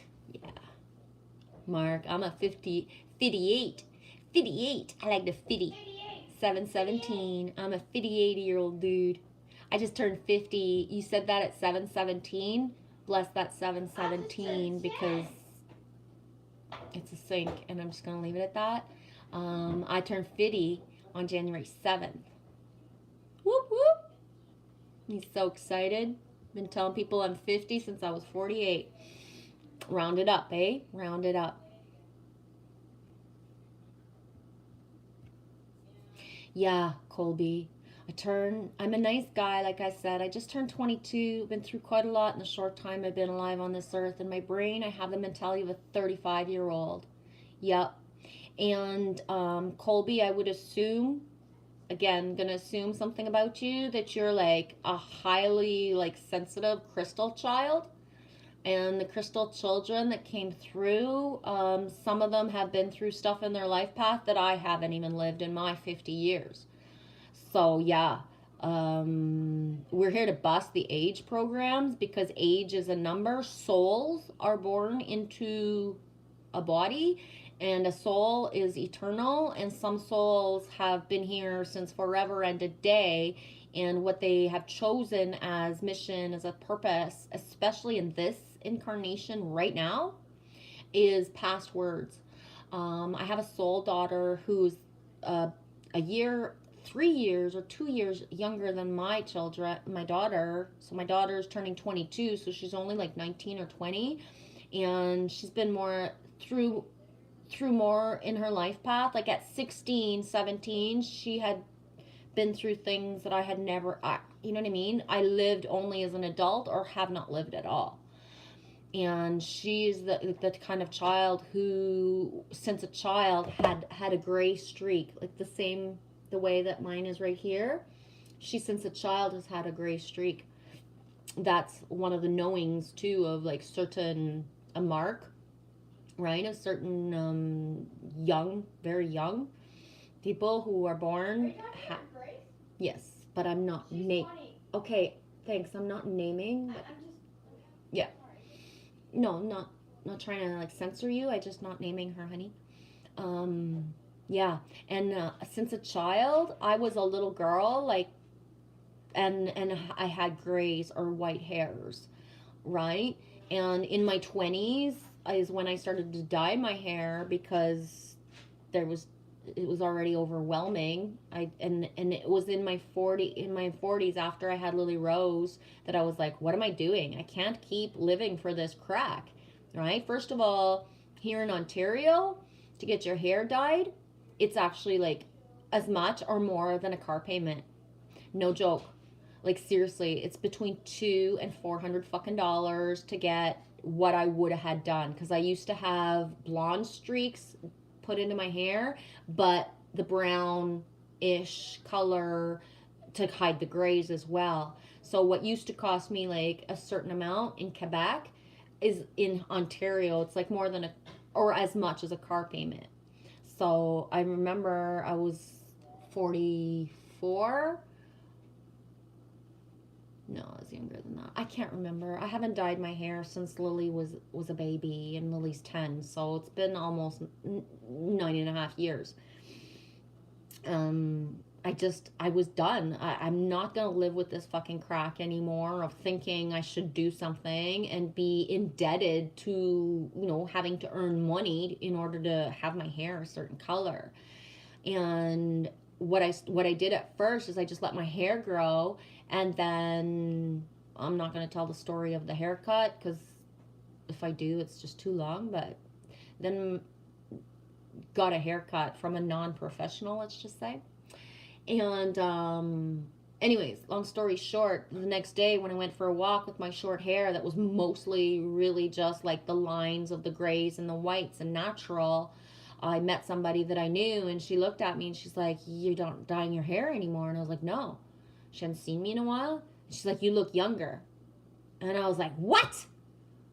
Because I get carded a lot in my life path, like in my 20s and 30s and 40s. And it was a thing where it was like, I'm finally going to look my age. If I stop dyeing my hair, I'm going to get that look like I'm in my age. When I had my restaurant, people would come in to ask for sponsorship for certain things or to ask for a job, and they would look for the oldest person that was working, or, you know, looked that they were in authority, and they would go see them as the owner. And then they would be like, "Well, it's her." And they would look at me, and literally people would say out loud, "Well, she can't own this. She's too young. Where's your mother?" And it's like, what? Imagine you're coming in to ask somebody for money or a job, and then you're going to look at them and tell them you don't look like you could own this place. Yeah. You think you're getting the money out of me, buddy?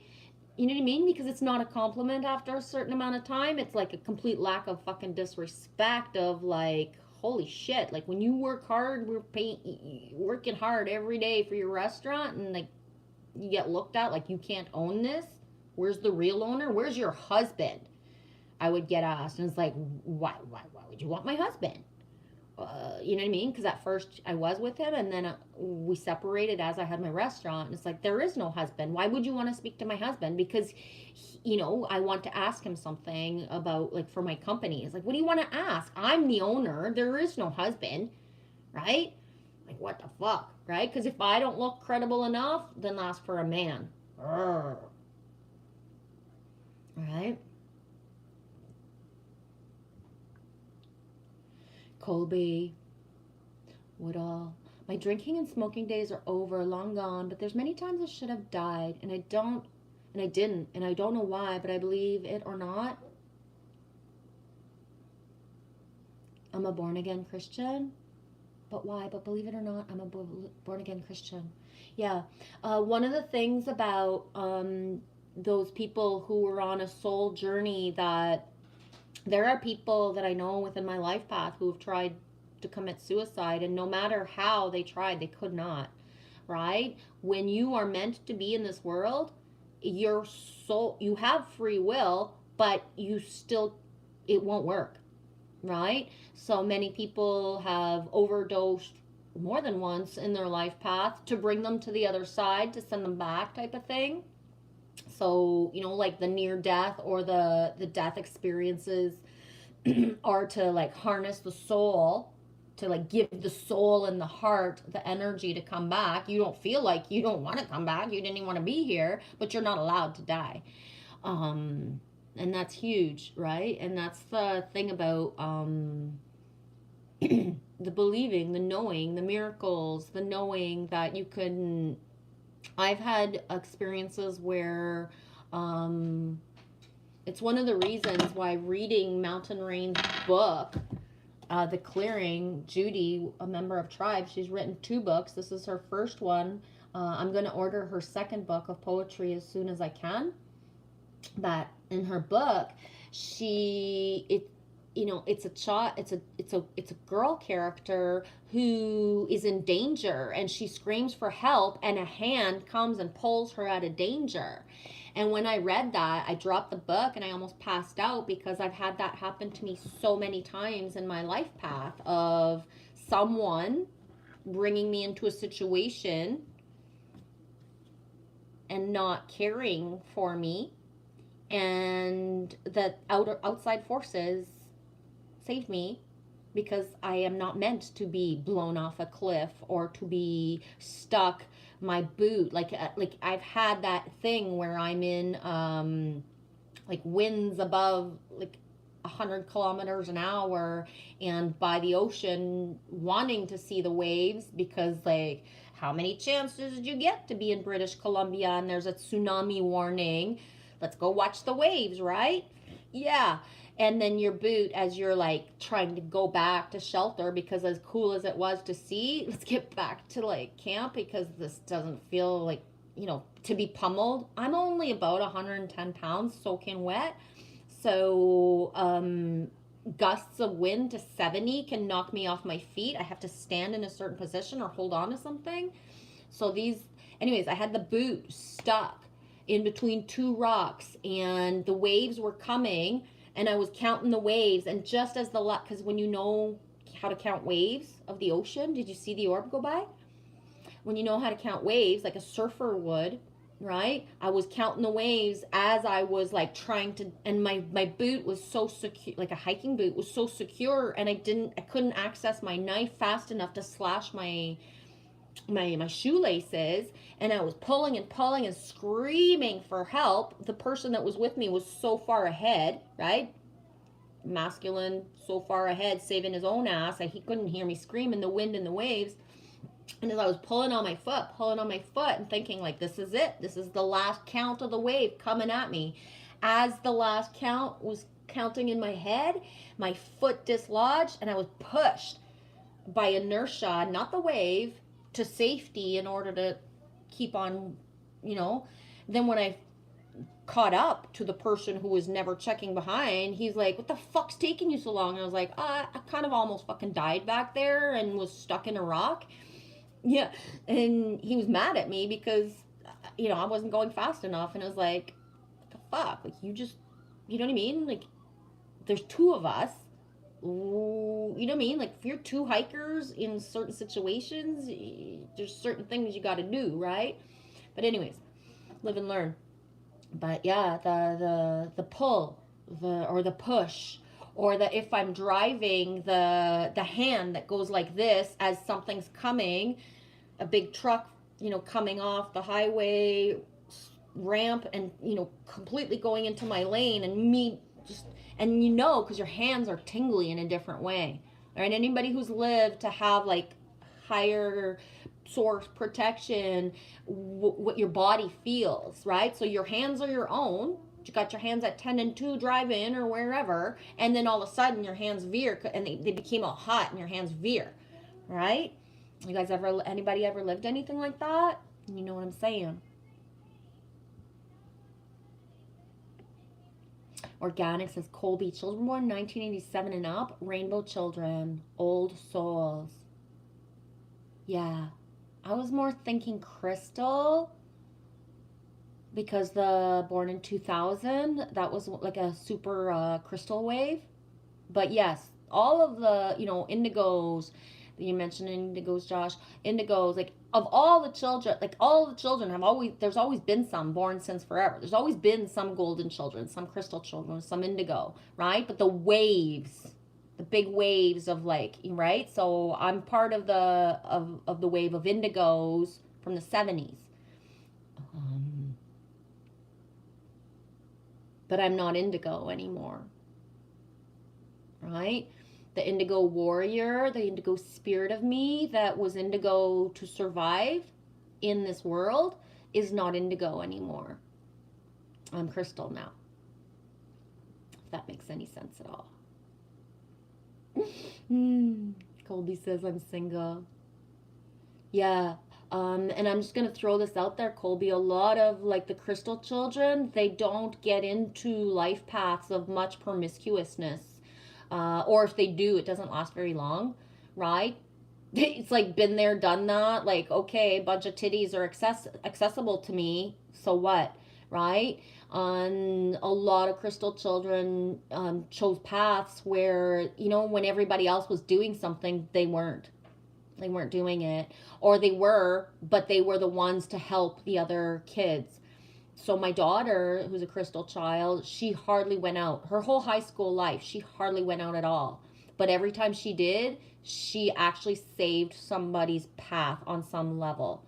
So she, you know what I mean? The one time she went to a dance, we dropped her off. When I dropped her off, we actually got into a fight. Like, she was pissy to me and I was pissy to her. And it was just like, go. Call me when you want to come home tonight and just go, right? Knowing. I'll come get you later. Just go. Just so sick of her fucking ass. Get out of here and go dance, right? Half an hour, she calls me later and she's like, Mom, I know you're pissed at me. It's only been a half an hour, but you always said if I was in trouble to call you right away, you're the one that's going to come. And I was like, what's up? She's like, Mom, I need you to turn around and come back. One of my best friends is really drunk. The police are on their way. If she gets busted, she's going to have like blah, blah, blah, blah, blah, right? Underage drinking and all these things and blah, blah, blah. It's like, I'm on my way, right? 2 other parties that she had went to, like she would come home or I would pick her up, whatever. She'd come home and say like, holy fuck, why do I go to these things? I end up being the mom, making sure that people are like safe when they're puking and watching all these people do all this shit that makes no fucking sense, right? So my friends are my friends and then they start drinking and they become little whores and it's so gross and I'm trying to make sure that they stay safe, not get raped, sorry to say the word out loud, but it's true, and to not like fucking choke on their fucking vomit because they're so not even lucid. So like she said, like, why would I say yes to go again unless I'm supposed to be there? Because I just end up being the mom saving other people's butts all the time. I was like, yep, welcome to my life, man. That was me when I was a kid too, right? I can see myself as a teenager, and I only ever lost control like once as a teenager, where I kind of blacked out and don't remember stuff, and I never did that again. Why? Because like when you're like waking up the next day feeling like really shitty, and then people are telling you like you put on a lot of perfume last night, and then you were like really rubbing up against like everybody being nice, and you smelled so gross because you basically poured half a bottle of perfume or chugging vodka from the bottle. And I was like, did I make out or do anything? And they were like, no, you never really did anything, but like, ugh, like it was so gross. And it was like, oh my God, I'm never doing that again, right? Ugh. I'll be the one to save everybody who does that. I'm not doing that again.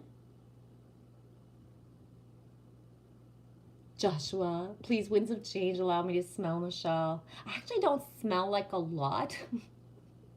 I'm scent free. I don't use anything, but I must smell like something. I don't know what it is though. Yeah, the winds of change. It's a song by the Scorpions. Boom, the Crystal Indigo Sync. Yeah. Yes, Heidi. Oh, Organic 313. The youth will guide many. Exactly. Yep. Exactly. Yep. Joshua, Elia knows age is nothing but a number. Trace B, cool changes, freeze a dolphin. Yeah. That's a good term for it, Organic. That's right. There's no age, just leveling up. Yeah, Mark, I am a young 50. I am younger now in my 50s than I was in my 20s. In my 20s, I looked and felt like I was in my 40s or 50s, and I've flipped that around. Like body, mind, and soul. I do things with my body now in my 50s. I can say in my 50s. I used to say in my 40s that I couldn't even do as a child. Like flexible wise, I've always had a certain flexibility, but I never really used it, and I didn't know I could use it. And now it's like, whoa, yeah.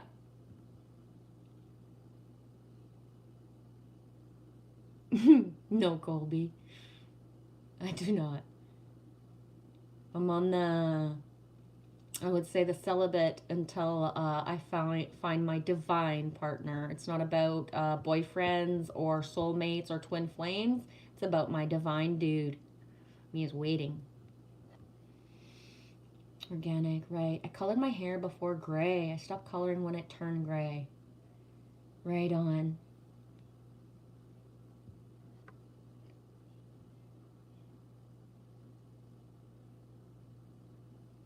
Did I see Matrix Man? There you are. Hey, Matt. 7:26. I'm about 13 minutes behind. How's it going, Matrix Man? Yeah. I snipped a little bit of ends off a month or so ago for myself. I hadn't done that in a long time.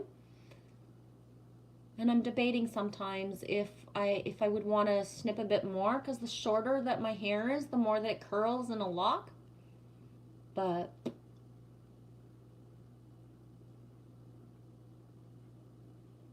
right on, Heidi. I've trimmed once every few years. No, now I found a woman that takes off a tiny bit. Yeah, Trace, always kiss the cook. It's cold and windy for you, Trace B? You understand, eh, Organic? That's exactly it. I've been divinely protected. Yup.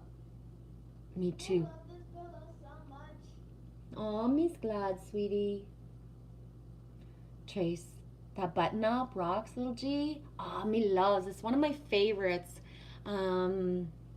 Yeah, it's like the old school. It's got the buttons that are like, you know, I found it at a thrift shop once. It's one of my favorites.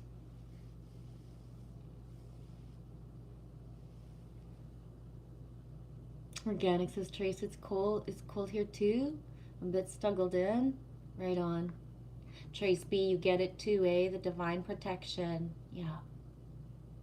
You're sitting in a car, Trace B?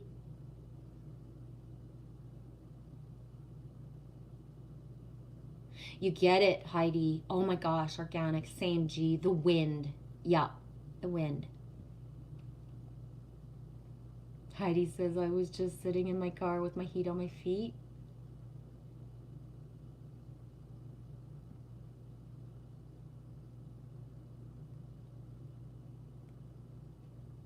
Reeves agrees. Minot has heated seats in my vehicle. Trace B, yeah, I love them. I purchased this car by an accident. It was supposed to be a Kia delivered, but it was this. And I said, I like it, so I'm keeping it. Yeah, the rainbows, Joshua.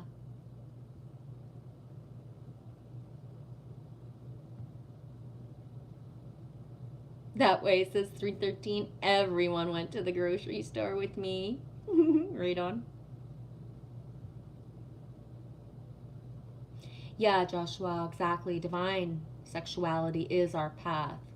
Exactly. So I spent the last amount of years clearing the touch that I had in my life, and until that divine sacred union comes into fruition, I'm a autodidact. I don't know why they use the term monogamous when there's two person, because monogamous is like one person. So I'm fully monogamous with myself. And one time Alex from Romania, he's like, oh, Genevieve, you haven't had sex in so long. And I was like, what? Why would you assume I hadn't had sex in so long, Alex? I have sex all the time. I have the best sex I've ever had in my life with my own self, right? There's no like bullshit. There's nothing, right? Why would you assume I had not had sex in a while? I have it all the time. Shit, I could be having it right now with myself and you wouldn't even know, right? When we are in a bliss state, we are walking, talking orgasms. It's the natural DMT. It's just flowing through, right? So,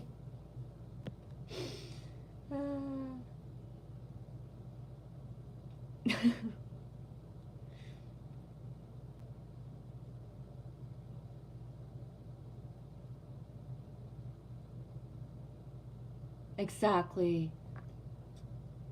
Exactly, Joshua. Divine sexuality will return and rape will not even exist anymore. Exactly.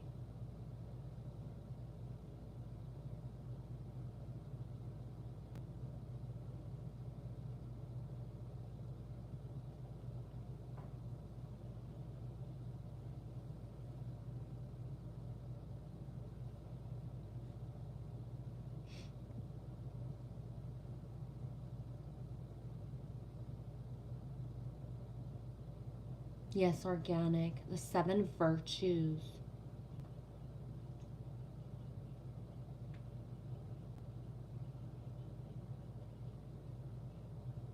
Yeah, organic. Taught to fear that which they have no knowledge, told by another man's theory. Keys to the 7 virtues teachings.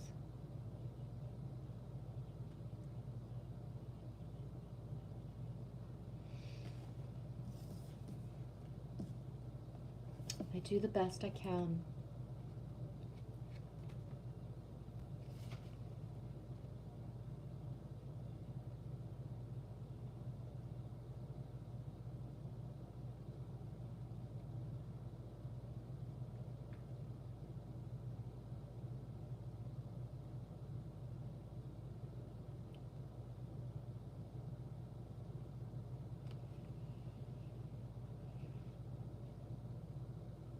$22. So these cards are the newest deck that I have. One of the things that I find very lacking is they don't have the number on the card. I have to find the number in the book. The number of this card is 22. So it's not written on the card, but the card that I pulled, we've been talking about the 22. Colby was saying he was 22 on Monday. The 222. I do the best I can. Card number 22. Just gonna flip to the page.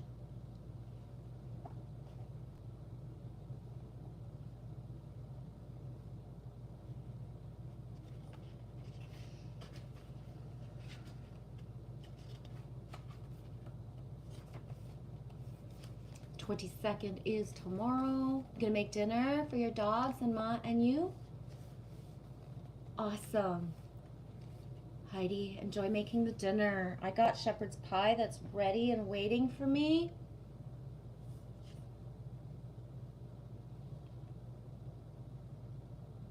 Cool.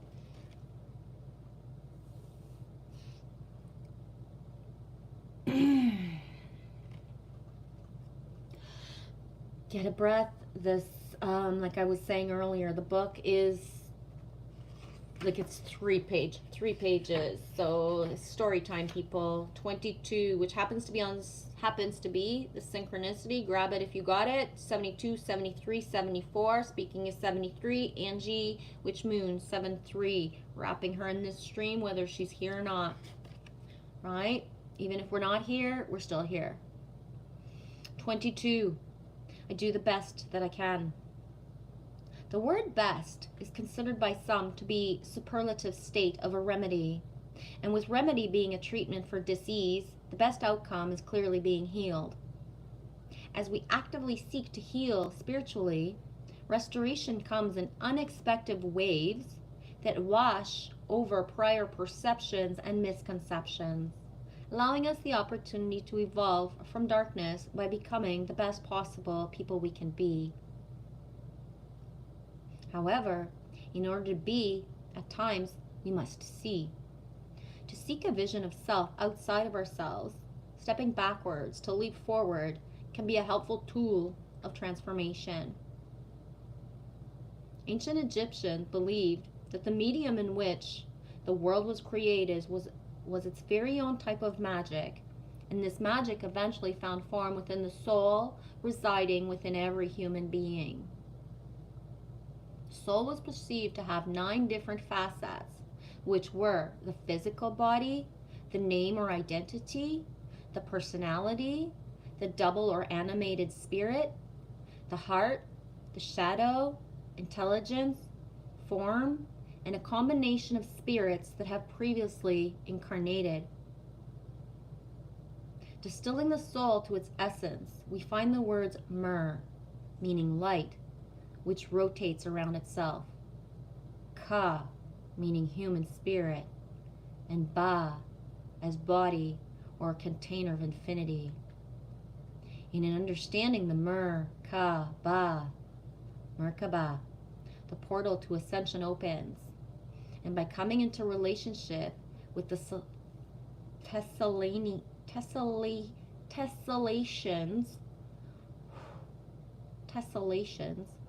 of the soul's pattern and design, we find awareness and allow the dormant waters of the subconscious minds to flow into consciousness.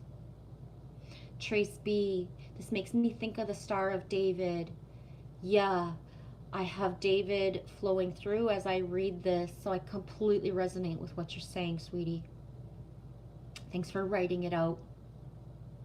The Egyptian word for magic, Heku, was defined as the god Heka, held to be one of 3 within a divine trinity of the art of manifestation as embodied creativity. Heka was the embodiment of magic, of medicine, and enchantment by vocalization through song, poem, and prayer. That was Hu, the deification of the magical first word of creation atom by atom, and Sia, defied powers of perception. Synthesis of these 3 spirits gives way to the notion of magic being a combination of creative force, the vocalized power of word, and the visualized influence of perception. Medicine and magic were at times interwoven and treated as one. The sedacious of medicine, with 2 serpents woven up a winged staff, originated with Heka. One of his myths speaks of conquering 2 serpents, and because of this, the dual intertwined snakes became a symbol of his power. Heka's symbolism was adopted for Hermes and Mercury, messengers of communication and communion with divine creativity. the Shipibo culture of Peru. Peru's a huge sink right now. Easter Island. Did you guys know that there's one statue that is not on Easter Island? It's actually in Peru. Culture of Peru believes in a similar synthesis of magic and medicine and sees the cosmos intertwined and enveloped within all existence, in combination with plant medicines to reveal what is out of harmony with creation. Sacred Icaros medicine songs are sung to heal consciousness by connecting to the harmony of the universe through melodies of intention and the awareness of light language. In embodying I do the best I can, one might seek to remember that the best might not always be apparent, but instead is a lens with which you can see what was previously unseen by making your own subconscious conscious. Allow the medicine of your own magic to find the beauty of the relationship with the constellation of your soul. That's important. The constellation of your soul and the glowing aspects of your spirit. The words you speak, the songs your spirit sings, and the vision you seek as you come to understand yourself within your surrounding universe becomes your own very portal to an ascended reality. As you do, so you are. As you act, you enable creation, and as you embody your own best, you serve as a living star glistening into the imagination. It's awesome, eh, Gary? And you know what's cool is I was speaking of Fire Drake at the beginning of the live stream. I brought the star up because Fire Drake a couple years ago, I was, you know, the expression to bring yourself up, right? Objectivity was the first card I pulled today, number 22. So that's the second 22. And the only other card that I pulled was Joy, 19.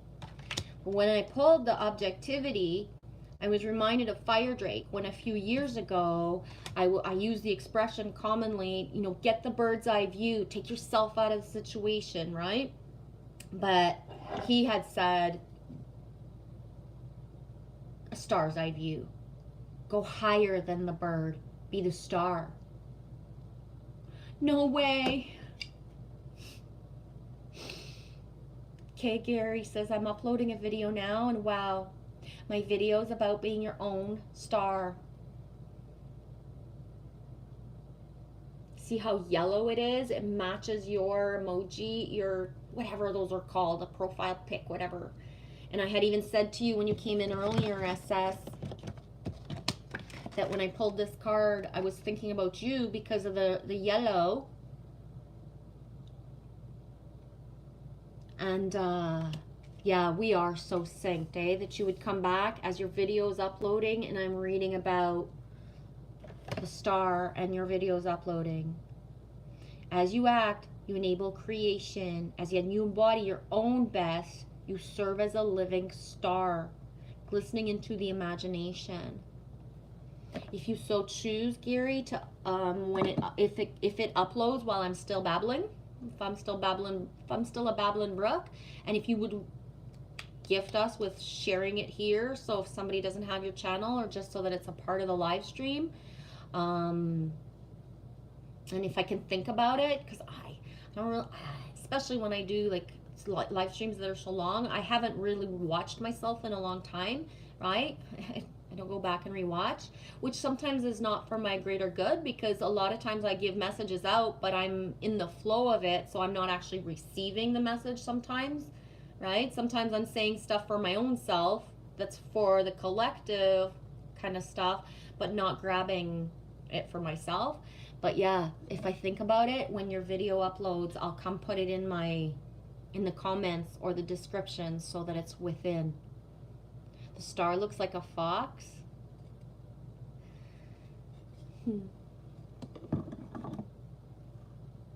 It's a long video. That's okay. People can choose to watch it or not, right? Yeah, and Trace B had said a few minutes ago when I started reading that the card reminded her of the Star of David, and I hadn't even gotten to that really, and boom, at the end it finishes with that. So that sync, that flow, the anticipation of already knowing what's coming without knowing that you know what's coming. But yeah.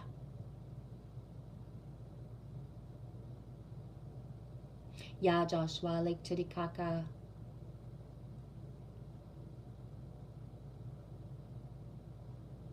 I've never watched Beavis and all that. I'm not a part of those timelines. I've never watched any of those shows ever. I never watched The Simpsons. I know stuff about The Simpsons because, oh my gosh, right? They've been around for so long, and there's memes, and there's posts, and there's jokes, and people talk about it, but I never watched. I've not participated in most things of pop culture. And the most that I ever did was as a child and a young teenager. Because as an adult and stuff, I didn't participate and know of things. When I finished high school, I was living in Burlington, Ontario, and I went from living in Burlington, Ontario to a rural area where we just got the hydro electricity, and we just got the phones put in. There was no such thing as internet, you know what I mean? Like, it was a big deal to have to find a place. Only a few places in the area actually had fax, right?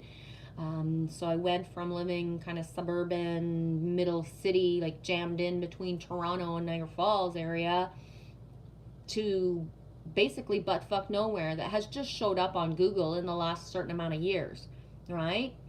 So my higher self has always kept me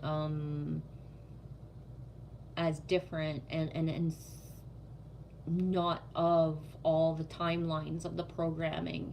It's one of the reasons that like the shedding of what my programming is versus someone else who was born and raised, and having television and having all this, the MK programming, just bombard. Because for myself, once I didn't even understand the word of MK programming until couple of years ago, but within my, when I was a teenager and then a young adult, it was like, this isn't normal. This is not how, sexuality, porn, how movies are, what love stories are. This isn't real, right? So I'm not saying I never watched and enjoyed certain things in my life path. I have, but like the last true romantic comedies that I really know of or remember is things from the 80s and early 90s, right? When stuff started to go, reality TV and stuff, like I lived in such a small rural area. We didn't even have access to having cable. You had to have satellite was just coming into play, so you had to afford that. So by the time that me and my husband, got ex-husband, got satellite TV, I was binge watching reruns of stuff I had loved as a child, or like the one or two shows that I really did enjoy, like Friends or ER or like Will and Grace. Instead of watching a bunch of other shows that were showing up, I would watch the one that just came out on whatever Thursday night, but then I would go on and watch reruns, you know what I mean? Of all the stuff I had never seen before. So as all the new stuff was coming out, I was watching the reruns of the stuff I missed that I enjoyed. And as like stuff like, Survivor and those things, you know what I mean? Like I watched the first season of Survivor, but then it's like, okay, like, right? Like what more is there? And then the drama and all that stuff, like I couldn't handle it, right? I didn't enjoy it. And for me, when I got satellite television, I was in my young 20s. I had just, become a mother. I was a mother for the first time at 24. I wasn't a young mom, but still, we had access to food television. So, and this was back in the day when there was actually cooking shows, right? Where you learned to cook. That wasn't competitions and drama and stuff like the way food television would be now. So it's basically what gave me all my downloads of, I already knew how to cook. I already had cookbooks. I already did all that. in my life path, but the visually, watching Emerald Lagasse and bam, right? Bam. Watching certain shows like shout out, honor, respect, Anthony Bourdain. He taught me so much about cooking that, you know, I ventured off and I got his books. He was an author. He wasn't just, you know, a foodie. He was an author and he was funny, man. Like Anthony Bourdain, the books that he put out were like thriller kind of books that were very exaggerated, but he was funny, right? And like a lot of the chefs that, you know what I mean, they helped me, that I went from being a barmaid, which that's what we call it in French, right? So somebody who tends bar, and somebody who was waitressing high-end restaurant, to taking over the kitchen like this, right? So one day there wasn't enough hours for me on the floor, and I said, if you guys ever need help in the kitchen, I can go help out in the kitchen. So I did, and then a couple weeks later, it was January 1st, what year, I can't even remember, little Amy would have been 2 or 3. It was January 1st, and the head chef, his grandmother died, and he never showed up for work for 3 days. But on that day of January 1st, the restaurant was booked solid, and there was not one recipe written down, because he was the kind of head chef who hid his recipes, didn't tell anybody what they were. So on the fly, from the menu that actually existed of things I had never even tasted but just saw, I had to invent the recipe by myself. So what happened was that it was really good. Instead of using certain products and not really caring, I put a bunch of love into the food, and by the time he came back, I was taking over his position. Basically, you know what I mean? And I thought he was going to hate me. And he was like, no, can I stay and work with you, for you? Like, you're the head chef and I'll work under you. And I was like, what? He's like, dude, I never wanted the fucking job of head chef. Nobody else was here at the time. And then all of a sudden I'm head chef. And it was like, huh? I don't know what I'm doing. I don't want all this responsibility. So he's like, fucking good. Can I keep my job? And I was like, of course you can keep your job. He's like, really? You don't mind? I was like, no. As long as if I'm making recipes, you follow my way. And if you still want to be creative, then you can do certain things and be creative. But I was like, if you're going to stay and you're not mad at me that I'm just been told, like, you want the job, you're better, then yeah, stay. And so we had a super dynamic relationship for a certain amount of time. He stayed and then he left. But when I bought my restaurant years later, he came and worked for me, for real. Right? So when divine intervention and where you're meant to be, right? But it happens, and it happens fast. You got star pajamas, Heidi? Yeah, we are the superstars.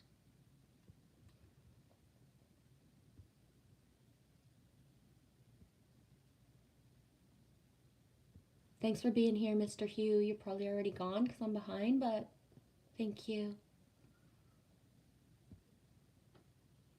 Yeah, Trace B, I like Men in Black as well. I think Men in Black, for me, is how some of us actually see, and how people, we are all, a lot of people are starseeds, so they might not look like what Men in Black look like, but that's what it is anyways, right? Trace B, I still love Pretty Woman. I haven't watched it in a long time, but I could say that I always knew it off by heart before. But I don't resonate with it on some level anymore, because it, you know what really pisses me off, Trace? Because within the Hollywood and videos and all of this, prostitution is, what would the word be? Glamorized, right? So every beautiful, perfect, amazing Hollywood actress has played a whore, prostitute, right? But in real life, it isn't that way, and people don't get treated certain ways, and there's zero respect. But how can people watch movies about prostitutes and think they're so amazing and she's so endearing, but in real life, how people get treated if they choose that path, right? You know what I'm saying? It's crazy. And I don't know, maybe there's places where there's more respect and it's just considered whatever. But you know what I'm saying is, how can you watch Pretty Woman and glorify that, but then not treat somebody who does something, but you love that movie, right? And I can say that coming from a life path of having people that are close to me who worked in, you know, as strippers and as prostitutes, right? Unconditional love, zero judgment. And believe me, I've considered both in my life path. It's just because it makes me sick when somebody wants to touch me. If you know what I mean? I considered once, like, if I could work at a strip club 2 nights a week, right? The fucking Silver Fox, I'd be good. Golden, 2 nights. But what would I do the first time somebody looked at me? I'd clock them, right? Don't fucking look at me. Fucking clock them.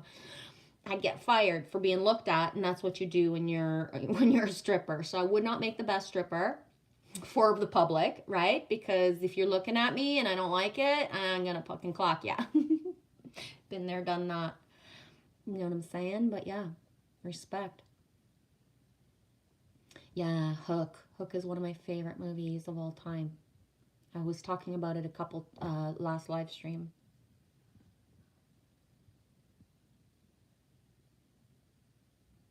Yeah, Joshua, prostitution is demonized and it's the oldest profession, and it does need to be legalized totally in order for safety. Does that mean people get more respect? Probably not, but most housewives are more whore-like than people who actually do certain things for money, right? So most people who have been married for a certain amount of times will go to work. They will flirt with everybody at work. They have work husbands. They're on their phones receiving dick pics from people across the world. They're doing stuff in their whole life that is so whatever, but then would demonize somebody who's actually honest and just, this is what I do, right? But the hiding of what most women will do and then judge a woman who openly does something makes no sense to me, right? And that, you know what I mean?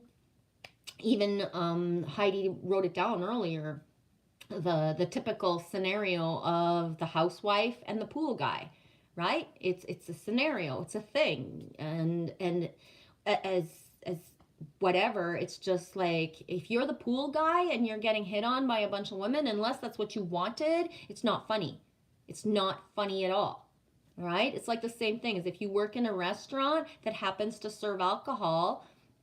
You know what I mean? You're giving a service by bringing a beer. It does not mean that you are in any way, shape, or form wanting to be touched, flirted with, or treated a certain way. Right? Buddy, I'm here to bring you your food. You want to go see the strippers? Go somewhere else, is how I used to talk to the people that come to my restaurant. You want to keep on looking at me like that? Your food is going to be in your face, or you're going to be outside. Oh, you wouldn't do that. Yes, I would. Oh, yes, I would. When I hired my girls, that I had 2 people who already worked at the restaurant that I was buying. And I was having like an interview with one of the girls. Her name was Anik. And she's like, I'm so nervous. And I was like, why? I was like, you have the job. She's like, what do you mean I have the job? It's like, I'm not really interviewing you to see if I want to keep you. I'm getting to know you to see if you want to stay with me. It's like, I'm buying the building. It's already here. You already work here. I consider you my first employee unless you so choose that you don't think you could work with me. So that brought her down to like, she thought she was going to lose her job. New owner, new people. I was like, no.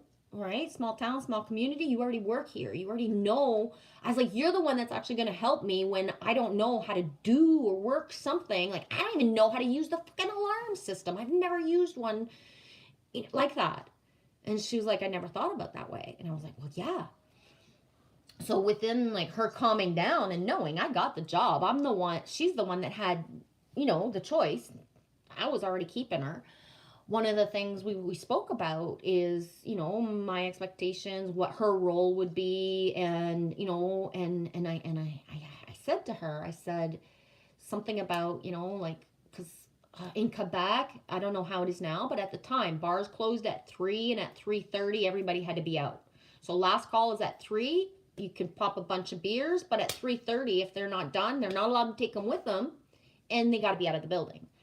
Anyway, so I was telling her, if ever you have any problems, this is gonna be my phone number, and like all this stuff. And I was like saying, like I live half an hour away, but we have a few close friends in town that if ever you were up Schitt's Creek and you needed help fast, this is the person you would call as you call the police, or call just the police, whatever your instinct was.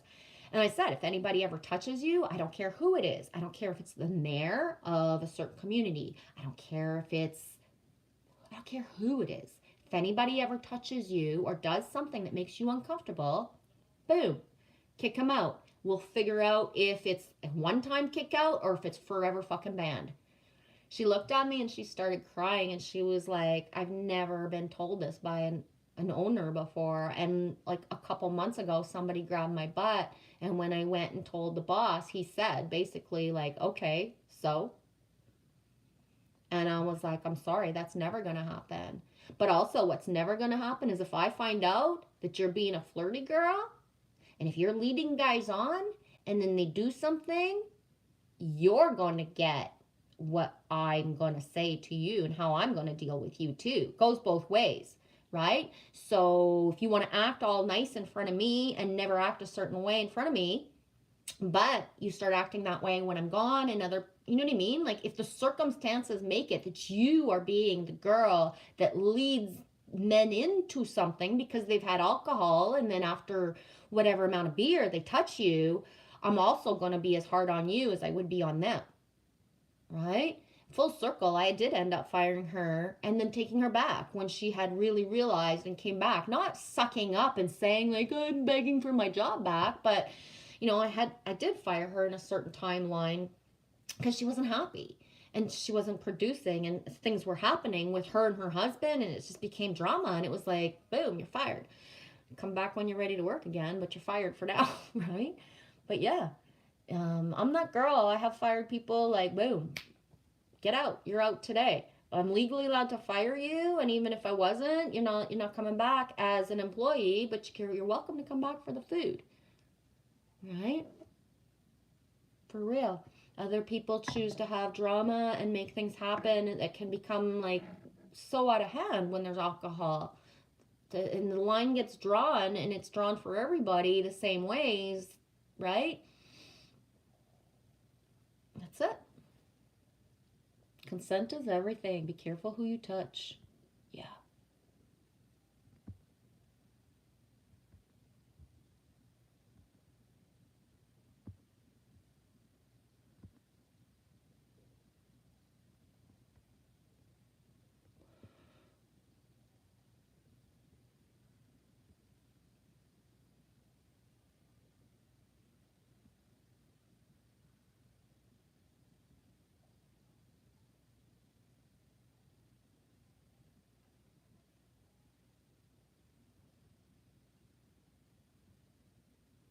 Yeah, Mark, I'm a pretty good cook.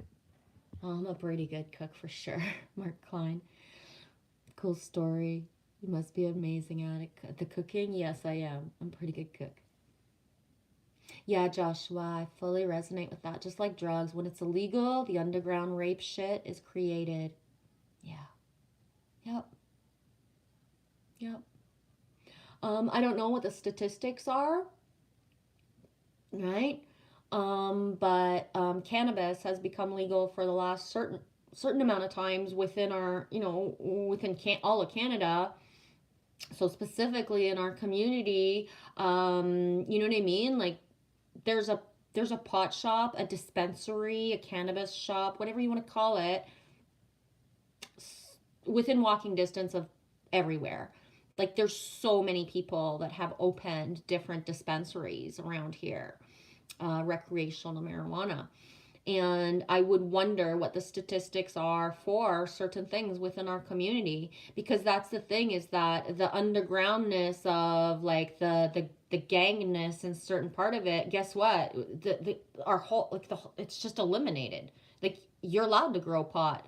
you can grow pot too. So you can go get it at a dispensary and you can grow it legally. So I would wonder what statistically, you know what I mean? And what they actually say versus what's actually happening. Because sometimes what they give out as statistics is to keep on the fear, right? But I predict that within our community, and I'm only speaking about here because I only have the baseline of being here. I haven't traveled across Canada since then, you know what I mean? But that within a few years, that first of all, right now, North Bay has hit that there's more places available as dispensaries to buy recreational marijuana than there is to buy alcohol. And I predict within a certain time frame that the places to buy alcohol will be less and less because people will veer to finally what is safer, healthier, better for their bodies, right? So as beautiful and as great as, you know, moderate drinking can be and all of that, you know what I mean? There's no health issues the same way with the marijuana. And so, you know what I mean? We're already at the ratio that there's more dispensaries versus a licensed place to buy the alcohol. And I think it'll go like this even more because the stigma of people who are lifelong functioning alcoholics, the ball is changing, like the game is changing, right? So people who have been fully functional alcoholics from their ancestral lineage, so family, you know, one family and bringing it in, our children are not going to drink the same way, and they're going to have access to buy or grow their own, right? Legally, and not be worried about anybody doing anything or thinking anything bad of them. So the turn is, the pendulum is swinging in the whole other direction. So as it was easy for people who drank a lot to look down on people who did drugs, it's going to turn, right? Because people who smoke pot don't go into work treating people a certain way because they're hungover the next day, right? All of that, it's turning. The tides are turning. Do you know where the measuring tape is? Of course I do. Where?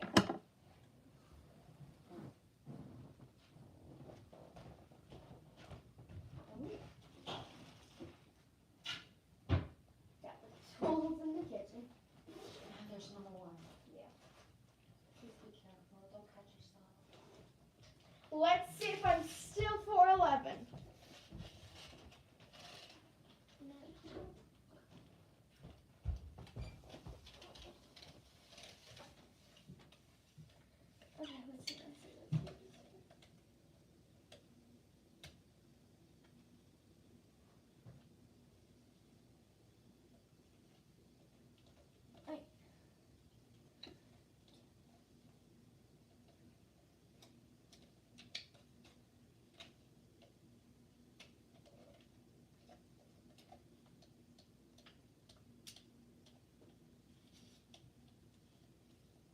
Wait. Ah! Chat, like, you should have seen his face when that snapped. Serious.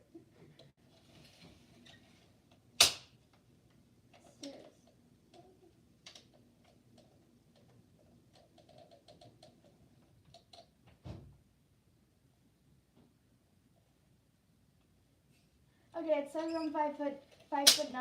I don't know how I thought I was 5'11" a few months ago, but I guess I'm 5'9". Maybe you're shrinking as you're 10 years old.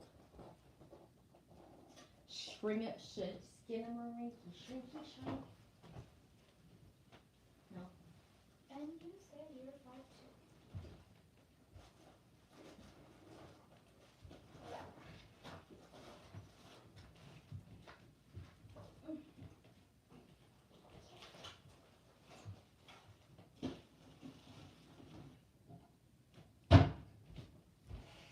Oh.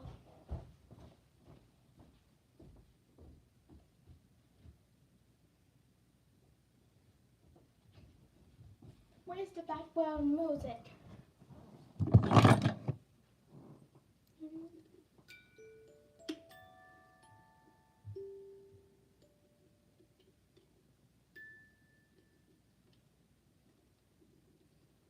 cute.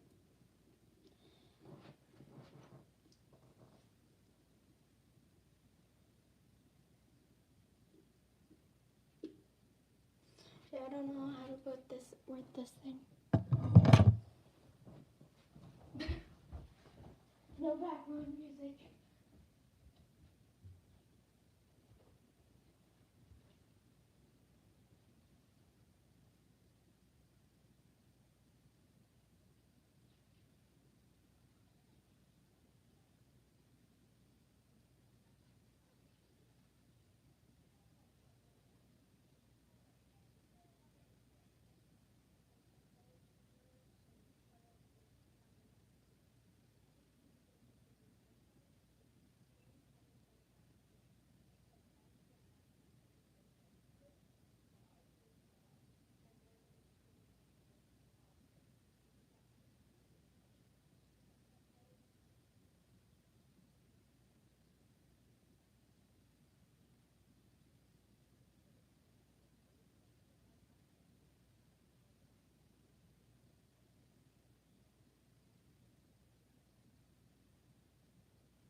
I tried to put the background music on, but I don't know how to work that thing.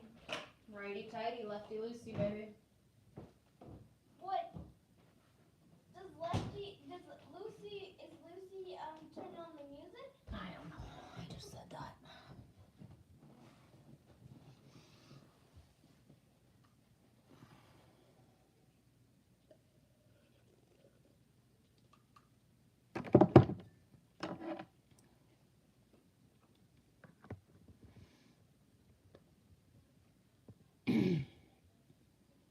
Thank you, Joshua.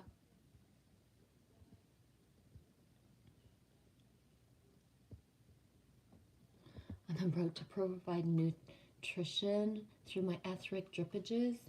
On-demand nutrition. I don't understand what that means.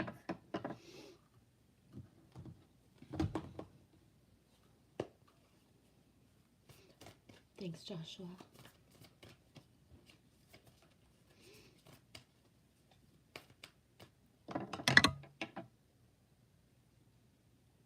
Yeah, I got the measuring tape for Lily Rose and went for a couple puffs of a cigarette. I've taken 3 breaks or 4, I don't know. Been on for 3:15, I don't know what that is in calculated time. And I need orange juice. I'm very hungry, but I channel and I sync better up for my flow when I'm empty, so I'm not gonna eat. And there's still some stuff that needs to come out. I'm not quite sure what it is. That being said, boom. Hi, M Ward. Hey, how's it going, eh? How's everything going? Double M's, Mark Klein and M Ward. Love it. Love it, love it, love it. Happy Fria's Day to you, M. Ward. How's it going? Free your mind.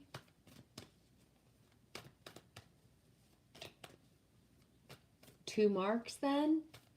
There has been 3 visual marks with the name Mark today. Mark Constantino, I think his name was. Mark C. Mark K. Mark Klein. And Mark Woodall. 2 marks then. X marks the spot. Mark with a K, you as well?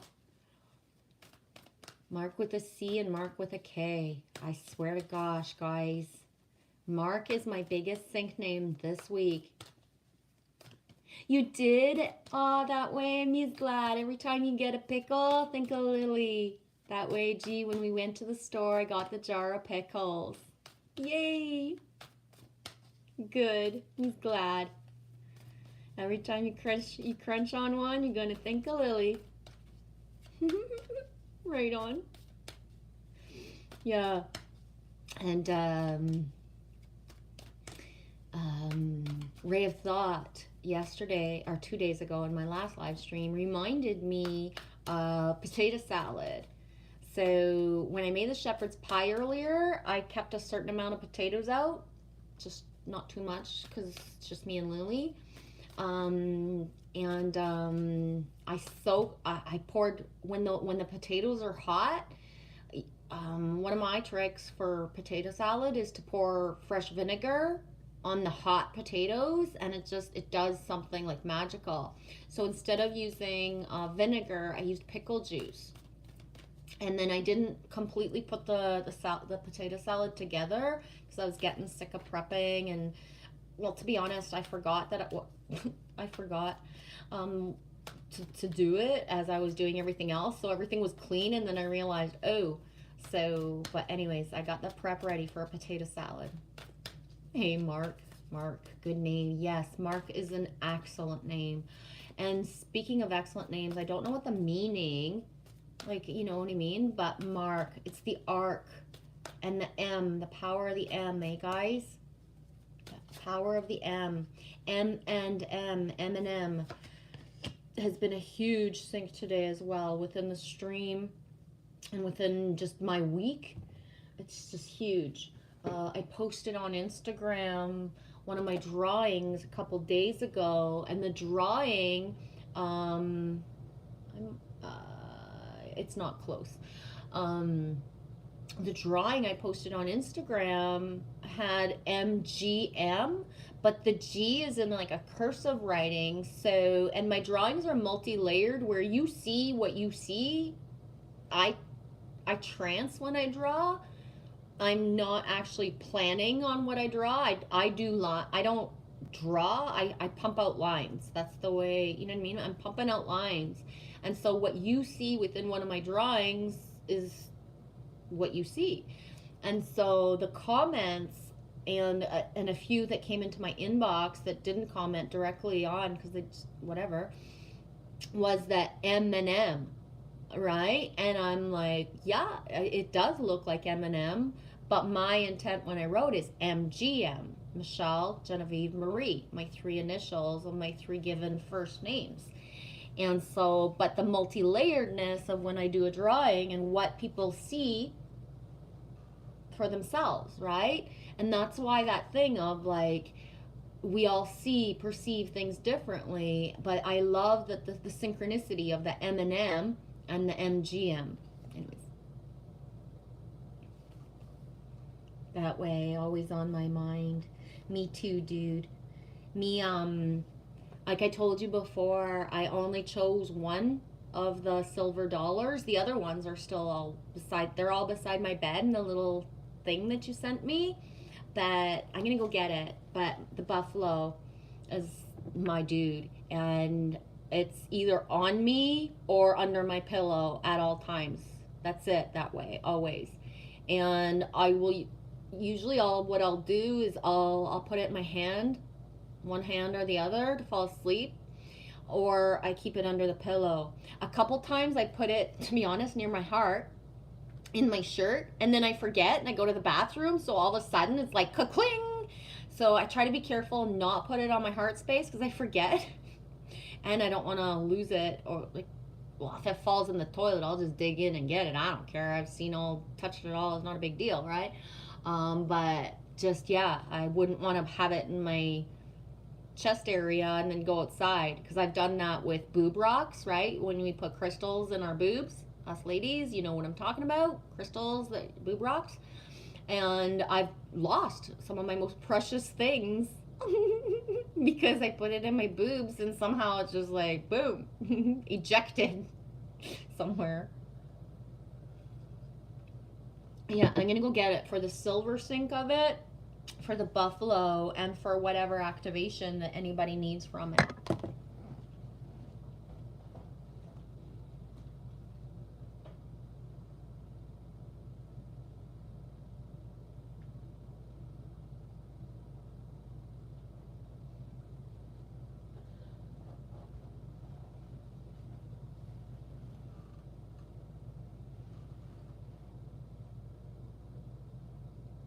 I forget what year it was. 2013. So silver activation, 2013. 2, 1, 3. 3, 1, 2. Double trinities, 3 and 3, double trinity, 3 and 3 is 6, 3, 6, 9. Liberty. Lily was named after the word liberty on some level. L-I of Lily Rose's name stands for liberty, amongst other things for me, but liberty. Lily Rose, liberty rising, rose, the power of the pink. And this is why I chose this one. Oops, he's upside down. Sorry, dude. This is why I chose this one for white buffalo calf woman. You either know the prophecies or you don't. See how this you can see the 34 likes coming out of his butt. Yahoo! Can you see the 34 likes coming out of his butt? My hand's kind of shaky. Hang on. I gotta do that again. 3 and 4 is 7. I'm a 7. I can't aim it. Okay. Okay, that's enough. The buffalo. Boom. Show me Sasquatch. How many more marks are we gonna have today? Loves you, SMS. I was thinking about you, dude. I've had a super mark energy stream, and inside me I was like, man, I wish SMS would show up, and there you are. Love you, dude. How's it going? You know the buffalo prophecy. Yes. It is so shiny. That way sent this to me. Thank you so much. Oh, did I ever tell you the story of when I got it? I didn't. I went to the mail and I got the package, but then when I walked out of the mail, I looked at the package and I saw the name on it. Gonna leave it at that. And I looked at it and I was like, this isn't even mine. It's for blah, blah, blah, the name that was written on the package. So I walked back in, wait for my turn, and I was like, I'm so sorry. I don't know what happened, but this isn't for me. She's like, yes, it is.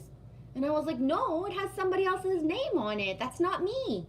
I swear. She looks at me and she's like, honey, that's the person who sent it to you.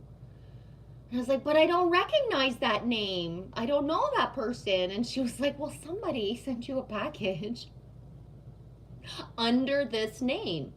And as soon as she said, under this name, inside of me flashed because the location. I was like, oh my God, right? Because you sent the package to me almost exactly a year to the day when we had a phone conversation after I moved into that other apartment over there. I can see myself and I'm sitting right there on this couch and we had the phone conversation. You told me, I have things that I'm putting together in a box. I've had them for a long time and I will know when to send. I'll send it when it's time.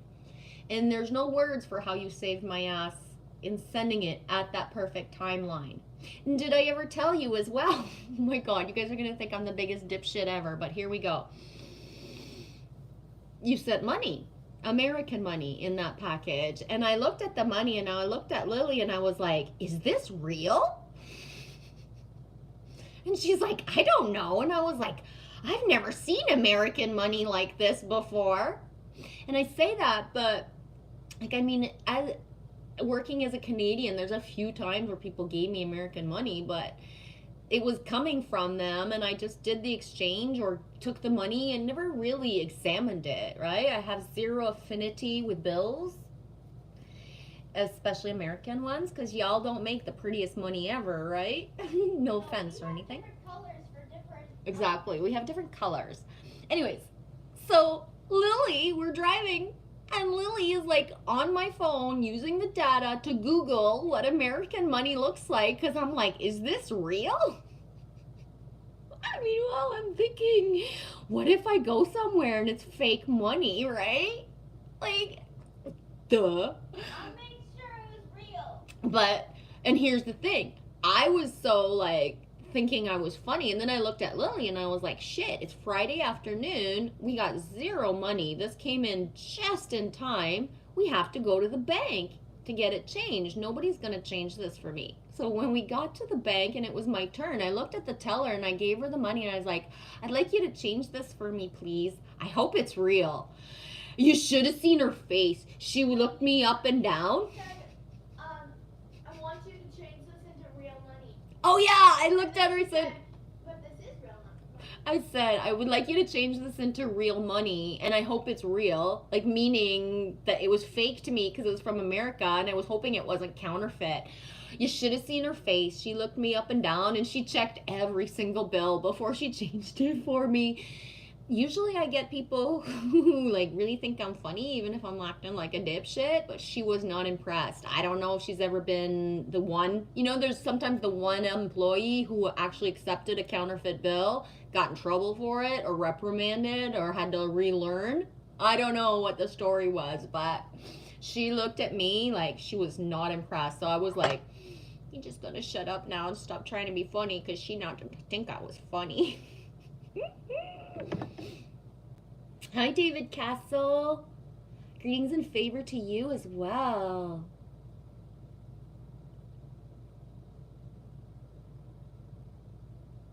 Checking the mail. Yeah, checking the mail. David Castle. Oh my gosh, David Castle. I had such a good time in David Null's stream last night. I practically almost pissed my pants a couple jokes when he was talking. Like, seriously, when I was yeah, like I snorted a few times, and a couple times I was like, I'm gonna pee my pants. Like, I was cracking up so much. And I pulled out of the live stream. I didn't even say goodbye. I pulled out of the live stream at 23:23 Eastern time, so 11:23 Eastern time, and we went straight to bed. And I fell asleep like with a smile on my face, like, because I had been giggling so much. And I had the best sleep ever. I had dream recall that I have not had in so long. I think it's probably because I chose to wear my Moldavite to bed. So I'm gonna keep on testing, taking it off one night, putting it back on, taking it on, putting it back on. But I dreamed and had dreams of, I dreamed of one of my first loves. And I don't know, I assume that I was giving him the advice or companionship, because it was completely just amicable, not romantic. And it was so weird. We were living in a house, me and Lily, where we were going to have a roommate, but I wasn't choosing it, the landlord was. And then when the roommate came in, it was like the child of someone who I had loved. It was so surreal of a dream and so detailed. At one point, the floor in one spot of the house there was a hole, and then all of a sudden there was an opening about 5 feet in the floor of the house. If anybody does dream symbolism, what do you think of this? There was a hole at the bottom of the floor, and it was about 5 feet, and it was not a circle, like it was an odd shape. There, you know, no particular shape, but it wasn't a perfect circle or anything. I remember that. And when we looked down into the hole, it was like water, but that I kept on telling Lily in the dream, be careful, don't walk by that way, because if you fall in, I don't know how deep it is. Like, just very nonchalantly. We live in a house, there's a big hole in the floor. Be careful, don't fall in, I don't know how deep the hole is. And, yeah, surreal. Just I don't know what that means or what that was. And speaking of that, I pulled a card earlier and didn't read it, but water.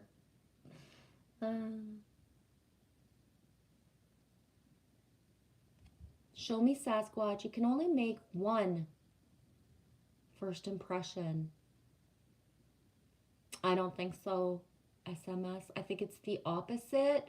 I think that with every embodiment that we have in this lifetime, if people so choose to see people, when you love someone unconditionally, you're ready for them to step into different embodiments of self.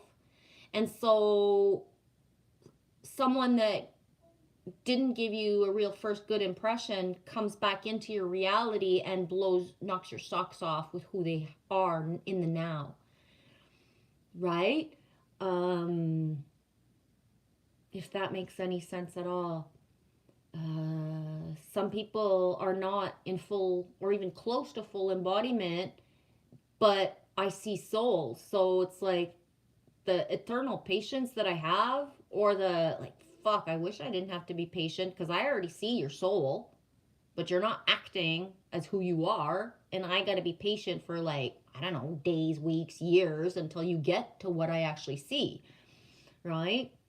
But it depends. Because on a linear level, human meat packages are what they are, and people act like they act, but that doesn't mean that's who they are. Not at all. And especially when you see souls, you can see, you can tell by the aura of somebody that they're not an embodiment, but they will be someday. So the impression that you have of them as an actual human, not the best.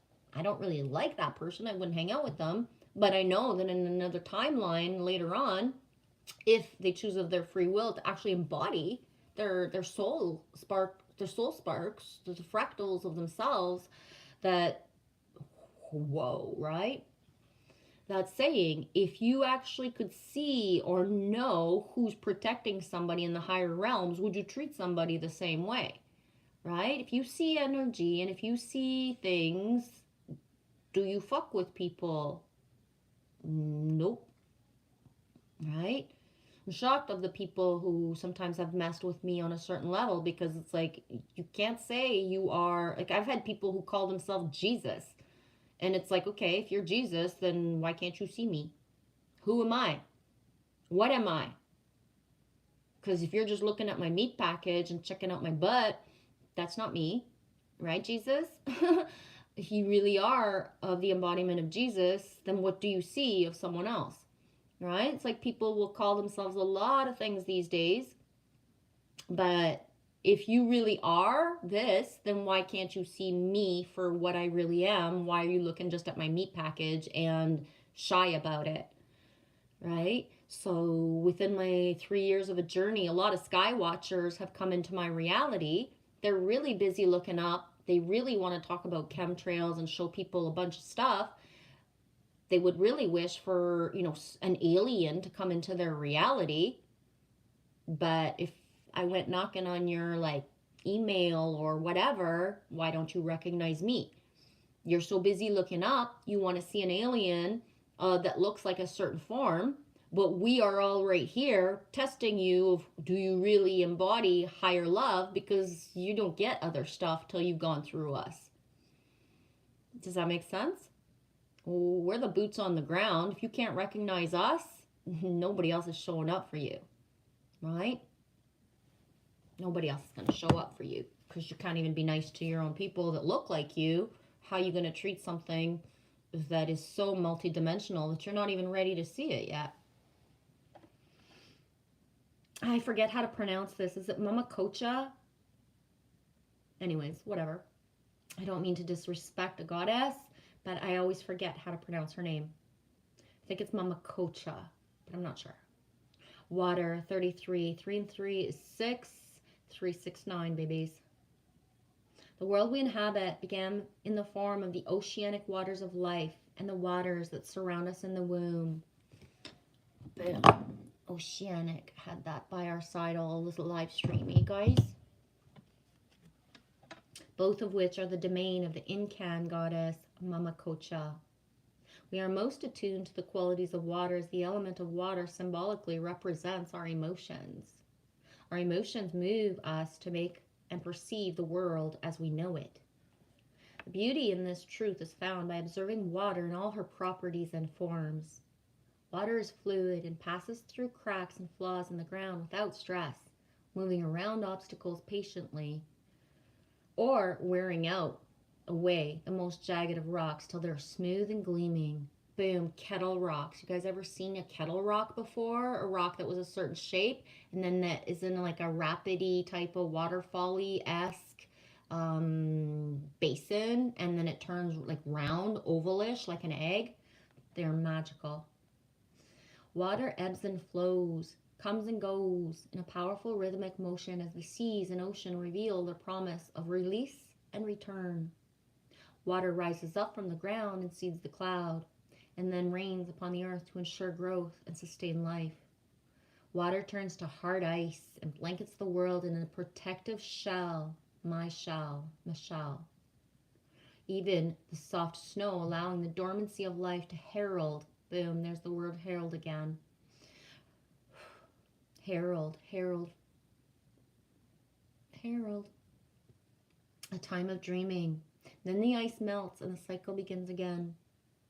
The answers to your questions lies in determining what form of water reveals the condition of your life, and then recognizing the next evolution of your life's potential. If you are in an ebb, you can expect a flow. If things are temporarily frozen, soon they will melt. If it seems your world is too wet and temporary shelter is needed, you can expect new growth and sunny days ahead. Mamacocha reminds you that the waters of your life are perfect as they are now, and just as perfect in the way they will evolve. Unlimited potential is revealed when this goddess comes to visit.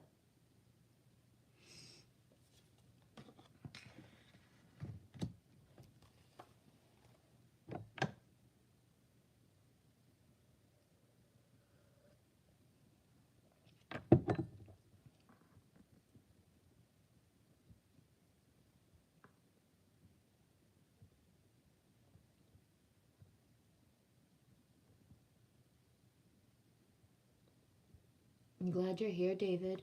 I would say within the last half hour, maybe 40 minutes, Trace B wrote Star of David in the chat as I was reading through the book, and here you are. Yeah, no time for drama. Refuse to put any energy toward drama. And the past is the past, right?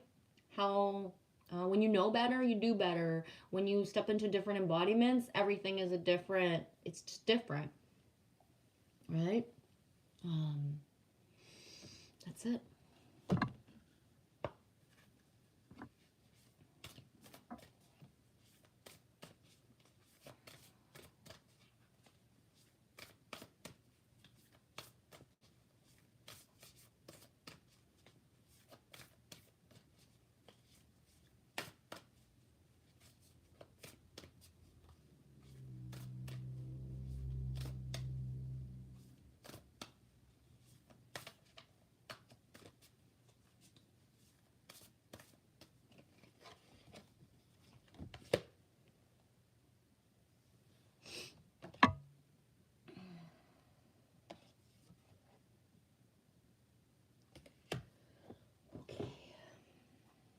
Card 11.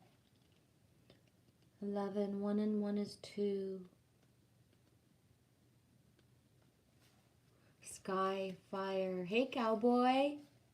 He's been on a long time. I'm sure you got a lot done in the time I've been yapping, eh? My gosh. Thanks for coming back or being here. Whoop, whoop. 11. Sky, fire. Messages, channels, information.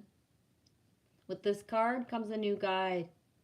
This could perhaps be a literal spiritual guide who will rise out of the ancient ones and come to you to speak and share every day of the sacred things, of the small, sweet, and serious moments within our lives. To offer you signs in a language of the spirit, symbols with which you grow in time to understand, develop, and interpret, so you no longer feel alone, but you know that you have the ancient ones walking with you. For within every energy of the land and of nature herself dwells the one who once walked the earth in her glorious youth. And they come to all the new humans to tell us what to do in these times of change. Information they will share is to be trusted. It is never grandiose or foolish, nor will it feed the desire to be special or separate. That's important. I'm going to read this again. The information they share is to be trusted, for it is never grandiose or foolish, nor will it feed into the desire to be special or separate. Their advice is nourishing and wholesome, simple and clear, profound but without pomposity. Without pomposity. Will arise soon. Messages will begin to flow to you. They will speak to you through the natural world, through your interactions with the elements. They will keep speaking with you until the messages are received. They wish you to know that the next generation of Earth Keepers are here and that you have your part to play in this world. This part can lead to beauty and new abilities, and then putting them into use in the world by being of service to the Great Spirit that has always been here and will always be here. Listen, watch, wonder, for there now comes to you the messages of Great Spirit, written in the sky and heard within your mind. Boom, I was just talking about sky watchers looking up above, right?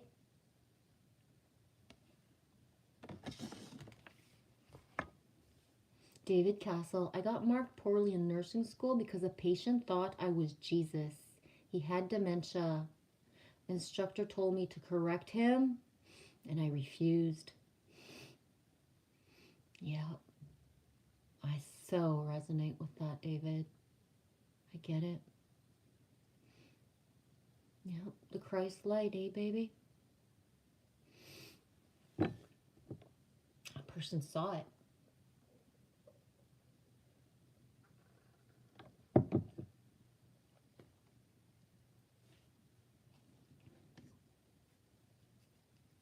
Spike things up a bit. You're gonna go a little French on y'all.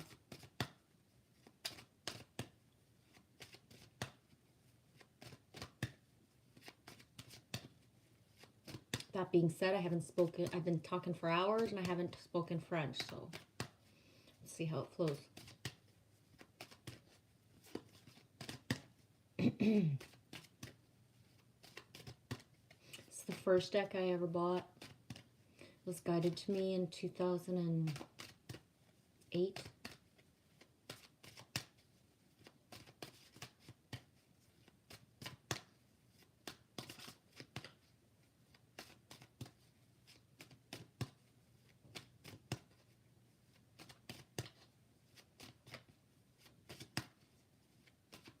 Thank you. Amor, you have to be the most free-spirited person I've ever seen, which is great. Thank you. Yeah. I took it literally when I was young, to walk to your own beat of your own drum. Right? I took it literally.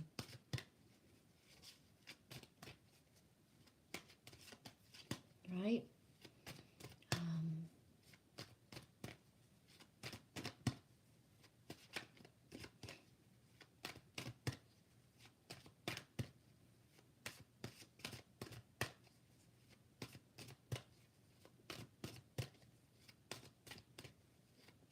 It's like we are one. I really do take that literally. I don't get to pick and choose who is part of the one. We all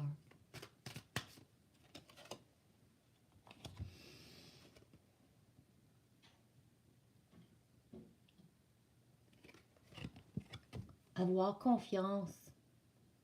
Have confidence. I love the way that her dress, she's actually wearing the blue and the red. The blue and the red. The blue and the red. Kachina. Blue and the red merge to become purple. The violet flame. Right? Violet flame. Balance. Avoir confiance. Pour avancer, il n'est pas nécessaire d'avoir confiance en vous. Il suffit d'avoir confiance en Dieu et de savoir qu'il travaille à travers vous et avec vous de toutes les façons possibles. Si votre confiance vacille, comptez sur nous pour vous appuyer et nous vous influerons foi et courage. Let me just practice that again because that was not really great in French. If Gunnar was here, he'd be like, Genevieve, I think you're done for the day. You're not talking right in French. And I'm like, good, I know, dude. Avoir confiance. Pour avancer, il n'est pas nécessaire d'avoir confiance en vous. Il suffit d'avoir confiance en Dieu et de savoir qu'il travaille à travers de vous et avec vous de toutes les façons possibles. Si votre confiance vacille, comptez sur notre appui et nous vous influerons. Influerons. That's a big fucking French word, guys. Influerons foi et courage. Have confidence. To advance, you don't always have to have the confidence in yourself, but you must have confidence in God and know that we are working with you and through you in all ways possible. When your confidence is low, count on us to support you, and we will blow within you faith and courage. It's okay to be scared. It's okay to not trust yourself sometimes.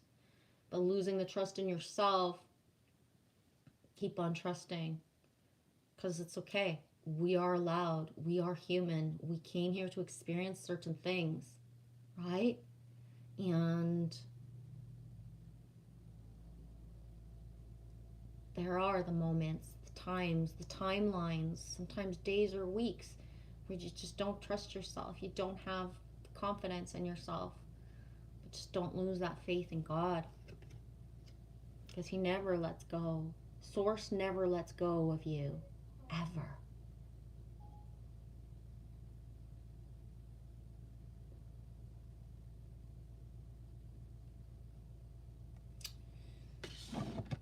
The free spirit, you mean, M. Ward? That is the way my child is. Amazing to see him grow.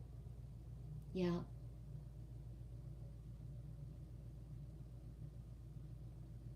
Yeah.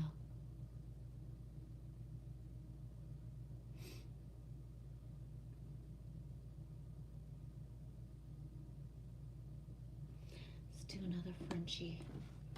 Is it really 8:58 Eastern Time? It's 9 o'clock at night. Holy shit. I started at 3:22-ish. Don't remember. I looked at the timestamp at 3:22 when I had just started a few minutes before. 3:69.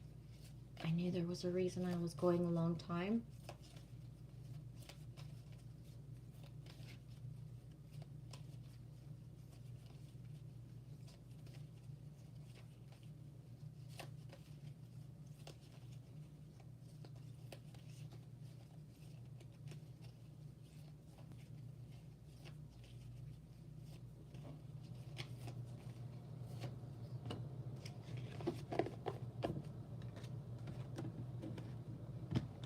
Shepherd's pie that was hot out of the oven a few hours ago.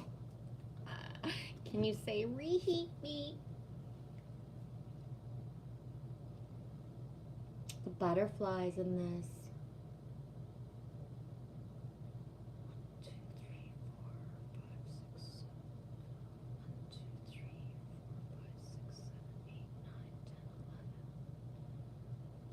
think if I counted properly, there's 11 visible butterflies. The last card I pulled was an 11. Tout se transforme.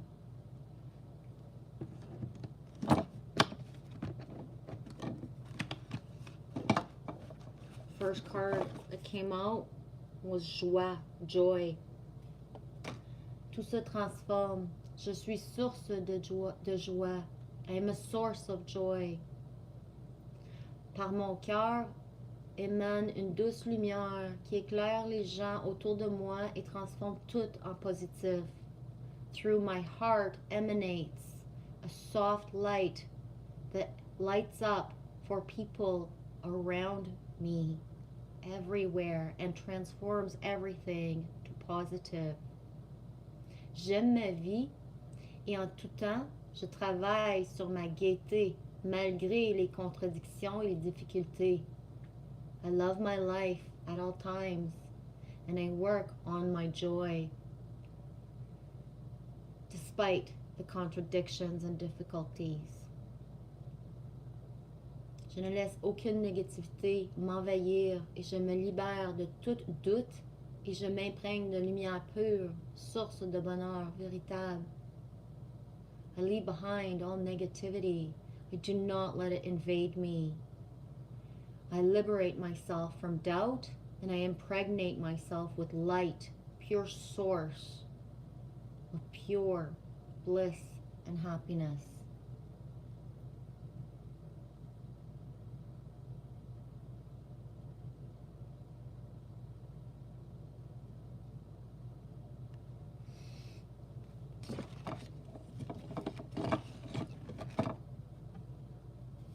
So I'm doing a kind of blitz of cards. A little blitz. Ballroom blitz. See the girl in the corner? Blitz of cards. And the way I end my live streams is when I'm done, I'm done. I don't do long goodbyes because I've been talking for hours, right? So I'm just doing that thing of this is pretty much my last calls. Whatever blitz of cards is coming out. This could be the last one. There could be a couple more. I don't know. All the cards are confirming everything I've said through the live stream. The words that have come up, repeating themselves. And that's why I do the kind of little, usually, not always, it depends how I'm flowing. I didn't pull cards necessarily for hours at the beginning. And I like doing the little blitz, or when I'm guided to do it, whatever, the language I'm using. Because it confirms everything that's been said. And sometimes I'm guided to stay and pull a couple cards because someone else is just going to come in, pop in, and shower us with a little bit of themselves, right? So I never fully understand until it happens. When I get the click inside that I'm done, like I said, I don't do the long goodbye and I'm just done, right? And unfortunately, because YouTube, as soon as we press that we are done, that's the word that's on the screen, we press done, we'll press the X and then we choose that if we're done or not, the live stream automatically reverts to private.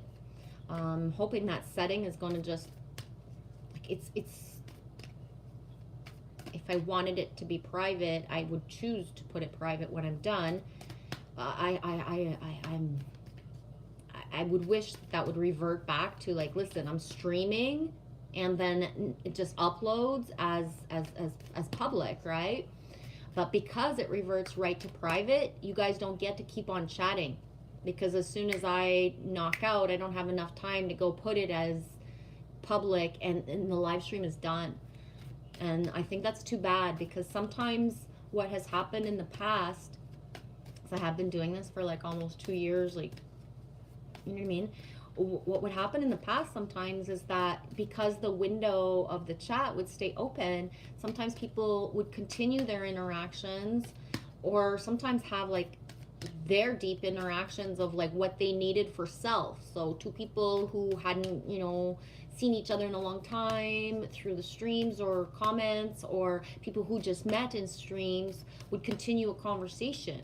Right? We'd all be gone. I would be gone. I wouldn't even know until I would be told or, you know, whatever. So I think that's too bad because it kind of cuts us all off, but it is what it is, right? everything happens for a reason.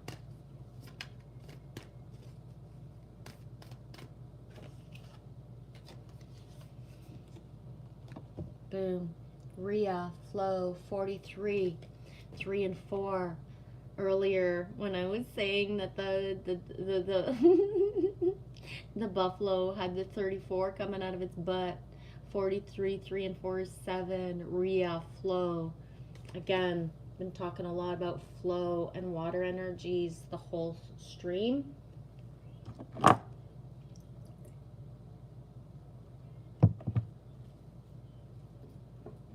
Oh, where are the books? Right there in front of me.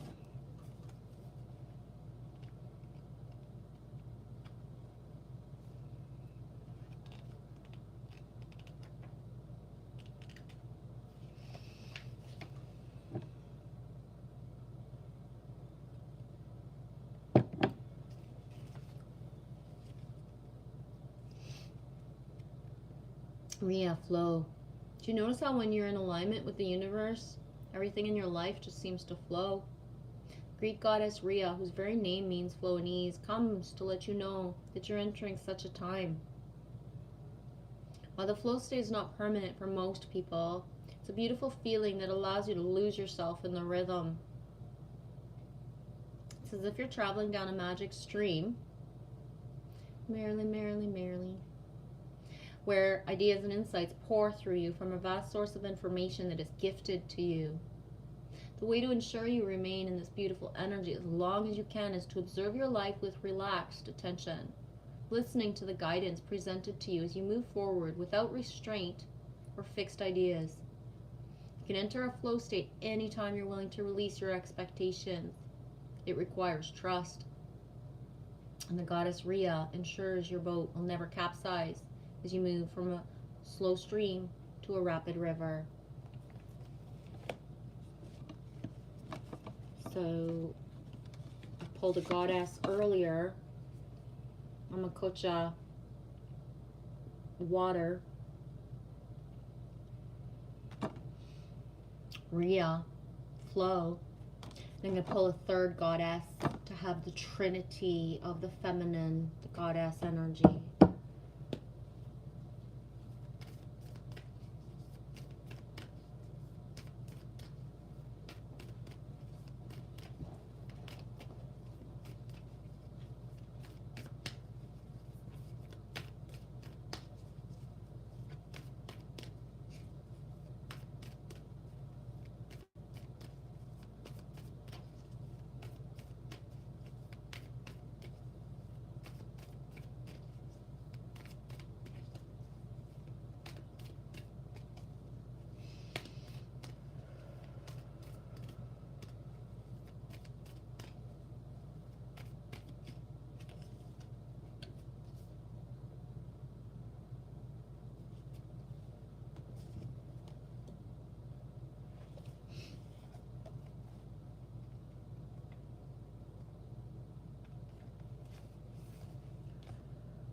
Nyx, 39, Secrets, NYX, Nyx, Love and Light, Big Nyx.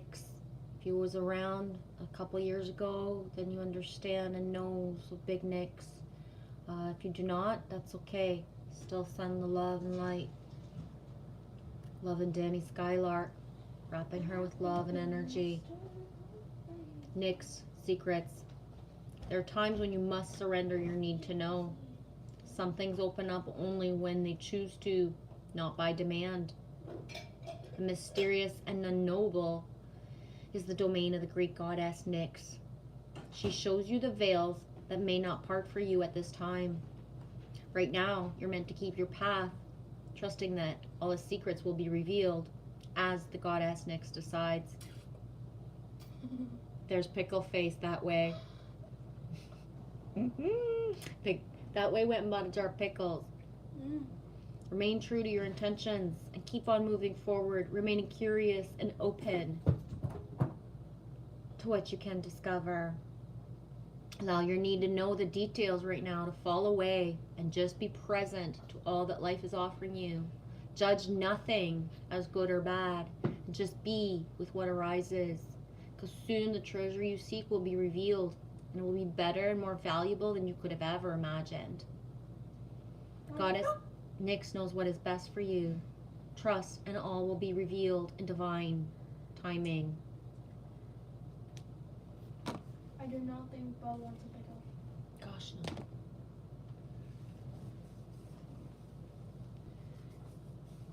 And I'm sorry for the angle of the camera for a second, but I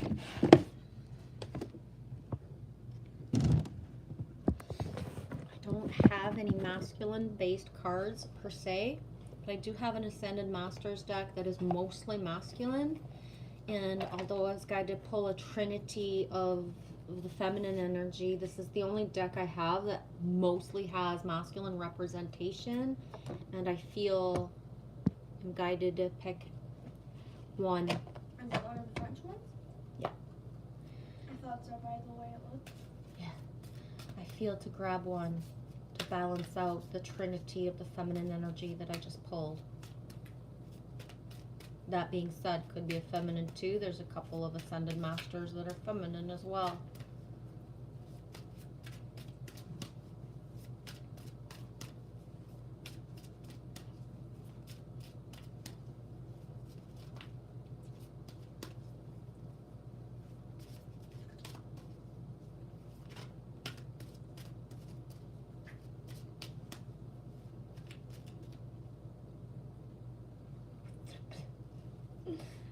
That way. You see Pickle Face? Can you hear her chomping on it that way?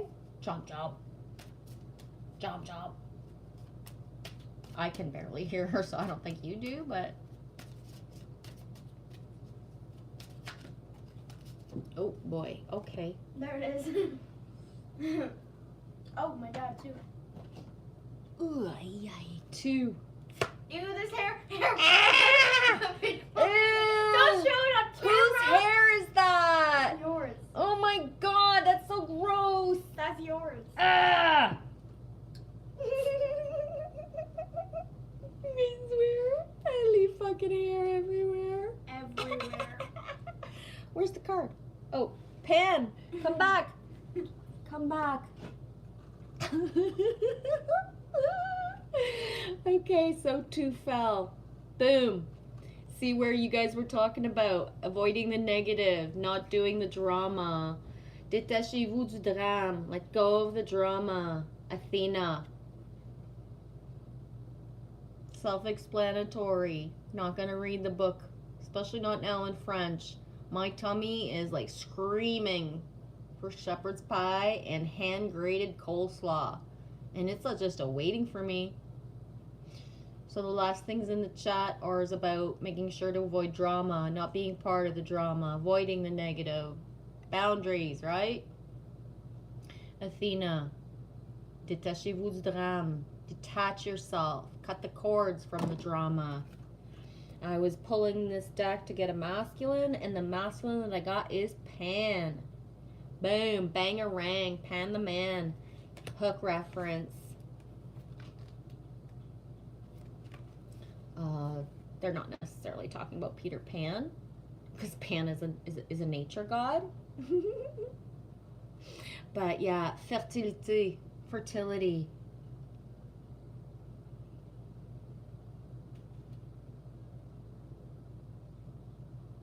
It's time to start the project. This could be portent of someone or more than someone's bringing children into the world, right? Golden children. Corey was speaking the other day of how he speaks to his child. His child is not here. His child is not even in utero, but how he already has a connection. He already knows he's going to be a father. He has a connection with his child. I'm saying this out loud for whoever needs it, that is either already dreaming or having visions or having certain things happen. You are not crazy. You are actually talking to your future child. That is not a joke. The children as well. The children know that they are meant to be born, and they are contacting their mother and their fathers in order to bring them together, right? Some people, heavy resistance. This is my life. I'm going to keep my life this way. It doesn't matter if it's falling apart, if it's not good. And so the dreams, the visions, the input of these children. Years ago, I predicted certain baby waves. They have all happened. Years ago, I said that people who were not able to conceive will conceive children. Within the 3 years since I started saying that out loud, many people have confirmed to me that them or family members within their family unit, people who were told there's no way you'll ever have a child, have not only conceived, made those children, but they are now like 2 or 3 years old. Okay, so people who are considered impotent, people who, and this is a really sensitive subject, I'm so sorry if this is going to trigger someone, but people who have actually had vasectomies or things shut down within their feminine, this is bigger than us. The DNA, the rewiring as above, so below, has and is changing things inside of people that is inconceivable to the human mind, because they have already made their peace with the knowing, I will never have a child. They will have children. And again, this is so sensitive and it's so hard to say this out loud. I have hurt people in my life by telling them out loud, asking them, were your parts removed, like feminine? And they say no, but there's so much scar tissue, for example, that it's not possible I conceive a child. And I've looked them in the eye and said, scar tissue can be healed within the healer of you, and if it's meant to be, it will heal. Right? So when you tell somebody who's already made their peace with not having children that it's possible, I understand to what point that's a trigger. And the reason that I'm saying it out loud is because it's like coming through in like waves of shivers in order to prepare certain people. Because what I say out loud here, guess what? People don't even have to tune in and see me. What I say is echoing into the ethers, into the collective consciousness. So that's where it's being sent out in dream time in certain people, certain places. So some people will never touch the internet in their whole life, but they still hear my voice. They still see my face within their dreams. Right? But it's big to say, especially for people who think, you know, I'm 50, I'm 60, I'm 49, I'm 35, you know what I mean? I'm never going to have kids. Okay. Truth is stranger than fiction. Nothing is as it seems. We came here to bust all the programs and myths of what we've been told is physically possible. So therefore, older generations of us who, you know, it's just inconceivable that you've already had a family, then a blended family, and all your kids are raised, you actually have grandkids that will be the ones stepping into certain things in order, right, to bring in, right? So, again, this stuff is the hard stuff to say out loud, and it's like, boom, I'm done. That just like, whoosh. Mama Bear has got the, you did it. You said everything you had to say today. You did what you had to do, Genevieve. Go eat. Enjoy your night, guys. He loves you.